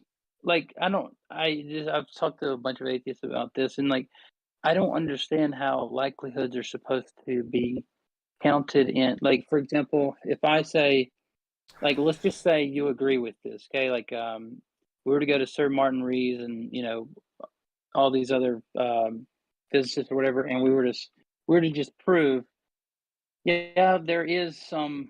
I don't care if you want to get rid of the term fine tuning, but the universe does seem to have an order to it. Let's just say that. Sure, there is fine tuning. I agree. There's fine tuning. Okay, so let's just stay with order because it's simpler. Okay, so then we just say, is it more likely that we have an ordered universe? That is it more likely that there was an orderer, or that it came about from some natural process like randomness, chaos, chance, maybe infinite amount of worlds, or something like this, right? I don't know how I would assess. It seems to me more likely when I find order in the world that it's from an orderer, but I don't know how to show that in likelihoods. Okay, so the likelihoods are based on, is there empirical evidence of the parts of the hypothesis? So string theory is multiverse theory is built on two things, early universe inflation and the Casimir effect, vacuum states and vacuum energy. So both of those things have empirical evidence. So since the theory is built on things that already have been demonstrated to exist, the theory has a higher probability than any theory that adds in pieces that have not been demonstrated to exist. So if I say string theory plus magic leprechaun, or multiverse plus magic leprechaun, that theory is less likely than just the multiverse, because the multiverse has two parts that have both been demonstrated to be real. The leprechaun has not been demonstrated to be real. So any added part that has not been demonstrated to be real is a thing that makes the theory less plausible. And so God has 0 parts. A designer, a non-physical mind, or a designer of the universe has 0 parts which have been demonstrated to exist. So none of them are plausible, and none of them have, no mind has ever been shown to exist outside of space-time. And so to say that a mind designed space-time is like saying a pineapple designed space-time. It's equally as incoherent. Yeah. So I think you're going to run Exactly, into. it's the same as just suggesting something right now. Yeah, and I think you're then going to run into asking some. people Oh, to sorry. I thought disprove it. No, go ahead. I'm sorry. No, sorry, I'm done. Cool. Can I ask Oh, a sorry. quick about that. question to Converse? Yeah, Hey, sorry. Converse, just maybe this will give you some, I don't know, perceptive. I don't know. What's the prior probability of a virgin giving birth? 0. I don't know. 0. I don't know what the prior probability of that is. 0. Yes, you do. I'm sorry, that's the most dishonest answer I've ever heard. Oh, really? When somebody says, "I don't know," that's you dishonest? absolutely know Wow. what the prior is for that. If you know if there are any priors, you can state them. If you Well, it have would be no like idea of any 0 in priors, 108 billion would be the prior. When you to Wait do a the second. math. Wait a second. That's what I was about to say to TJump is I feel like you're going to end up running into some issues with this, though, and here's why. Because so in today's we typically run into this natural supernatural distinction, right? And so when you say something like, well, this has an empirical basis, so it's more likely. So I don't It's not think only more likely, it's Wait, been let him finish. demonstrated. Let him finish. Go ahead. Sorry, my apologies. Yeah. So this is just like a trope that I always say. So like, you can say it however you want, but I just say when people say, show me the supernatural, I just say, you want me to show you something supernatural, but in natural terms. So when you say empirically, it just seems like you're going to say, show me something in this realm from a different realm. So like even in the Bible, when you see things like, angels appear as people and, different things like that. I think if you can see something empirically, it's not supernatural. Like if somebody's seen a ghost. Wait. No, wait, stop. So I don't see how that relates to anything I said. So like I don't care about a supernatural distinction. If you say there is a supernatural agent named Bob in my basement, if there is a supernatural guy named Bob in my basement, and I pray to him and he gives me a gold brick, we go down, you pray to him, he gets a gold brick. That's evidence of the supernatural. Poof, we now have evidence of the supernatural. Yeah, so it just seemed like you added in empirical into your definition of evidence, right? No, because empirical is something we verified that can effectively differentiate imagination from reality. If you have something else, that works fine too, but you need something that can differentiate imagination from reality. Well, no. So you have the likelihoods, right? What? In Bayes' theorem, you have, likelihoods, and but then you say like, well, no, it has an empirical basis.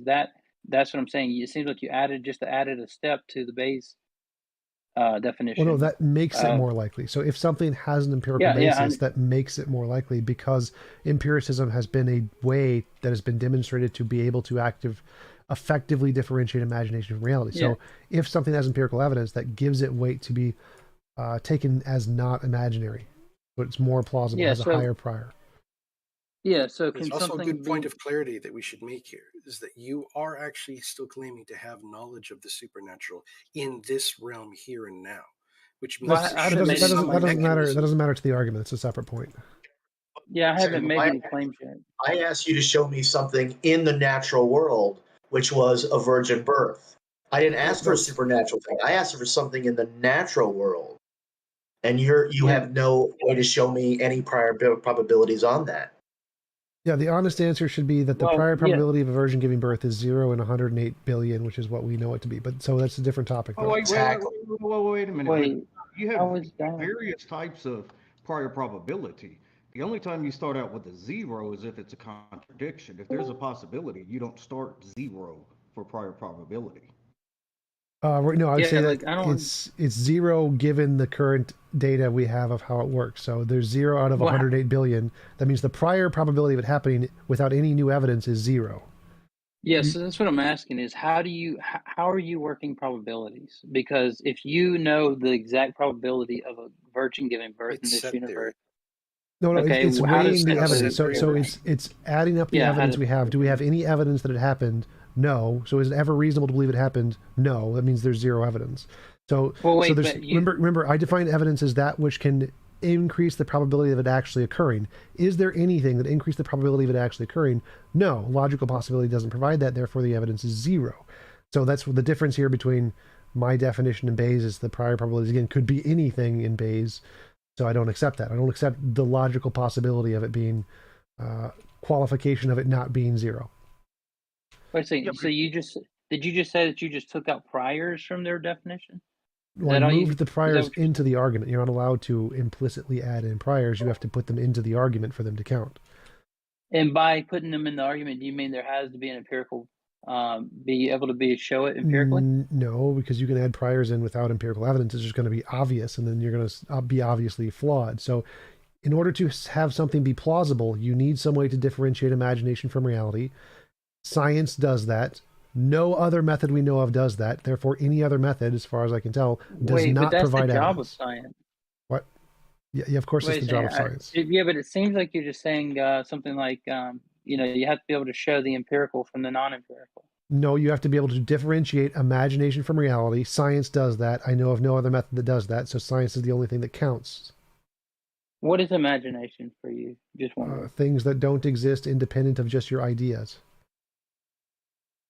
Do you have like what would you consider those some of those things? Unicorns, God, Oh, sorry. leprechauns, Santa, Harry Potter. Okay. Okay. And what makes those just imagination is that what they don't have an empirical basis, right? They have no reflection to reality beyond being a concept of Yes, the mind. we start with the fact that there is some difference between our imagination and reality, that our sense experience, and we need a method to differentiate between those two. Science has been able to do that and by making novel testable predictions and be able to predict the future, which our imagination does not do very well. Therefore, it's more reasonable to believe empirically verified things correspond to reality than our imagination. If it does not provide that, it does not be empirical, then there is no known reason to believe it's independent of our imagination. Okay, so something like let's say that there's a hypothesis, right? And let's just say that we came to a planet, all right, and we were asking the question like, does God exist? Does a God exist for these people or something like that, right? And then we take note that the majority of the people on the planet since the beginning of time have they claim to have some experience of a God. We can't count that toward Nope. because it's not empirical, or It's not a novel testable prediction. In order to differentiate imagination from reality, you have to do something to be able to predict the future that we don't know yet. It would be evidence of a God if I said, every time I pray to God, he gives me a gold brick. I pray to God, he gives me a gold brick. That would be evidence of the supernatural. Predicting something we already know or already expect would not be evidence. Yeah, but say that you prayed, and every time you prayed, it was just like some unknown intelligent That agent in wouldn't the matter. It would universe. still be evidence of a God. So if I have a hypothesis that it's a God. Oh, really? Yeah. So if I have a hypothesis, there is a God. And if there is a God and I pray to him, he gives me a gold brick every time, and I pray and he gives me a gold brick, that's evidence of God because it's a novel prediction about the future that a hypothesis is able to predict about the future. So it doesn't matter if there are other alternatives. The other alternatives don't make a difference here. I mean, that's literally just the problem of underdetermination in science. If it makes the predictions first, it wins. So say that we were to plant, like we were to take life to other planets, right? And we were to predict when this life, evolves here, they will have to a certain intelligence. The majority of them will have some type of concept and claimed experiences of God or something like that, right? Again, Then you're that just would count predicting toward something we God. already know yet. So predicting things we already know or we already see in society is just basic induction. You're not actually doing anything new. It's like predicting the sun will rise tomorrow. Oh my God. Like if you predicted they will know of Jesus or something. Oh, well, no, I said if we were to just, see the life form on another planet, we were to predict that they would end up evolving to a certain intelligence and develop a concept and this. Yeah, that's like, something we you already know, know. That's caused by type 1 and okay. type 2 fallacies, which are a result of basic physics. So, like, if you hear a rustle in the bushes and you think it's the wind, you're more likely to be Uh-huh. eaten than if you think it's the lion. So that phenomenon, that certain organisms of certain intelligence will develop a hmm kind of anthropocentric agency fallacy, is something we already know about. That's not predicting anything new about the universe. That's like saying, So oh, well, Yeah, we they'll can then, develop eyesight. Like, that okay. so those life forms on other planets will have well, the same concerns, one would think. but isn't on your view, isn't God not a thing? What? That's us being chicken shits. That doesn't make Wait, no, God a no, thing. I don't understand the question. What do you mean? I don't think he exists. Okay, But that does, but what does that matter? So, like, in this, like, if you predicted there is a God, therefore the sun will rise tomorrow, that's not evidence because we already know the sun will rise tomorrow. So, if you're predicting something we already know or already expect to happen, it's not evidence. You have to predict something new, okay. something we don't So expect. yeah, I'm just trying to understand your view. So say like the Bible when it says like in the beginning God created the heavens, the earth, all this stuff. Let's just say that the people who read that ex nihilo creation, let's just say they're right about it, right? And then we come up and find out that there was some type of beginning to space and time. Let's just say that was the case. Then that would be a prediction that was counted for evidence for you. Sure, if it said God created space and time, which didn't occur. Well, that's Okay. can I say something, TJump? Do you mind? Sure. Okay, just very quickly. I'll be real quick. So the problem with what you just said there, converse, is that you already know that it says something about in the beginning God did whatever, Well, right? The no, I'm problem, assuming before we know that. yeah, but it's written there, and again, just because we would say there's a beginning to space and time, there's a specific order and things that supposedly happened that we can in fact disprove didn't happen. Whereas making an assumption, well, it says therefore God made this, and just taking that first section and going, hey, now I'm okay with that, and thus if we find a beginning to time and space, we're going to say, well, see, it was right. The Wait, problem I'm is not there's more understanding. to No, it that's than not what just I'm Wait, I'm not God doing. created. understanding what you're saying here. Yeah, What I'm your not doing objection is. that. So like, I'm if just. the What my Bible objection said, is? if the Bible said, I created space time, I created the Big Bang, I created DNA with a double helix. There was the asteroid that hit the planet at this year, whatever. The Earth is 4.5 billion years old. The universe is 13.8 billion. If it said those things, that would all be evidence the Bible is true. That would all be evidence of the Bible. If it actually predicted things Yeah. about the So future that we don't know about, that is evidence. Yes.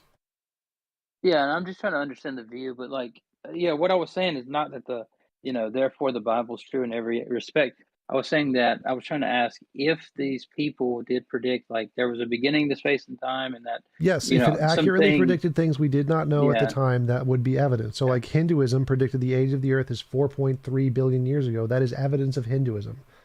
Okay, so your definition is really predicated on um, just predictions. No, Is my that right? definition is you need a way to differentiate imagination from reality, and science, novel prediction does that, is a reliable way.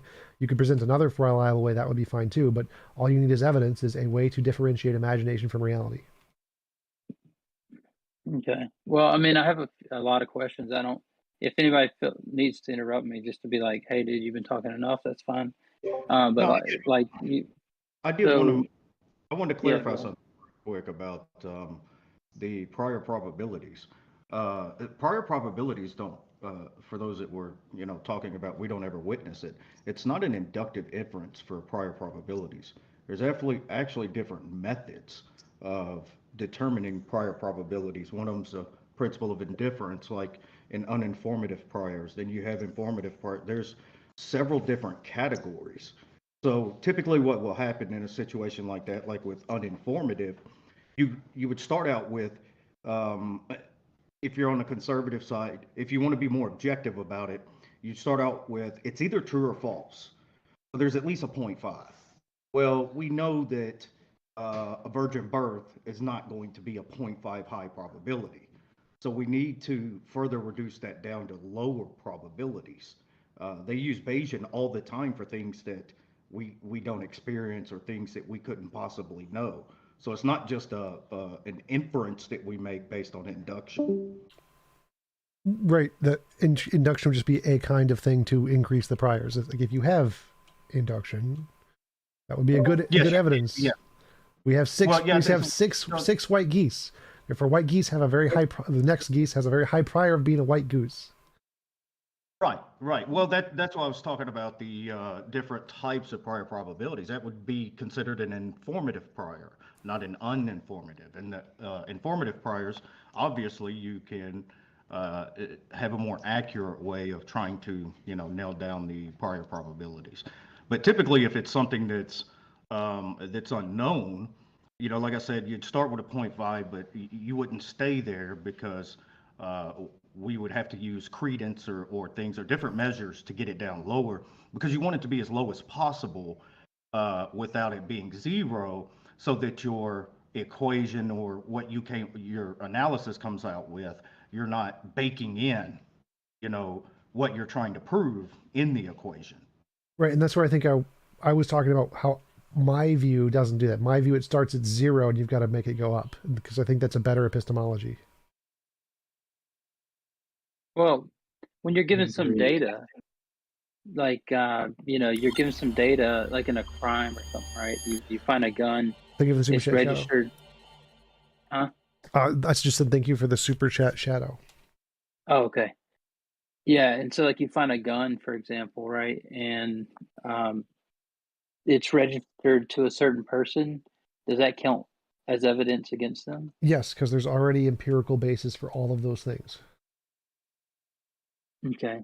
But if you said we found a magic pixie leprechaun, or we had a videotape of a magic pixie leprechaun, or we have a videotape of a person casting a magic spell to kill another person, is that evidence? No, it is not. Yeah, but that's what I asked. So I asked earlier. So isn't it empirical kind of added into your definition? You said no. Again, but it's now not. It's saying you need a way to differentiate imagination from reality. Empirical science does that. I know of no other method that does that. So we agree science works, right? You agree with me? Science is good. Science works. For the most part, I mean, yeah. I mean, we don't know, but yeah. So we would agree science is a good, reliable way, the best way we have to differentiate imagination from reality, the most reliable way. So we can both grant that. So that's not really a part of the debate. We accept that. We both accept that. So if you have another way, that's fine. This is not baked into my definition. Yeah. The fact that we both accept this is something that we both already accept. It's not about being baked into a definition. Shadow says, "Oh God, I'm wasting my life thinking of the super chat." Well, yeah. So here's what I'm thinking of it like let's say that you were to you play video games, right? Yes, I'm playing one right now. Yeah, so let's say you were to create a video game with conscious agents, for example, right? And the only way you were to be able to actually go in and interact in that game would be to become a virtual character. You can't go in as TJump, the physical person. And so you would have to assume the empirical or natural qualities of the virtual world and so forth. But you can study the virtual world as much as you want as far as it goes. You can never disprove or prove the physical world from the virtual world, right? Yes, you can. You agree with that? No, you can definitely do it. So I could go in there and I could give them evidence. I could be like, "Oh, by the way, here's the what?" Yeah, go ahead. Sorry. So if I went into the video game as a virtual character, and I knew everything about the video game, and I was talking to the video game characters and saying, "Here's a way, like I designed this world, and there's this other physical world, and the reason you should believe that is here's all the facts about the world you don't know yet that I can just tell you." That would be evidence for them to believe there is a physical world outside of the video game. Okay, so let's just would you agree with me that in the year 5050, the science that's going to come about in that year, if it were told to us today, we would probably just roll our eyes at it? No. Oh, you wouldn't possibly, agree with that? But it wouldn't make a difference. Like, yeah, like if they told us, like, say, picking something we already know about, say that the DNA, all life is from DNA. DNA is a double helix, and they wrote this 6,000 years ago or whatever. Arthur C. Clarke already said that any sufficiently advanced society would seem like magic. So it's irrelevant. Or there's a good example like Hinduism. Hinduism literally said The world is 4.5, 4.3 billion years old. It said that 6,000 years ago. It was right. Makes perfect sense. He was right. Yeah. So if you were to go to those people, wouldn't it be better for you to just tell them some like immediate things that will concepts that will help improve their life, rather than like all the facts about the universe that No. they might look at and laugh at? No. The best thing, if I was thinking from a pragmatic view, was be first prove I'm God. So first tell them things they don't know yet that they can demonstrate immediately. Then they would trust me, and then I could tell them things that would improve their lives. But first, I'd give them reasons to believe I'm a God by showing things like I would do miracles and stuff for them, like just fixing the world so that they don't have to suffer anymore. Like would be walking great. on water, or No, that's a pretty crappy one, since that's one that like literally everyone did at a time period. I would do something that was different, that was actually set myself Gave apart. no value to anyone. Really? So, well, I mean, controlling the forces of nature and stuff like that, that was pretty significant to those people. It wasn't unique in any way. Gave no value to them. Didn't help them in any way. So those are terrible methods. Like, there is so much easier. Just come down as God, turn all of the water to gold or whatever, or just cure everyone's diseases, make everyone immortal, cure death and hunger. There are much easier ways to be a significant force in the world than walking on water. And walking on water was something that was extremely common in the culture. So if I came down as a God and I wanted to pick the worst possible thing to convince people, I would do the things that all the charlatans are doing. Because if all the charlatans are doing it, nobody's going to believe me, because they're doing it too. So if the worst thing for me to pick would be the same thing the charlatans are doing, walking on water, curing lepers, curing the blind, all of those things are the charlatans do all the time. So those would be the worst things to pick. Well, not if there was like something that was expected throughout all the cultures, then they're like looking for the person that would come and do that. That would still be a terrible example. So if I was actually a god, I could literally just fly down, move a planet to say, see, I can just move the planets. I win here. I could make them all fly or levitate. I could cure all the disease. Like, you're picking the worst possible examples. Yeah, so let's say you're TJump, the physical character. Let's take what your imagination about what God does and whatever out, and let's just say you're TJump, the god of the virtual reality, right? And so you're going to prove to these people that you're physical TJump, and so you come down and you change some virtual parts of the virtual world, and you're like, I'm the physical person from beyond that. I can't show it to you in physical terms, right? But I can do a bunch of virtual stuff. Yeah, that'd be fine. Like, no, that'd be perfectly fine. So, like, if I said I'm God, I created the world, and there's this whole other realm that you guys don't know about that's like a different ontology. It's called the physical ontology. And I said, here, let me prove it to you. I'm going to start moving the planets around. I'm going to tell you where all the buried treasure is hidden. I'm going to tell you all the different mathematical equations you've missed, and that works. Then yeah, they're going to be like, okay, yes, there's a physical realm. I'm reasonable in believing you. You can do all of this shit. Yes, that would be 100% reasonable. Right. Okay. Yeah. I mean, I don't think that, I don't know. I think that they might start, rebelling against you or saying this guy. If I can move the planets, if I can move the planets, make them all levitate, cure all their diseases, tell them all the new technology, give them guns, make them appear from nothing, they are not going to turn against me. They would be scared shitless. They would never do that. Yeah, well, that's even more simple. Real quick, here's a simple one. Why? And it may be too simple. Why hasn't God cured one amputee ever? Just one amputee. Yeah, like imagine a God that's a great example. Regrew every single lost limb ever, just like that. Everyone got their lost arm back, their lost leg back. Imagine what that God would be like to the people. Or like, even if just praying to God caused people's arms to regrow, and only praying to the Christian God caused people's arms to regrow, that would be evidence of the Christian God. That would be evidence of the supernatural, heaven and hell, Jesus, the Trinity. All of those things would be evidenced by this one fact. Praying to that God is the only one that causes this effect. Yeah, I don't buy into prayer the same way you guys do. But no, this is just a hypothetical example. This would be evidence if this happened. if that's how prayer works, yeah, I would agree with that. So, or even if your God appeared on this earth, if a man walked around and said, you know what, arm to you, leg to you, here's a whatever. But your God isn't, he does, oh, I'm going to turn water into wine. That's a Penn and Teller trick. He does stupid stuff. well, how, it's not a Penn and Teller trick. Penn and It Teller literally is. It's literally a Penn and Teller trick. It was a thing done thousands Wait of a years second, before who's Christianity. doing retrogression now? Lots of people? What? No, I'm saying it's a legitimate magic trick, dude. No, I mean, so a Penn and Teller trick. I don't mean literally Penn and Teller invented this. This is a thing that was around far before Jesus. This was a common trick. Literally, it was done at the churches in the area. This is not a good miracle. Yeah, it was an old trick at the time. I know, but what I'm saying is that, okay, so I mean, this might be too, like, maybe it's something to consider another day without you, if you guys want to talk about just that one aspect, because it seems like a lot's being assumed. But like, yeah, I mean, I just grant all that the other people were trying to do these things and so forth. It was in every culture. But see, because I'm going to have a different view of you guys. Like, my view is going to be that, there was a basically, like, they were waiting on somebody to fulfill all of these tropes. And, why does that matter?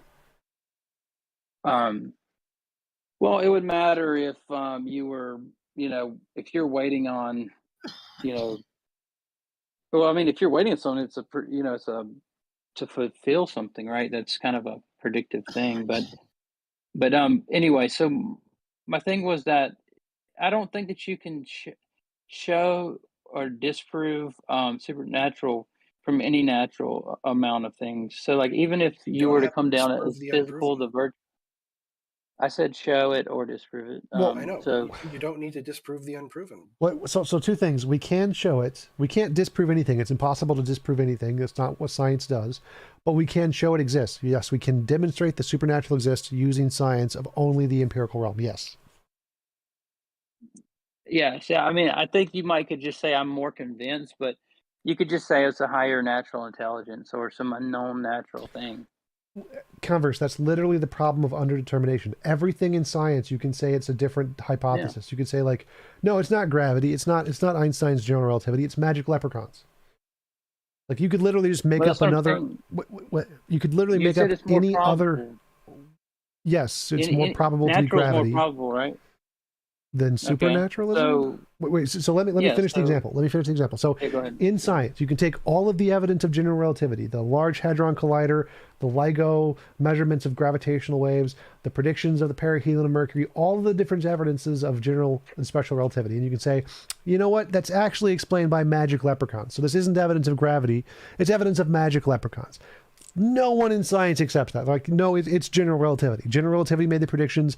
It gets the evidence. The same thing would apply to your hypothesis. You could say, I believe in a God. I pray for a gold brick appears. That could be explained by magic leprechauns or an unknown natural force or aliens. But none of those count as evidence for those because they didn't make the predictions. You did. Your God did. That one gets all the evidence. So you get the credit for the supernatural hypothesis, just like Einstein gets the credit of general relativity because you made all the predictions and you got them right and nobody else did.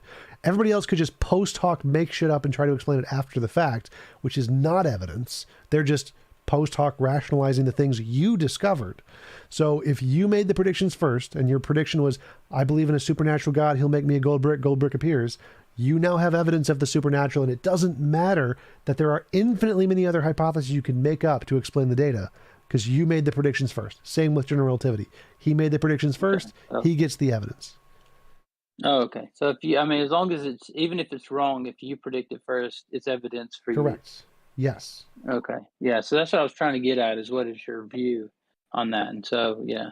So if, okay. So if any, if some obscure religion predicted some facts about the world today, then it would count as evidence toward that religion. So like Revelation, if the things in Revelation happen, that's evidence. If we die and see God, like in heaven, like it predicts, that would be evidence. If Jesus actually rose from the dead in 3 days, like he predicted, that would be evidence.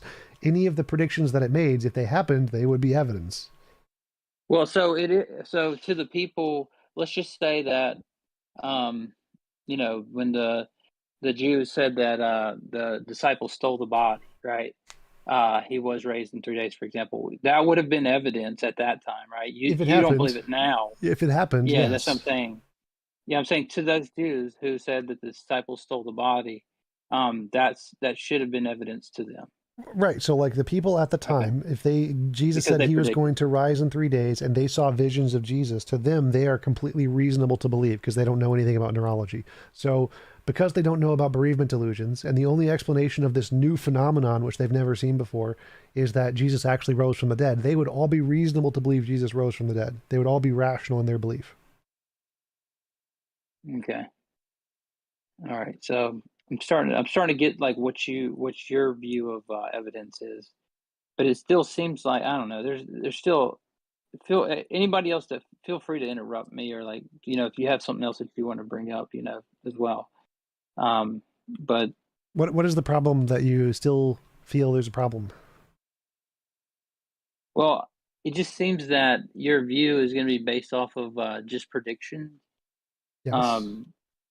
But there's a lot of it just seems like there's a handful of questions there. Like, some things is like the data's not going to come in anytime soon, and So? so like, how do you count? So like, if you have a court case, and you're like, oh well, we're not, like say back in the 70s, we're not going to have DNA research for however many years. Sure. So we're not going to have that, and so a prediction that might not come in for 30 or 40 years, we need to have evidence now for the court case. And so That's not how court cases work. So in court cases, you are only allowed to use the things that have been demonstrated to be evidence in the past. So like you're obviously, if you're in the 1800s, you can't use DNA evidence because DNA evidence hasn't been demonstrated. So if somebody came there and said, I have DNA evidence that he's the murderer, they would not be allowed to accept that. That would not be accepted in the 1800s court case because no one's shown how DNA works yet. They can't accept it. The same thing applies to miracles, magic, mythical creatures, the paranormal, supernatural, UFOs. Anything that has no prior basis that is demonstrated to be real can be used in the court case. So no miracles, no magic, no mythical creatures. Anybody who says those, immediately thrown out. Just like if someone brought DNA 500 years ago, they can't do anything with that. It's just immediately thrown out. And so in order for something to be counted as evidence in a courtroom, and it still has to have that empirical basis that I'm talking about, the novel predictions, it's just called precedent in the legal sense. Yeah, precedent, sure. It has to have precedent in order to count as evidence. It has no precedent, you can't convict it. Yeah. So, well, isn't that kind of what I was saying about the type of miracle somebody might do is something that's expected. And so, but yeah, so on your view of evidence. So like, they wouldn't do miracles that are expected. They would just demonstrate DNA work. So if I bring DNA, so here's how DNA works. Here's the science to do it. Here's its reproducibility. Here we'll test it with your DNA and his and his and his and his. And I can just demonstrate the entire methodology of DNA. Well, now it's okay to use DNA in a courtroom because I've literally just given them all the technology and ways to verify it. So that's what a God should do, is just bring them new technology, bring them something they have never discovered yet. Forget the expected things. Those don't matter. It doesn't matter anything about what they expect. You can just move planets in order and say, I'm the God, draw it in the sky, problem solved. You don't need to worry anything about what they expect. Even if you did, let's say, make the sun stand still or something, right? You're not going to accept that. If I could move the planets in the sky on command. I'm saying let's take something like, the sun standing still. If we just take that wooden reading of a text, right? That's too basic. Like that's again a comment. If you stare at the sun, let's go back to something a little more simple. Let's amputate. No. He's picking this reason for. He's picking the analogy for a reason. So, to me, it seems like you're picking some arbitrarily small thing that would not be a good example. No God who is all powerful would pick such a trivially small thing. If you wanted to convince people, you would not pick a trivial example like stopping the sun. You would move Jupiter closer. Trivial? Yes, that is extremely trivial because it's something you can do just by looking at the sun for too long. You would do something like obviously not trivial. Jupiter closer, that would change all the temperature and all kind of things, right? Not if you're God. You can literally do both. You can move it closer and not change them. So God, you keep placing these like weird, silly limits on what God can do, that he has to do something super mundane in the and virtual trivial. world. Yeah, in the virtual world, you can only do the virtual thing. So if you create a virtual world, you can't do physical things there. So it is limited, like because you're creating That doesn't matter. world. If I'm just doing the virtual things, there are still infinitely many things I can do that will blow the minds of everyone around me, and I don't need to do trivially stupid things like stop the sun in the sky, which is like ridiculous. Like this is enable God mode. Enable God mode. That'd be great. That's like assume I was a human being. Assume I could literally do nothing outside of what a normal human being could do, and I wanted to prove I'm God. What I would do is I would save all of the knowledge of being God and start showing them how to do stuff. Where is the buried treasure? What are you thinking? What is your personality type? Can I read your mind? Can I tell you about the future? What's going to happen? If I could just do those things, those would be insanely impressive, and they'd be like, "Oh yeah, you're really a god." That would literally happen. It's literally happened in the past. Yeah, but all that you're saying that would be evidence to them, but not to you today, right? No, it would be evidence of me today. If a guy came down and said, "Here are the lottery numbers for the next 10 lottery Well, numbers," no, I'm saying like if somebody wrote down about this, you're not going to accept that, right? It's going to have yes, to I would happen accept that. If someone wrote down, experientially. if we discovered a manuscript 6,000 years ago that said, "In the year 2022, here are all the lottery numbers," that's good evidence that was written by like whatever it says it was written by, time traveler, a god, a spirit, whatever. That's good reason to believe it's true. Oh, gotcha. Okay, you're saying if they make some specific prediction about today, Yes, or like an exact anything we day or don't know about, anything that we have not yet confirmed. yeah. Well, it seemed. I mean, to me, it's just going to seem like it's going to be. Well, it's serendipitous, but there's a lot of improbable things that happen. You know, some Only if guy you're dealing predicted with our some. knowledge now, in which we know that there's probably a technological reason behind anything odd that we would see from another culture or an alien. I wouldn't agree. That's already part of the way we see the world right now. So yeah, we would be more dismissive now, but it wouldn't be something I wouldn't agree with that. past. So I would say that like literally the prediction in Hinduism 6,000 years ago that the world is 4.3 billion years old, which was only discovered like within the past 50 years, that's evidence of Hinduism. That's the best argument any religion has. Okay, so ever. when you say it's evidence of Hinduism, I'm just wondering, how do you gauge how good of evidence that is toward the proposition? Because it's just a single prediction. It could just be luck, so it's not like great, but it's better than nothing. If they made a lot of those, each one would add up to more and more evidence. Okay, so but like say something like a lot of Hindus claim to have an experience with Nothing. God and That's all these already different things. That explained doesn't by do anything to you. psychology. It's all explained by psychology. We can already explain that by just natural processes. It's already predicted. None of that is novel. Well, wait a second. That's not prediction after the fact, right? You can't say No. that everybody in history that believed in God, we explained it after the fact by psychology. No, only because psychology has made novel predictions which have been confirmed. So we've shown that those things are real phenomenon, the certain psychological phenomena, epilepsy, whatever. So we know those are real because of the novel predictions, and then now that we know they're real, we can retroactively say, okay, so what in history can these explain? Oh, religious experience, problem solved. So because those things have been demonstrated with novel predictions, now we know they have an empirical basis, and now we can use them to retroactively apply to history and say, well, what can this explain in history? That's not post hoc? No, because they made novel predictions.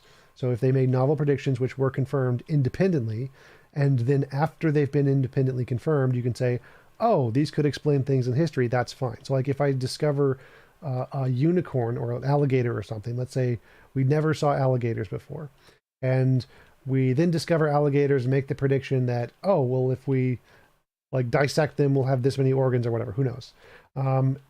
Then we discover alligators. Now we can say, oh, look at all these dragons mentioned in history. Well, maybe this is explained by an alligator. That's perfectly fine because alligators now have an empirical basis. Since they now have empirical evidence and they're not like a mythical unicorn, you can now apply them post hoc to past data because the evidence that they have garnered to show they're not imaginary isn't post hoc. They've made novel predictions. Yeah.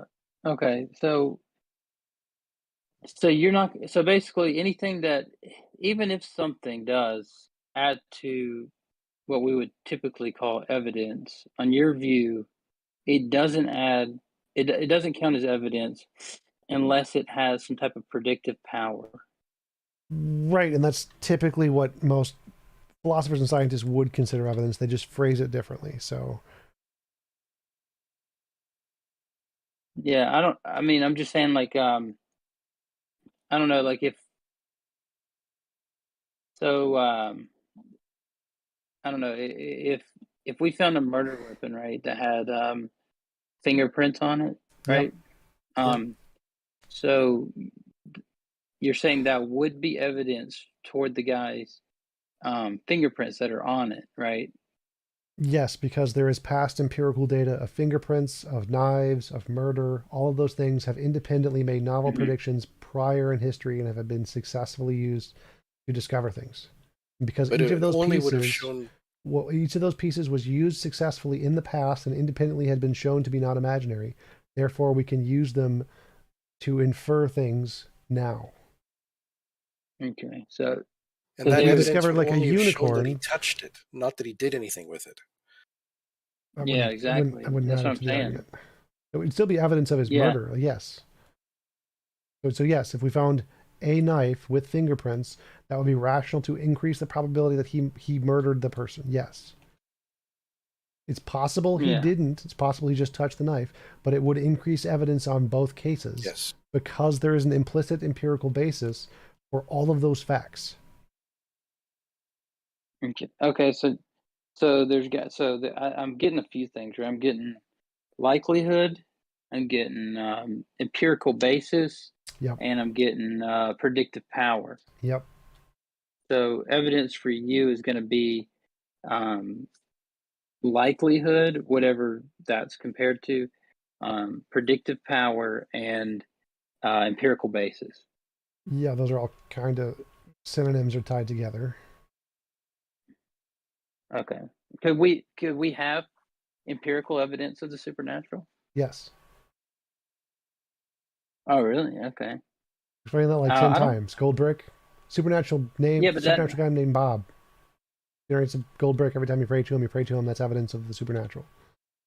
Yeah, but I just don't think that you can. I don't think that can. Well, I mean, if by evidence you're not meaning like direct evidence, you just mean something like a prediction that came Indirect true. evidence is fine. Like we can't directly see a neutrino. All we can do is see its effects, but that's still evidence of neutrinos. So we don't need to directly see the supernatural to have empirical evidence of the supernatural. We just need to see its effects. And so far, we haven't seen any effects. True. Yeah. So like for example, say that you agreed earlier. There's fine tuning or whatever, right? There's Yes. order to the universe. Okay. Well, order is the incorrect way to phrase it. Fine tuning is correct. Order is not correct. Everything is order. What's wrong with order? Because it's ambiguous. Like everything, even if there's a universe of just pure randomness, that's still an order. That's still a patterned order. Order is not the correct term. Randomness is its own thing. So fine tuning is the correct term. Fine tuning is fine. Okay. Some people don't like fine tuning because it sounds like, somebody tuned it. Like there's actually, it was tuned for a purpose or something. Yeah, that's right? just the ambiguity of the words. But in physics, it is literally called the fine tuning. That is the technical term. It is the correct term. I'm happy to use fine tuning. So what about the fine tuning? Okay, sure. Well, if there's fine tuning to the universe, right? We have problem of underdetermination, but yep. But because they came before the human mind, right? What did? That wouldn't the fine tuning of the universe, the initial conditions or whatever that were finely tuned for life. Sure. For example, so that wouldn't count as evidence for a fine tuner. No. No. Well, I'm not finding the connection here. So, the fine tuning is a fact. We agree, and any explanation that could explain the fine tuning would only be evidence if the explanation was a combination of other things we had evidence for. So, like if say we discover a footprint in the snow, a horse print in the snow, essentially like a hoof print. That's only evidence for horses, because we already have evidence of horses. It's not evidence of a unicorn, because we have no prior evidence of unicorns. Now, it's possible there's a unicorn hiding somewhere in the forest, and it created the hoof print, but there's no prior evidence of unicorns. So in the case of the Big Bang, I agree with that, though. well, so in the case of the fine tuning is the hoof print. There is some phenomenon that we can't explain. There's a combination, and the best explanation is the things that we have evidence for. So for multiverse. Multiverse is a combination of vacuum states demonstrated empirically in the Casimir effect, and Guth's early universe inflation demonstrated empirically in observations of the cosmic microwave background. So that's a horse. That's our horse. That is a reasonable explanation of the fine tuning. What is not a reasonable explanation is a mind that exists outside of space-time. That's the unicorn. There's no evidence of that.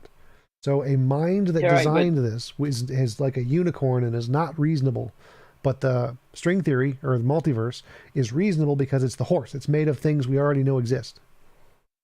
All right. So, but I'm thinking in principle, if we were to think about back when the universe, in the initial state, right, with the fine tuning of cosmological constants or whatever, right, prior to a mind existing. So we don't have empirical evidence of a mind or anything like that, right? We just have the fine-tuned universe, finely tuned for life, to bring about life and so forth. We don't even have a mind, like I said. If we think about that initial state, where we don't have all of these things, you can't say that at that point, before we have minds and so forth, that on which hypothesis accounts for that. Or you're saying we need to take what we know about today and apply it to that? Well, right. If there's no minds, then no hypothesis could be more reasonable, because to be more reasonable, you need minds to assess this is the evidence we have. So... No, what I'm saying is, whenever you say, well, there's what looks like a hoof print in the snow, well, we have horses, so it's probably a horse. We don't have unicorns. And I'm saying at that point, where we have the initial universe that's finely tuned, but we don't have anything else. And are you just saying that, well, it's saying God did it as like a unicorn because we have something else that can make finely tuned universes? You see what I mean? Like sort of. So like if we imagine, like, through human history, imagine everyone already knew about fine tuning from like the beginning of human time or something. Like we had, for some reason, it was just something we knew. If we knew nothing of physics, there's no physical laws, no physical constants. We knew nothing of the field of physics. All we knew about was minds, because we're a mind. So we're a mind, and we say, oh, look, there is something. It's rational to conclude a mind did it, because we only know about minds. Minds are the only thing we have as prior data. Now, there's obviously no evidence of minds that can exist prior to fine tuning. We don't know about that. But since minds are literally the only thing we know about, it's the most rational hypothesis is to conclude a mind did it. Now, as we gain knowledge, as we progress through time and we gain science, and science says quantum fields, space-time is emergent from quantum fields, here's all the math, we can demonstrate the Casimir effect, we can demonstrate the cosmic microwave background radiation, and these are proven to exist and have good basis of empirical data, and there's no evidence of minds existing in this quantum state. Well, now that wins. That one's like, okay, this one is now a significantly, infinitely better hypothesis. Wait, so you don't put minds in that imagination category. You put it in the other category. Yep. Yeah, minds are things that exist in reality independent of our opinion. Yes. Really? Just a simple way that I think of this is, we used to have explanations for things happening in nature, and we used to attribute them to gods, plural. Yeah, oh, look, the lightning and all there's that. Yeah, I've heard lightning this in the sky. Yeah. It's Thor slamming I've heard this like his 1,000 hammers, times. and he's getting lightning. And then over time, we said, "Oh, wait a second, our It's not knowledge lightning, increased. it's We have a mad. better explanation for this." Yeah, I agree with that. You got to imagine how many hundreds of times I've heard it, but yeah. But don't you see that extending to all current gods on the earth today in the year 2022? Well, no, I don't think you can just extrapolate from they were mistaken about some gods to all gods. But and I'm a little confused here. Are you a deist or a theist? Because if you're a deist, I don't think that matters to his argument. So deist, wait, hold up. He's asking a legitimate question here. He's asking, Should we be able to consider minds as a potential explanation of a phenomenon we don't understand yet? That's his question. Yeah, He's but trying I to also figure out wanted to point where. out that. Yeah, but I also want to point out he's completely removing himself for potentially 9,999 minds. Well, it doesn't matter. Well, So well, literally the his thing is question is that simply people an do this in epistemic. the literature all the time. Yeah, people do this in the literature all the time. In fact, Alvin Plantinga wrote a book called God and Other Minds, where he argues that there is no more warrant for saying that another mind exists besides mine than saying that a mind named God exists. Yep. Well, Plantinga's view and is crackpot, but well, no, there's I think it follows because you have to, like, other minds God has to is be a subject to the prerequisite. problem of other minds. Yes. well, no. So we do Wait. have more reason to believe in other minds than we do to believe in God. What? Okay, so to not be a solipsist, what reasons do we have? I can go by from my experience. I have consciousness. The properties of my consciousness are that I have some quality experience, and my quality experience causes me to act in certain ways. Like I raise my hand, I eat chocolate ice cream, whatever. I observe that the over there is something that has all of the same properties I do: hands and lungs and hearts and brains, and they act just like I act. Therefore, it is reasonable, that is evidence for me to conclude they have a mind. Now, there is no such similar property to God. There's no such. I don't see hands or mind or arms or actions. It doesn't interact with me. It doesn't talk with me. And so there's more reason for me to conclude that thingy over there is conscious than a hypothetical non-interacting thingy in the sky is. Yeah. So the solipsist who doesn't buy that is going to say, when somebody else raises their Well, the point. Yeah, whenever they one second. they raise, I understand what you're saying, but that is more evidence. That is a reason to think that thing is conscious that does not exist in the God thing. So even if you're a solipsist, there's still more reason to think that thing is conscious than the God thing is conscious, even if you don't accept it. Yeah, so like anything that happens outside of your mind, you can either say, "Oh, that thing that happened, what I'm thinking is outside my mind," as is evidence that it's not from my mind.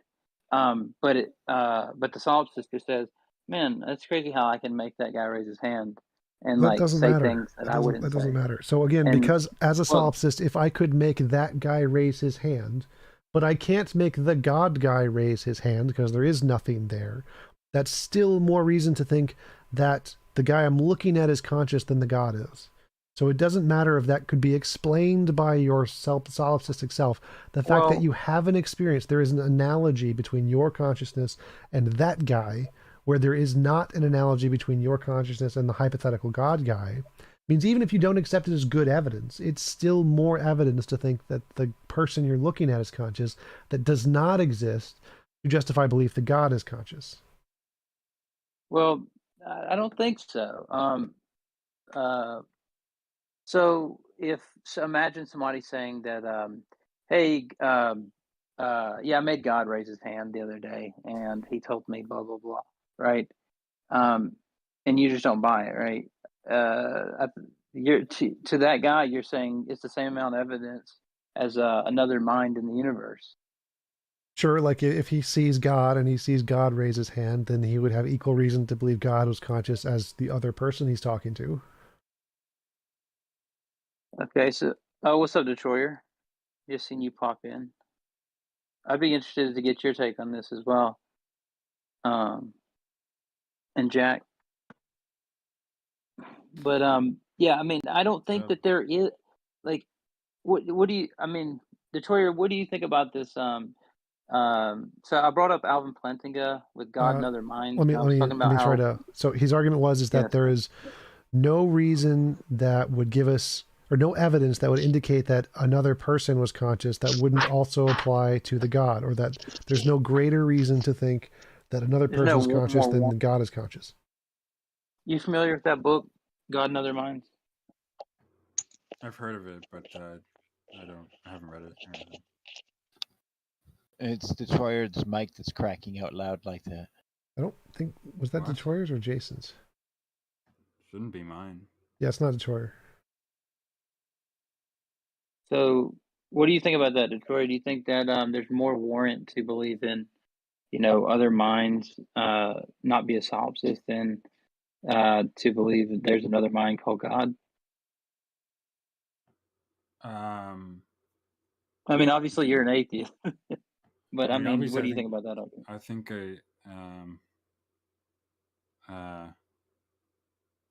there's more reason, it seems to me, to believe in other minds than to believe in that there are some other minds than to believe that Well, I there's think warrant I was mean, the that's term that Plantinga well, used. I mean, warrant. Okay. Yeah, I'm not going to necessarily buy into his epistemology, or at the very least his assumptions. So yeah, I mean, I think we have pretty good reason to believe that there are other minds. I mean, whether Well, obviously Plantinga does too, right? it's not going to survive some radical skeptical doubt, but I don't. Yeah, and that's kind of the point. I mean, if you're wanting to Yeah. talk about what we can be absolutely certain about, that was where the Kajito came along with the Enlightenment. Well, no, Plantinga is making the properly basic belief thing, that it's a properly basic belief that there are other minds, and God is equally as much a properly basic belief. Right. Yep.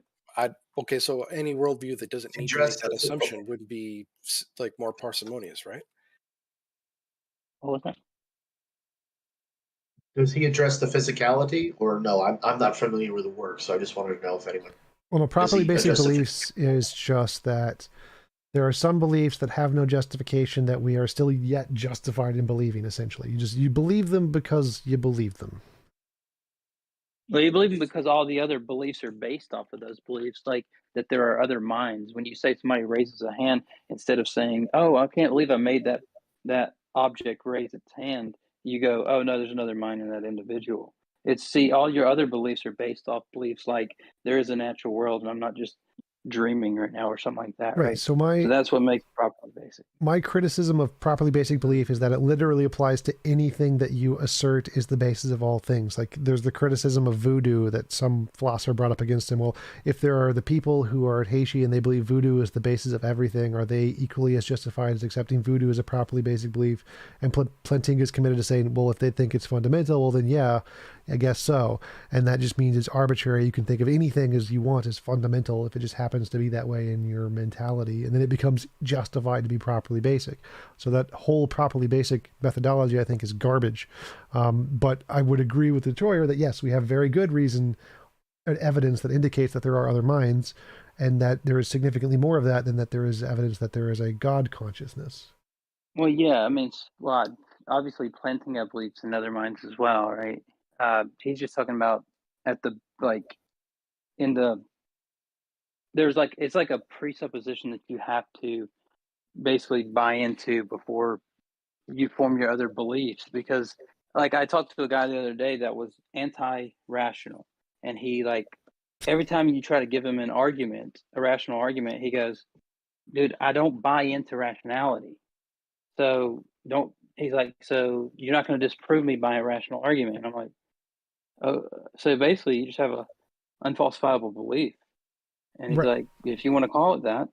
Right, but I'm you saying, see, because if we both grant rationality, we can show properly basic beliefs as garbage, because any belief that anyone has that they think is fundamental is equally as much a justified properly basic belief as God or solipsism or whatever you want to fit into that category. So voodoo being a properly basic belief that is also justified, even though we know voodoo is wrong, demonstrates that the category of properly basic beliefs is arbitrary, and it's a reductio ad absurdum to show that this entire category is not a good category to assess evidence. And since you and I both grant rationality, we should both be able to realize that and to reject the entire properly basic belief grounding of epistemology. I'm gonna get some coffee. I'll talk to you guys. I don't know if voodoo. What was it? I mean, he's going to reject that something like voodoo is something that should count as properly basic, in the sense that it's like self-evident or something. Did TJump leave? No, I'm still here. Oh, sorry. Yeah. So but it seems like voodoo is going to be something that's like empirically. It's like so minds and the natural world and things like that, those are like presuppositions to start with. Like voodoo just seems like this was a we've part of the already got the natural conversation. world. One second, this was a part of the conversation. So the lady who was addressing Plantinga, that was his response, and she said, "Well, what if they think voodoo is the most fundamental thing?" And then he literally said, "Well, in that case, I just have to grant it." Well, yeah, I mean that might be probably basic to voodoo.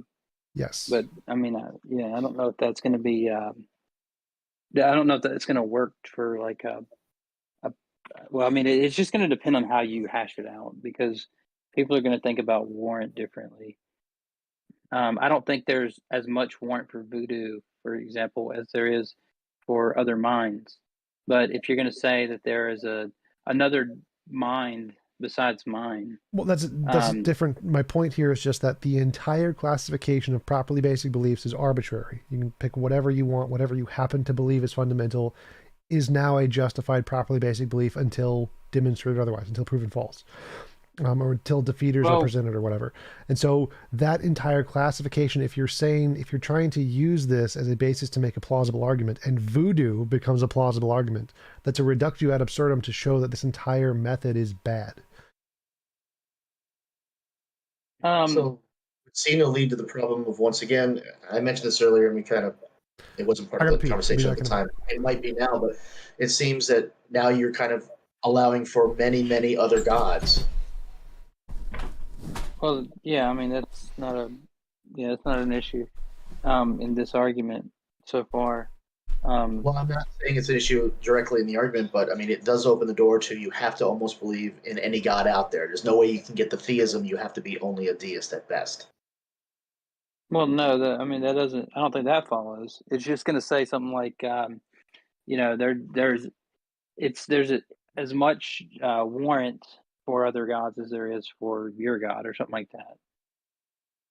It leads you to a universe of multiple gods. So Plantinga, what he argues is that if we take rationality as justification, the conclusion, although he would argue it slightly differently, but belief in other minds and belief in God are in the same boat when it comes to justification. And a person can be entirely justified in accepting either or both, whether or not there are cogent arguments for either from other propositions that she believes. For example, if we take rationality as a warrant, on the other hand, an entirely different galaxy of considerations becomes relevant, and it transforms into, so yeah, so he's just basically saying, like, before we even get to rationality, like, oh, if somebody raises their arm and I don't believe that I made that happen or whatever, this is like a rationality is like another assumption that we bring in and then go, okay, now we can use rationality to try and distinguish these things that we've already kind of assumed or taken for granted. So there are other minds, for example. I'm not just having a dream like where because like in a dream you could just say, oh, I see a guy over there and he raised his arm, or somebody walks up to me and talks to me in a dream, right? And it's like, oh, well, no, yeah. Sorry, go ahead. You just said that a few minutes ago. I just said that what? About the raising the arm and everything. Yeah, that's the example TJump brought up, and I'm just saying that what Plantinga is arguing is justification, and the belief in other minds and the belief in God are in the same boat when it comes to justification. Now, and then he says, like, well, if we take rationality as a warrant, on the other hand, it's entirely different because other things become relevant. Yeah, so this is kind of like he's arguing for basic beliefs, basically, but it's just saying that we are justified in believing in, because you know how like precepts and others will say, like, get you all the way down to like, well, how do you know you're in the right reality? How do you know this isn't the matrix? All those types of things. But he's saying that we're just as justified to believe in other minds or the natural world, and not be solipsist, for example, because like you're not going to be able to get out of hard solipsism or irrationalism or something like that. It's just, I mean, like, you can't rationalize out of irrationalism. You can't. And then with minds, it's like dream state, or right. So it's something that has to be taken for granted at first, basically. Detroit, am I wrong about this? Do you see what I'm saying, or do you have a better way to put it, or Sorry, Jack? I haven't really been here. I have not been listening at all. Sorry. No. You're asking if you reproduce planning a position correctly? What was that? You're asking if you reproduced planning a position correctly? Well, no, I read straight from it. I've got the book right here in front of me, so I read straight from the book. But no, I'm asking, like, do you agree that other minds in the natural world and other things like this we have to assume them up front and build our other beliefs off of them, kind of as properly basic, or do you have some other way to like show them before we even look at rationality? I mean, I guess I agree. I'm happy to agree with planning that other minds are not in a different epistemic position than belief in God needs to be if it's held to be basic. But I think You don't Plantica. necessarily have to think it's basic, though. What was that? You mean you think there's a way to infer them? Yeah. So some of the sort of things that people often give is like, well, if you're taking as data that you have conscious states and so on, there's at least some reason to think that these other creatures, which are in terms of their composition, structure, and behavior quite similar to you, that's at least some reason to think that they would have those same sorts of states as well, because similar things tend to have similar features and so on. Now, again, it's not going to be something conclusive or survive some radical doubt. Well, yeah, I think there's at least some reason, right? But that's like rationality. Like that's what Plantinga was saying in the book. Is he says that well, this is like prior. This is even before we get to accepting that we can take rationality as irrationality as a warrant for other views, because then that brings in completely different considerations. But he's saying, like, on the base, like rationality is another one of these things that has to be kind of assumed and then built upon, right? So it's like you have to assume that there are other minds and that you can rationally discover the world and other minds and things like that, right? I'm not sure if you can you give a rational inference to other minds without assuming other minds and rationalism? I'm not sure. Without assuming other minds and rationalism? Yeah, because he's talking about epistemic.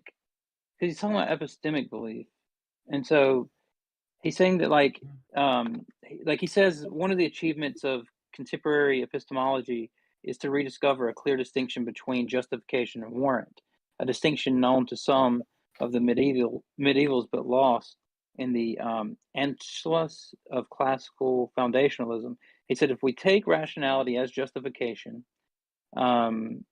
my conclusion was quite correct, although I would argue it slightly differently, that belief in other minds and belief in God are in the same boat when it comes to justification, and that people are entirely justified in accepting either or both, and that if we take rationality as a warrant, on the other hand, entirely different galaxy of considerations become relevant.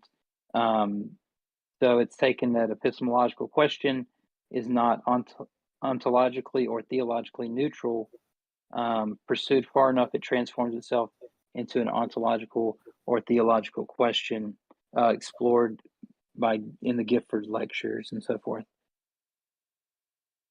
So I guess he's saying rationality. If we take rationality as justification, then belief in other minds and belief in God are in the same boat when it comes to justification. I'm not sure. Depends on what sort of can count as justification for these things. Because if what I described, that sort of inference from those other beliefs, will count as some justification in some way, anyway, then it's an open question whether you have something like that in the case of God. I don't know why we would assume that they'd be on the same bar. It's a matter of sort of So- almost practicality that we assume other minds exists instead of just regarding people as philosophical zombies. But there's nothing even to regard as a philosophical zombie in the case of God. So extending the same consideration that, I'm just not going to assume these zombies don't have minds. How do I do that with a God? Why is that a matter of practicality? It seems like it might even be more practical to assume that there are not subjective minds, but simply like, automatons. Wait, is this? No way. Is this Carl Dan? No way. Hey, what's up, Detroit? I only got 40 minutes before I have to head out. I'm gonna not use Discord for Lent. Yeah, my baby's probably gonna wake up any minute, but Yet another so reason he to be an makes atheist.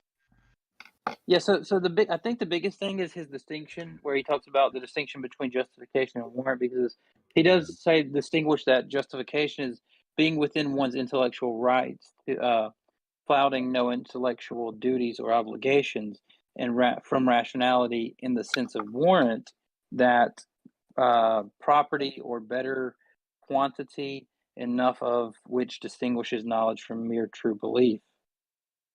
So he's saying that on rationality as justification, God and other minds are on the same epistemological grounds, but warrant would have other considerations, basically.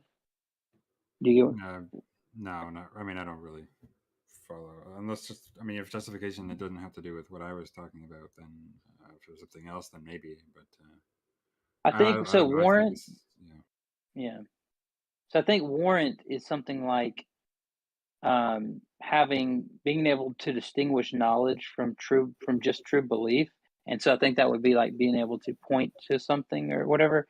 And rationality in the sense of justification is being within one's intellectual rights and not flouting any intellectual duties or obligations. So like I guess he wants to use the that term would. that way. I guess I might have some further questions, but I don't really have that much interest. Seems like an odd definition of warrant. Well, I know. I mean, I think he's saying that. I mean, he's pointing to the scholarship. He says that the achievements of most contemporary epistemology is to rediscover this clear distinction between justification and warrant, because you can be justified to believe in other minds wholly apart from having any type of external evidence, right? If you walk up to a person and speak to them, but that's what we you already could just granted. say this is a dream. We already granted that if you're looking at a world through the eyes and seeing philosophical zombies, that there is an advantage to you treating them like they have minds. Well, I'm not sure about advantage, but I am. you're just justified. Yeah. Well, I mean, I think it's just about epistemological justification. So. From what I understand, warrant, as opposed to justification, is actually an attempt to remove this like transcendent notion of truth. And so the idea being that warrant is going to be less strict and, like you said, not have as many sort of requirements that one needs to go through. It's going to be more just about the situation at hand when it comes to the belief and how it relates to some practical matter. Which that's why I thought Walker talking about how it would be practical, that does sort of relate in that would be some sort of warrant, not necessarily a justification. So I'm just not convinced that it is practical, right? Because I think to distinguish, and this is my issue with the pragmatist sort of warrant as opposed to justification, to distinguish what would be practical or whether something can be counted as a warrant as opposed to this nebulous idea of truth that's like based on Platonic transcendence, you're going to have to use like rationality as that's best described by those theories of truth that include justification instead. And so I feel like it's kind of reductive, and it's not not justified for if that makes sense.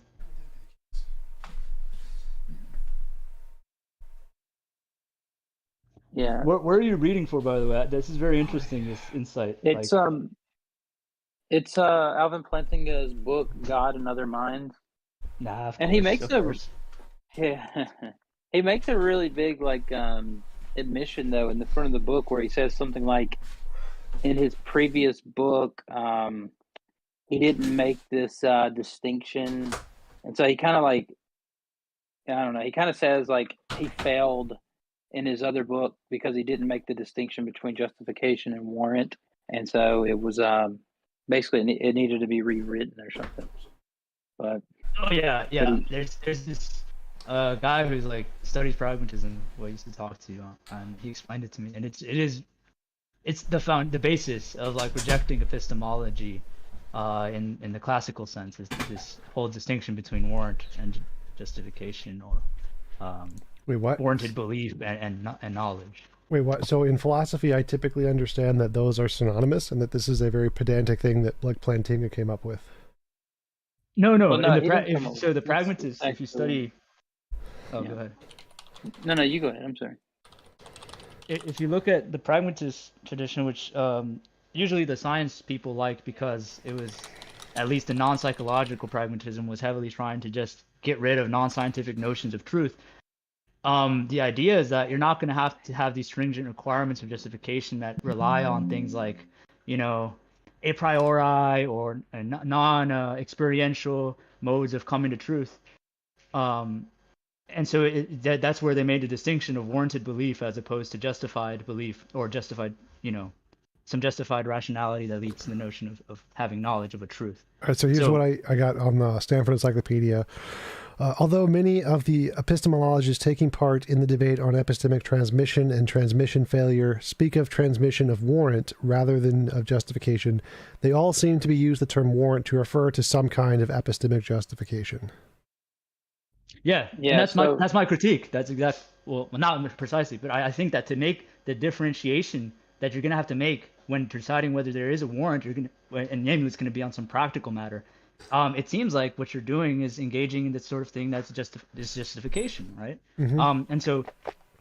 But that's why usually the response from pragmatists is to say, well, there is no such thing as a truth that one is trying to establish as capital T truth, and so this rejection of truth is then going to lead to a non-epistemic, and how I would characterize a non-epistemic epistemology, and that it's a rejection of epistemology in the classical sense because of yeah, this so sort of. so it seems like the distinction seems to be this: if you are just a conscious observer observing the natural world, you're justified in not assuming that you're in the matrix or that you're just having a dream, but that you can actually discover this external world that's outside of your mind, and you're not just projecting it onto a blank canvas or something. Where warrant is actually having some type of qualitative reasons to um,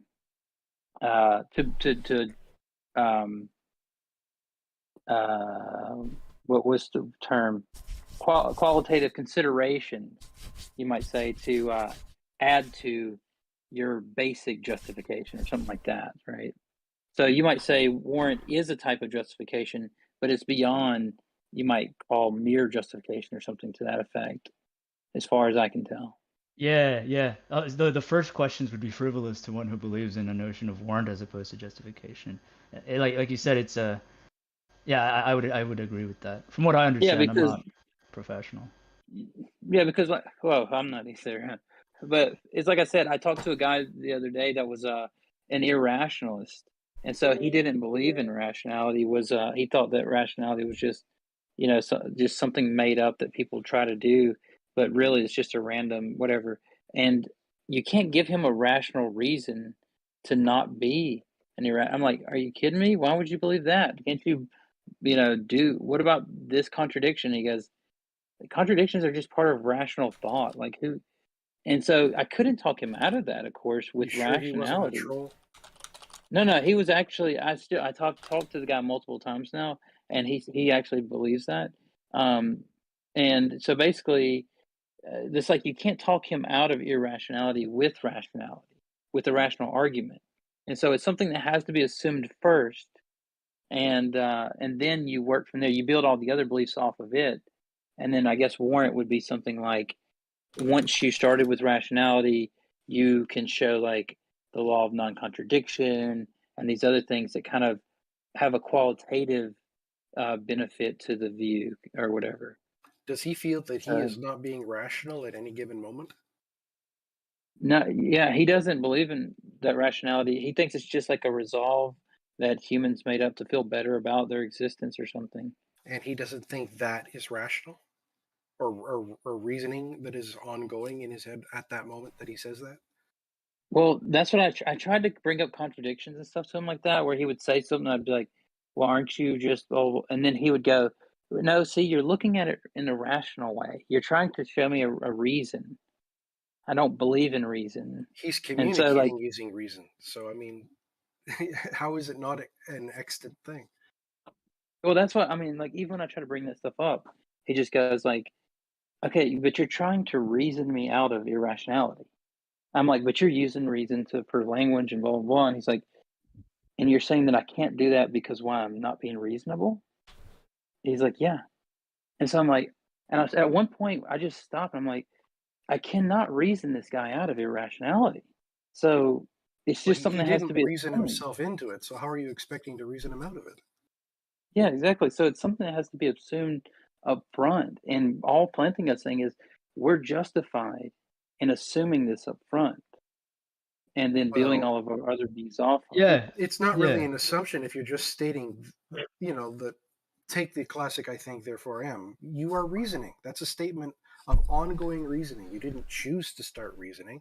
It's not like it's the end result of a line of argumentation. It's just there. It's a reasoning exists. So it's not even really an assumption about anything. Just acknowledging that it's there. Yeah, I'm Yeah, wondering. but to get to the yeah, I'm go sorry. ahead. I'm not really familiar with I'll Plantinga, do it but quick. how does he I'm address? not that. How does he address that we have no example of mind without physicality, or is his argument only epistemic and not ontological? Well, no, it's an epistemic argument that um, things like minds, if you're justified to accept other minds, it's in the same category as another mind like God's, and so But he doesn't seem to make you're that jump, though. Yeah, that's because the you're thinking problem about I run one, into. I think. That's the problem I run into just from practical use. We have no example of mind without a physical element, none whatsoever. So it just seems Yeah, like it's a huge leap from A to Z and nothing in the middle. It just kind of throws me off a bit. yeah. I mean, I guess he would just say something like, "Well, we have no examples of other minds unless you assume that other people are other minds and not just you making another That's guy say that's not something the like in problem. your dream." Like we're So I'm sorry, assuming you the have an other example minds of a as a mind. as a matter of course, but Yeah, we're not have an assuming example God's of mind and existence. physicality. He's But saying we're that not that we're not when assuming somebody God's does, existence in the same way that we're assuming minds. We're assuming minds as a product of something we're comparing ourselves being surrounded with what appear to be agents. Now we can't prove them, but we're just assigning them minds. But there's no comparison like that being done with God.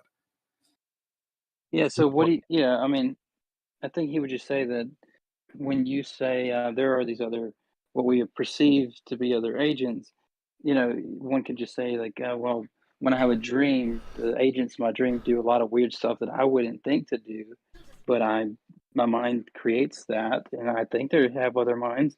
But then you say, but the same thing with God. When somebody says, that I've had experiences of God and different things like this and this other mind, he's just saying they're on the same par category when it comes to initial justification. And then if you want to say, oh well, we have these experiences of in the natural world of like, what we perceive as other agents and so forth. Now I think you're starting to bring in what he called warrant. He said that brings into other consideration. So yeah, so warrant is when you start bringing in like the some type of like, let's say, empirical um, belief. I mean empirical, testability and stuff like that.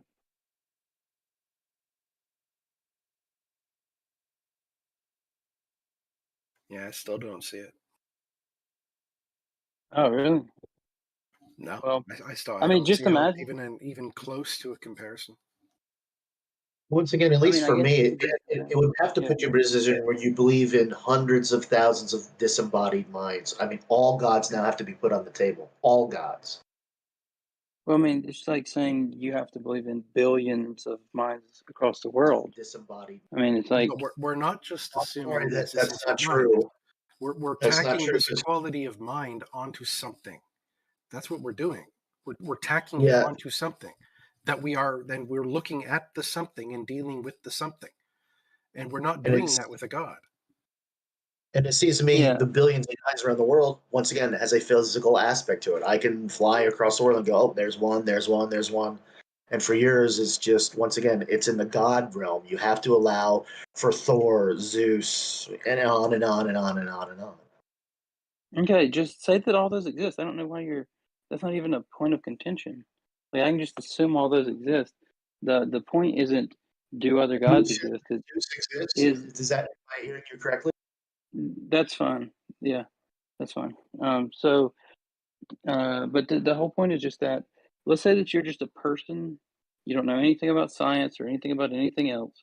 Okay, you walk into the woods or you're whatever. You're born and raised in a jungle or whatever, and then you find another person. It seems another human that has what you think is a mind outside of your own. And then the question is, do you have? Is there anything like initially that could this just be a dream and or some type of other state where you're projecting your thoughts onto that person and they're saying what your subconscious wants them to say to you or something for some reason, and he's saying, well, no, you're justified in rejecting that and saying they are a real other mind, but he's just saying that the same thing initially with God. Now you might have these other warranted reasons for rejecting God or rejecting other minds. For example, if there's some type of contradiction with other minds, or sometimes people use like It the doesn't follow. Boltzmann brain thing, and It doesn't and follow so from what you've said, because if you're talking about looking at the world around you, and for the sake of practicality, assuming that there's another mind there, what are you looking at around you and saying the same thing? This is where the mind of God comes, because you're not doing a one-to-one comparison with the agents that you are assuming exist around you. I Yeah, don't see why not. it seems to be just a solipsism argument. Well, yeah, solipsism is the result of someone not taking the initial assumption of other minds. That is the whole point. You can't rationalize your, you can't, there's no, there, you can't rationalize your way out of solipsism, hard solipsism. If you say It something doesn't like, seem. It doesn't seem God solves that problem either. I didn't say he did. You're looking at it the wrong way. I'm saying you can't rationalize your way out of being the only mind that exists and projecting everything else as if it is a mind. And he's just saying, if God is in mind, he's on the exact same basis as far as initial justification. Now, there might be some other epistemic warrant, like, some type of logical entailment or these other things in the world that we can deduce. Well, that maybe it's more likely there are other minds. That comes later. This is just the initial, like, justification, basically. So, and I'm not saying that I don't even think I could, I'm not trying to convince you guys because maybe you don't, want to, maybe it's not something. It's something that It maybe just you doesn't guys. sound coherent. I don't see how it's not coherent. It just seems to follow. You're No, either a I don't solipsist even know why or you it believe seems there to are other follow. minds. I can't get that far. You're either a solipsist or you believe there are other minds. No, you could believe that you exist as a solipsist, you know you exist as a solipsist, and then you just believe other things exist. What? But a I just said that. solipsist I is said saying you that either the only believe thing they you're a know with solipsist or you absolute believe there's other minds. the only thing they're saying is that they know they exist with absolute certainty. They're not saying anything else couldn't possibly exist. They're just saying that they are the only thing that they know exists absolutely. The solipsist says that they're the only mind. I don't think That's they're just hard saying like. solipsism, but that's not the position of solipsism. Solipsism is just the statement that you know with absolute certainty that you exist. You're not claiming anything Yeah. other than that.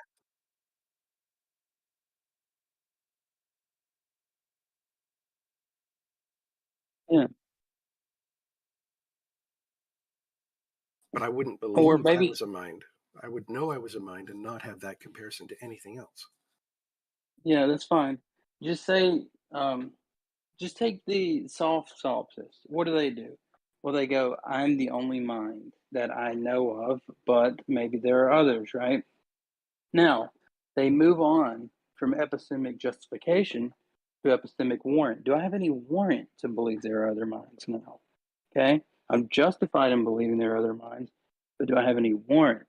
Now they're moving on to, well, it doesn't seem like I wrote Beethoven's symphonies. I mean, maybe I did, but that would be, pretty crazy to think that I did at some, whatever. And like, oh, is it pretty improbable that I have all these implanted memories of, loved ones and so forth? Now you're doing warrant. But just as the justification of, am I justified apart from warrant and reasons to believe that there are other minds? If I don't have any tools of science or anything, I'm just a primitive person. Could I just believe that there are other minds and be justified outside of this other warrant? And he's saying yes, you can be, even if you can't prove there are other minds and that you're not in a matrix or any of these other things. He's saying it doesn't matter if you can't prove that. And the only other option is to be like one of the precepts and say, you could be in a matrix, so you can't be justified. You can't. You have to ground it. So Well, the Matrix just removes certainty. That's all. Yeah.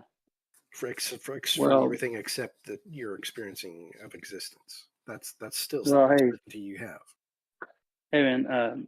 Sorry, my baby's waking up right now, so unfortunately I got to roll. But yeah, maybe, I mean, you probably won't be back on by the time I get him settled back down. But if you guys are, maybe I'll jump back on later. If you are. All right, peace.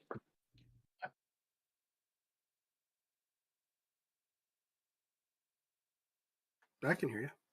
Mm. You are a bit quieter now than you were before. Ah, there you go.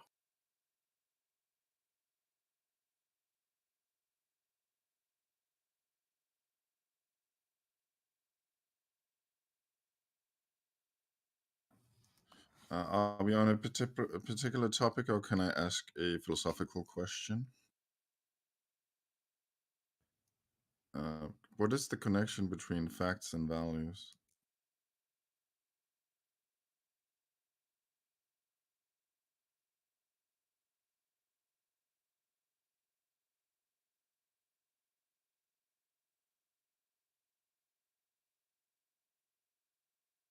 Would it be also fair to say that it seems like some sort of value just exists by dint of, your awareness of it?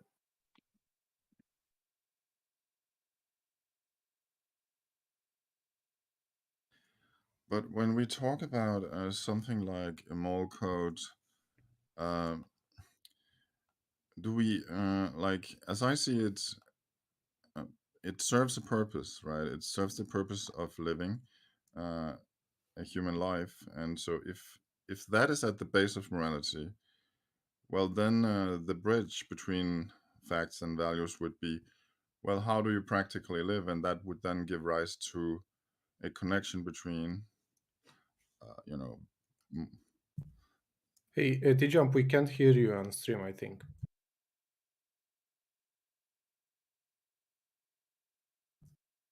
Okay, go on. Now you can. Okay. So, Mughat, what are you saying? Well, what I see is kind of like in the idea of values lies the recognition that in order to value in the first place, we have to be alive, and therefore that's at the base. That's kind of almost intrinsically connected to the idea of valuing, right?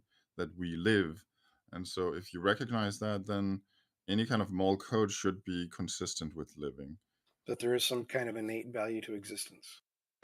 Well, like it doesn't need to come from existing. Existing can be like an expression of value, but value doesn't need to come from like human existing.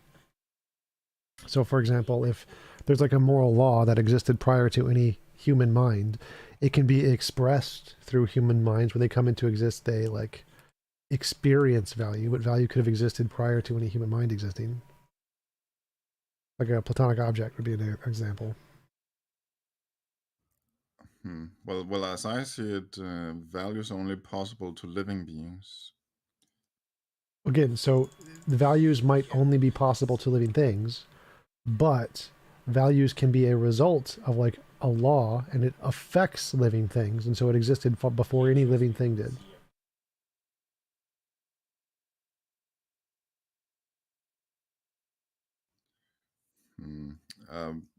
Existed before.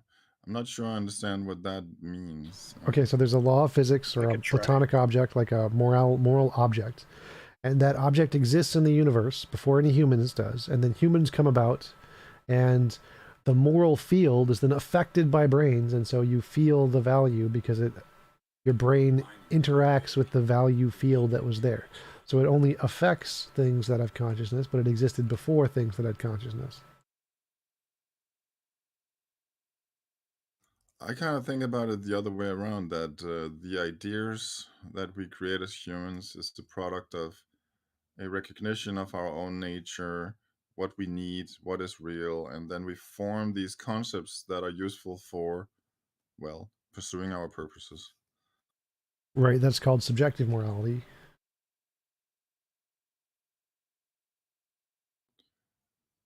Right, subjective, I guess that's, and by subjective you mean it's relative to the agent. Yeah. Is that created Kinda just by like our imagination, pretty universalizable much. necessarily? Yeah, subjective moral relativist, like me.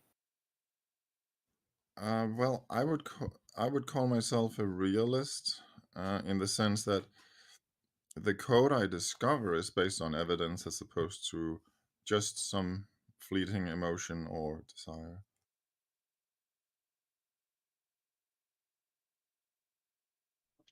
So how does that make you a realist? How are moral statements objectively true, independent of opinion?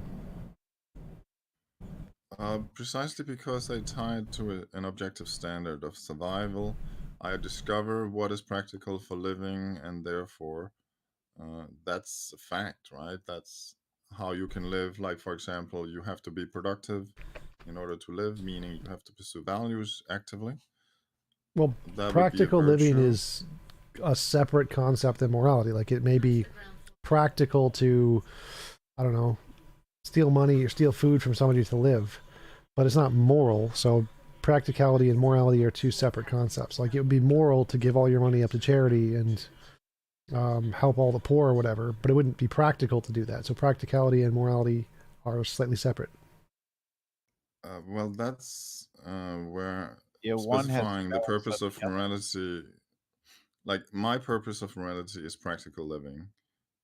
So you presuppose that it's about helping others or being altruistic. Is that your No, like our purpose? evidence of morality. Like the only thing we have that we label morality based on our intuitions of this is moral, this is not moral. And when people label something as moral, like they label giving money to the poor as moral, they don't label sacrificing, like let's say your baby because you don't have enough food, so you drown them or whatever, like what happened in Japan. That is not classified as moral. So, given our evidence of what moral intuitions, and we use the word moral to refer to, it does not refer to simply what's pragmatic. Well, that's a choice, right? So I say that is a flawed choice. You should recognize morality as a tool or a recipe for living the best possible life.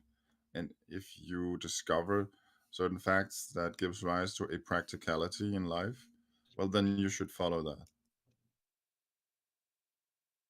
You can say that. I just say you're wrong. That's just not what people mean by morality. It's just not what, when they use the word morality, that's not what they're referring to. You can say they should. I just disagree. It's practical that I should steal food rather than work for it because I can get more food through theft. Is that moral? Well, that would be a naive interpretation of rational self-interest, right? That you can somehow steal yourself into success in life. Well, you I can. think That's literally obviously a that thing. I Yeah, think that when I'm I not talking about wait, success. I'm talking about let me just quickly practicality. answer the let me just quickly answer the point.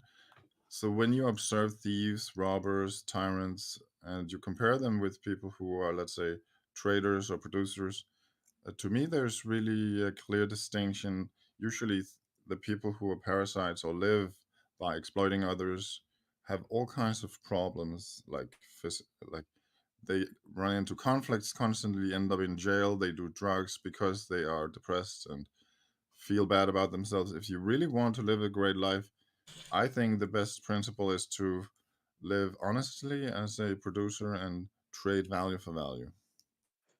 Because that's you have a different moral standard than the practicality you're trying to sell.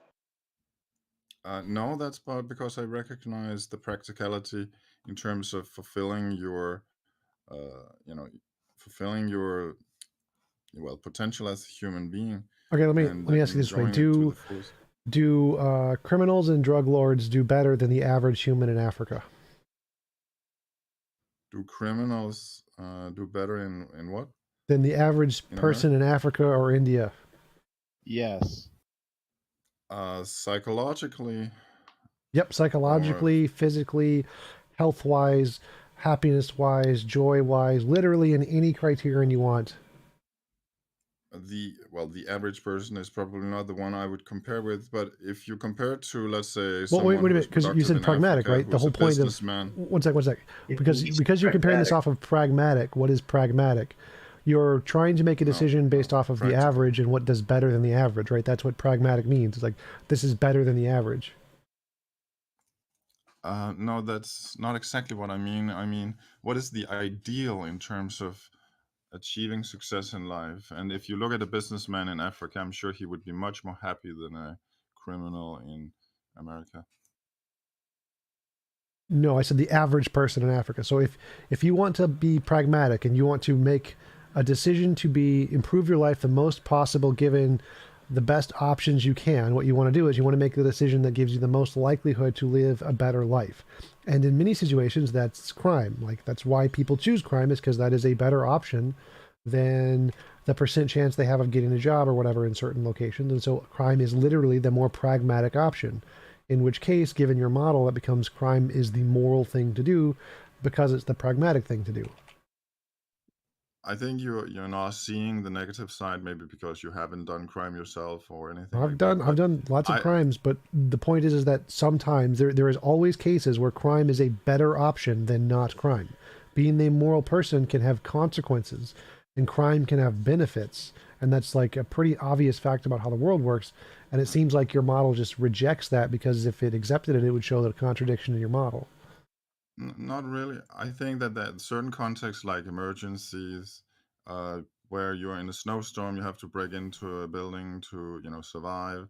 You can perfectly justify committing a quote unquote crime by breaking in, stealing some food, whatever you need to do to survive. But in everyday life, I think that if you live as a criminal, you're going to see yourself burn bridges, destroy relationships, be with people that are not that valuable to you. So there's a whole host of negatives, especially psychological, low self-esteem, Well, again, problems with that's false. So I'm saying feeling there are guilt. provably facts where it is provably a better life for people to be a criminal. They are happier in every possible way than if they don't be a criminal. That is a proven fact. We know this is actually the case, that people are happier being a criminal. You can look at the Russian You, oligarchs. They're criminals, and they're well, leading great lives. right. Yachts, You planes. can They're doing you can well. always find examples of people who seemingly on the surface gets away with being a thief or a robber. The oligarchs is a slightly different example, right? Well, we They know have for a been fact given some 80% of wealth murders are when not solved. So this is not just a hypothetical. right, but principles are not about they are not about succeeding every single time. They are about the long term, making sure that you're maximizing for success. If you don't look when you cross the street, you might get away with it a few times, but you're not going to get away with it over a lifetime, right? You're going to get run over by a truck. No, I mean, there are literally people who get away with that for a lifetime. But let's take early humans. So early humans, if they met another person in the forest, the moral thing to do, or the pragmatic thing to do, is to kill them. Because if they don't kill them, the other person will probably go back to their tribe, tell them where their other tribe is located, so they can come and kill them all and take their resources. So the best pragmatic thing to do is to kill any tribe member you see in the forest. That's what you presuppose, right? You're setting up No, a this is a fact. context This is where a fact of killing history. We is already know necessary. this is a case. This is literally a thing that has happened. It happens So what is today wrong in with pygmy killing tribes. someone? So what's wrong with It killing still someone? happens. Well, the Right. point So is what that is there are wrong with that? cases where being a murderer or a thief or a rapist can make you objectively happier than not doing those things. Right. In the case of war, if you're warring tribes and you know that they're going to kill you, obviously you want to kill them. That's the practical thing to do. But in general, if you're living in a civilized country where there's the rule of law and you don't expect people to kill you, it's much better to trade with people, uh, especially if there is police that will come after you if you try to kill people, right? It sounds like you're arguing against yourself. No, I'm just speaking to the contextuality of virtue. You need to recognize what is practical in your context. If it is the You case said that we you're have in to a live war, for what's practical for obviously, success. obviously killing people can be in your rational self-interest and therefore virtuous. Right. So the whole point is that under your model, you would say that many crimes, or what we would say are crimes and immoral, and you should never do them, you are saying is moral, which leads to a contradiction between the moral intuitions of pretty much every human being and your model. So, like, most people would say the moral thing to do is to turn the other cheek, to give up all your money to charity, to sacrifice of yourself to save another human being, to jump on a grenade. Like if you're in the middle of a battle and you see a grenade, you jump on it to save your friends' lives. That's not pragmatic. You're dead. But it's the moral thing to do. So it seems like your model just That's doesn't. what most people would say. Yes. But most people are not right about what is moral. Okay, then. Self-sacrifice is not a practical way to live your life. It's true. It has nothing to do with whether or not it is. It has everything to do with the fact that you are dependent on your society, and so choices and decisions that you make that benefit those around you, on some level, are benefiting you as well. Exactly. That's why you want to be benevolent to others. You want to trade with them. You want to be honest. You don't want to fuck them over because you depend on the You want to instill the goodwill. virtue where they will jump on a grenade and you will jump on a grenade too for the same reason. Well, if you're not in a lifeboat scenario, right? No one has to jump on a grenade in everyday life. There might be some weird extreme situation where you're in a war where you're killing people, and Well, we just you need to set the have to principle. That's all. You need to remember set this the principle that choices. it's based off a kind of equality. That if you're going to Let, hold let, them let to me the quickly counter, answer before you speak over. So when you are faced with jumping on a grenade, the choice is death or death and saving your friends. Which one is the more self-interested? since you've already established that being in communion with your friends has better benefit, you save your friends. Right, you're going to die in both scenarios anyway, so you're getting more value in a sense. Obviously, you're dying, so it doesn't matter too much, but you are saving your friends at least. Altruistic egoism. It is in your best interest to instill an altruistic society where everybody treats each other with equality. I disagree. Altruism is the idea that selfless service to the needs of others is your primary moral concern. If you are going to run and primarily being concerned with I said others, altruistic you're not. egoism. Wait. I You're know. not going. You said altruistic. I didn't say altruistic. I said altruistic egoism. Right, that's a contradiction, right? No, it's not. Look it up. That's literally a position in how morality formed. It's not a contradiction. It's a thing in philosophy. So how do you know when to be selfish and when to sacrifice? All rising tide all lifts all boats. The categorical Right. imperative is it's good for you, and you can extend that to everybody, and everybody benefits. There you go. I recognize that being generous and helping the people around you benefits you, but that can come under the principle of always being rationally selfish, right? You make sure that you cultivate the people around you to be valuable to you. You can get the most for the longest if you are in an equal society. So you need capitalism and socialism together, never one or the other. I disagree. I think the evidence shows clearly that if some people that are much more competent than others get access to more resources, they're going to utilize those resources for productive activities like building Sure. factories and so on.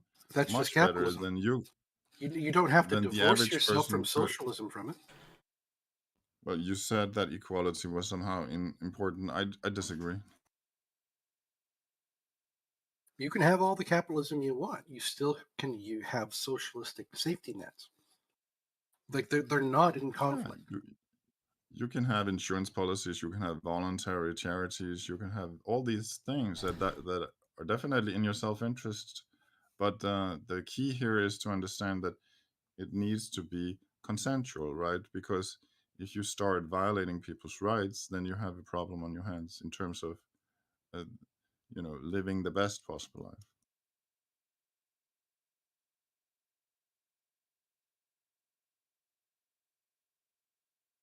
Well, in theory, violating someone's rights would mean you're in some way violating your own because you share all the same rights. Not sure I understand the point. There's Are rights you and in favor? responsibilities, right? They go hand in hand and paired. If someone has a right, say the right to life, is coupled with the responsibility of someone else to respect your right to life, and you respect someone else's right to life. So rights and Right. responsibilities are paired. Right. You can't really have Well, one without the other. Right. It's a negative obligation. You are not supposed to violate rights, but you you don't have a positive obligation to serve people's needs.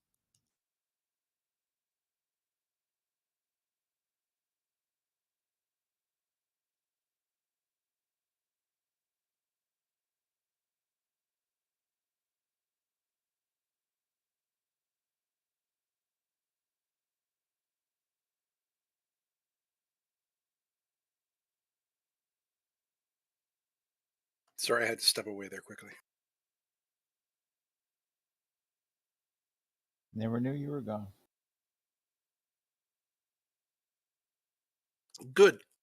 I'm Batman.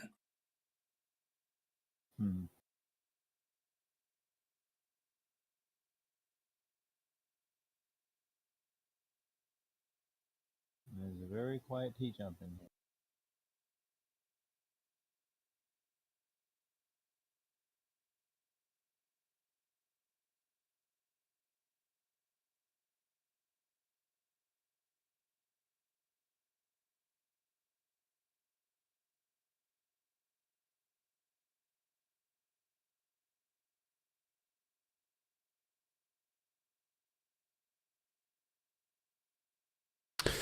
All right, guys, I'm gonna head off for the night. Good talking to you. Thanks for showing up to the stream. I will talk to you guys in a few days. Later, dude. See ya. Good night. You be good.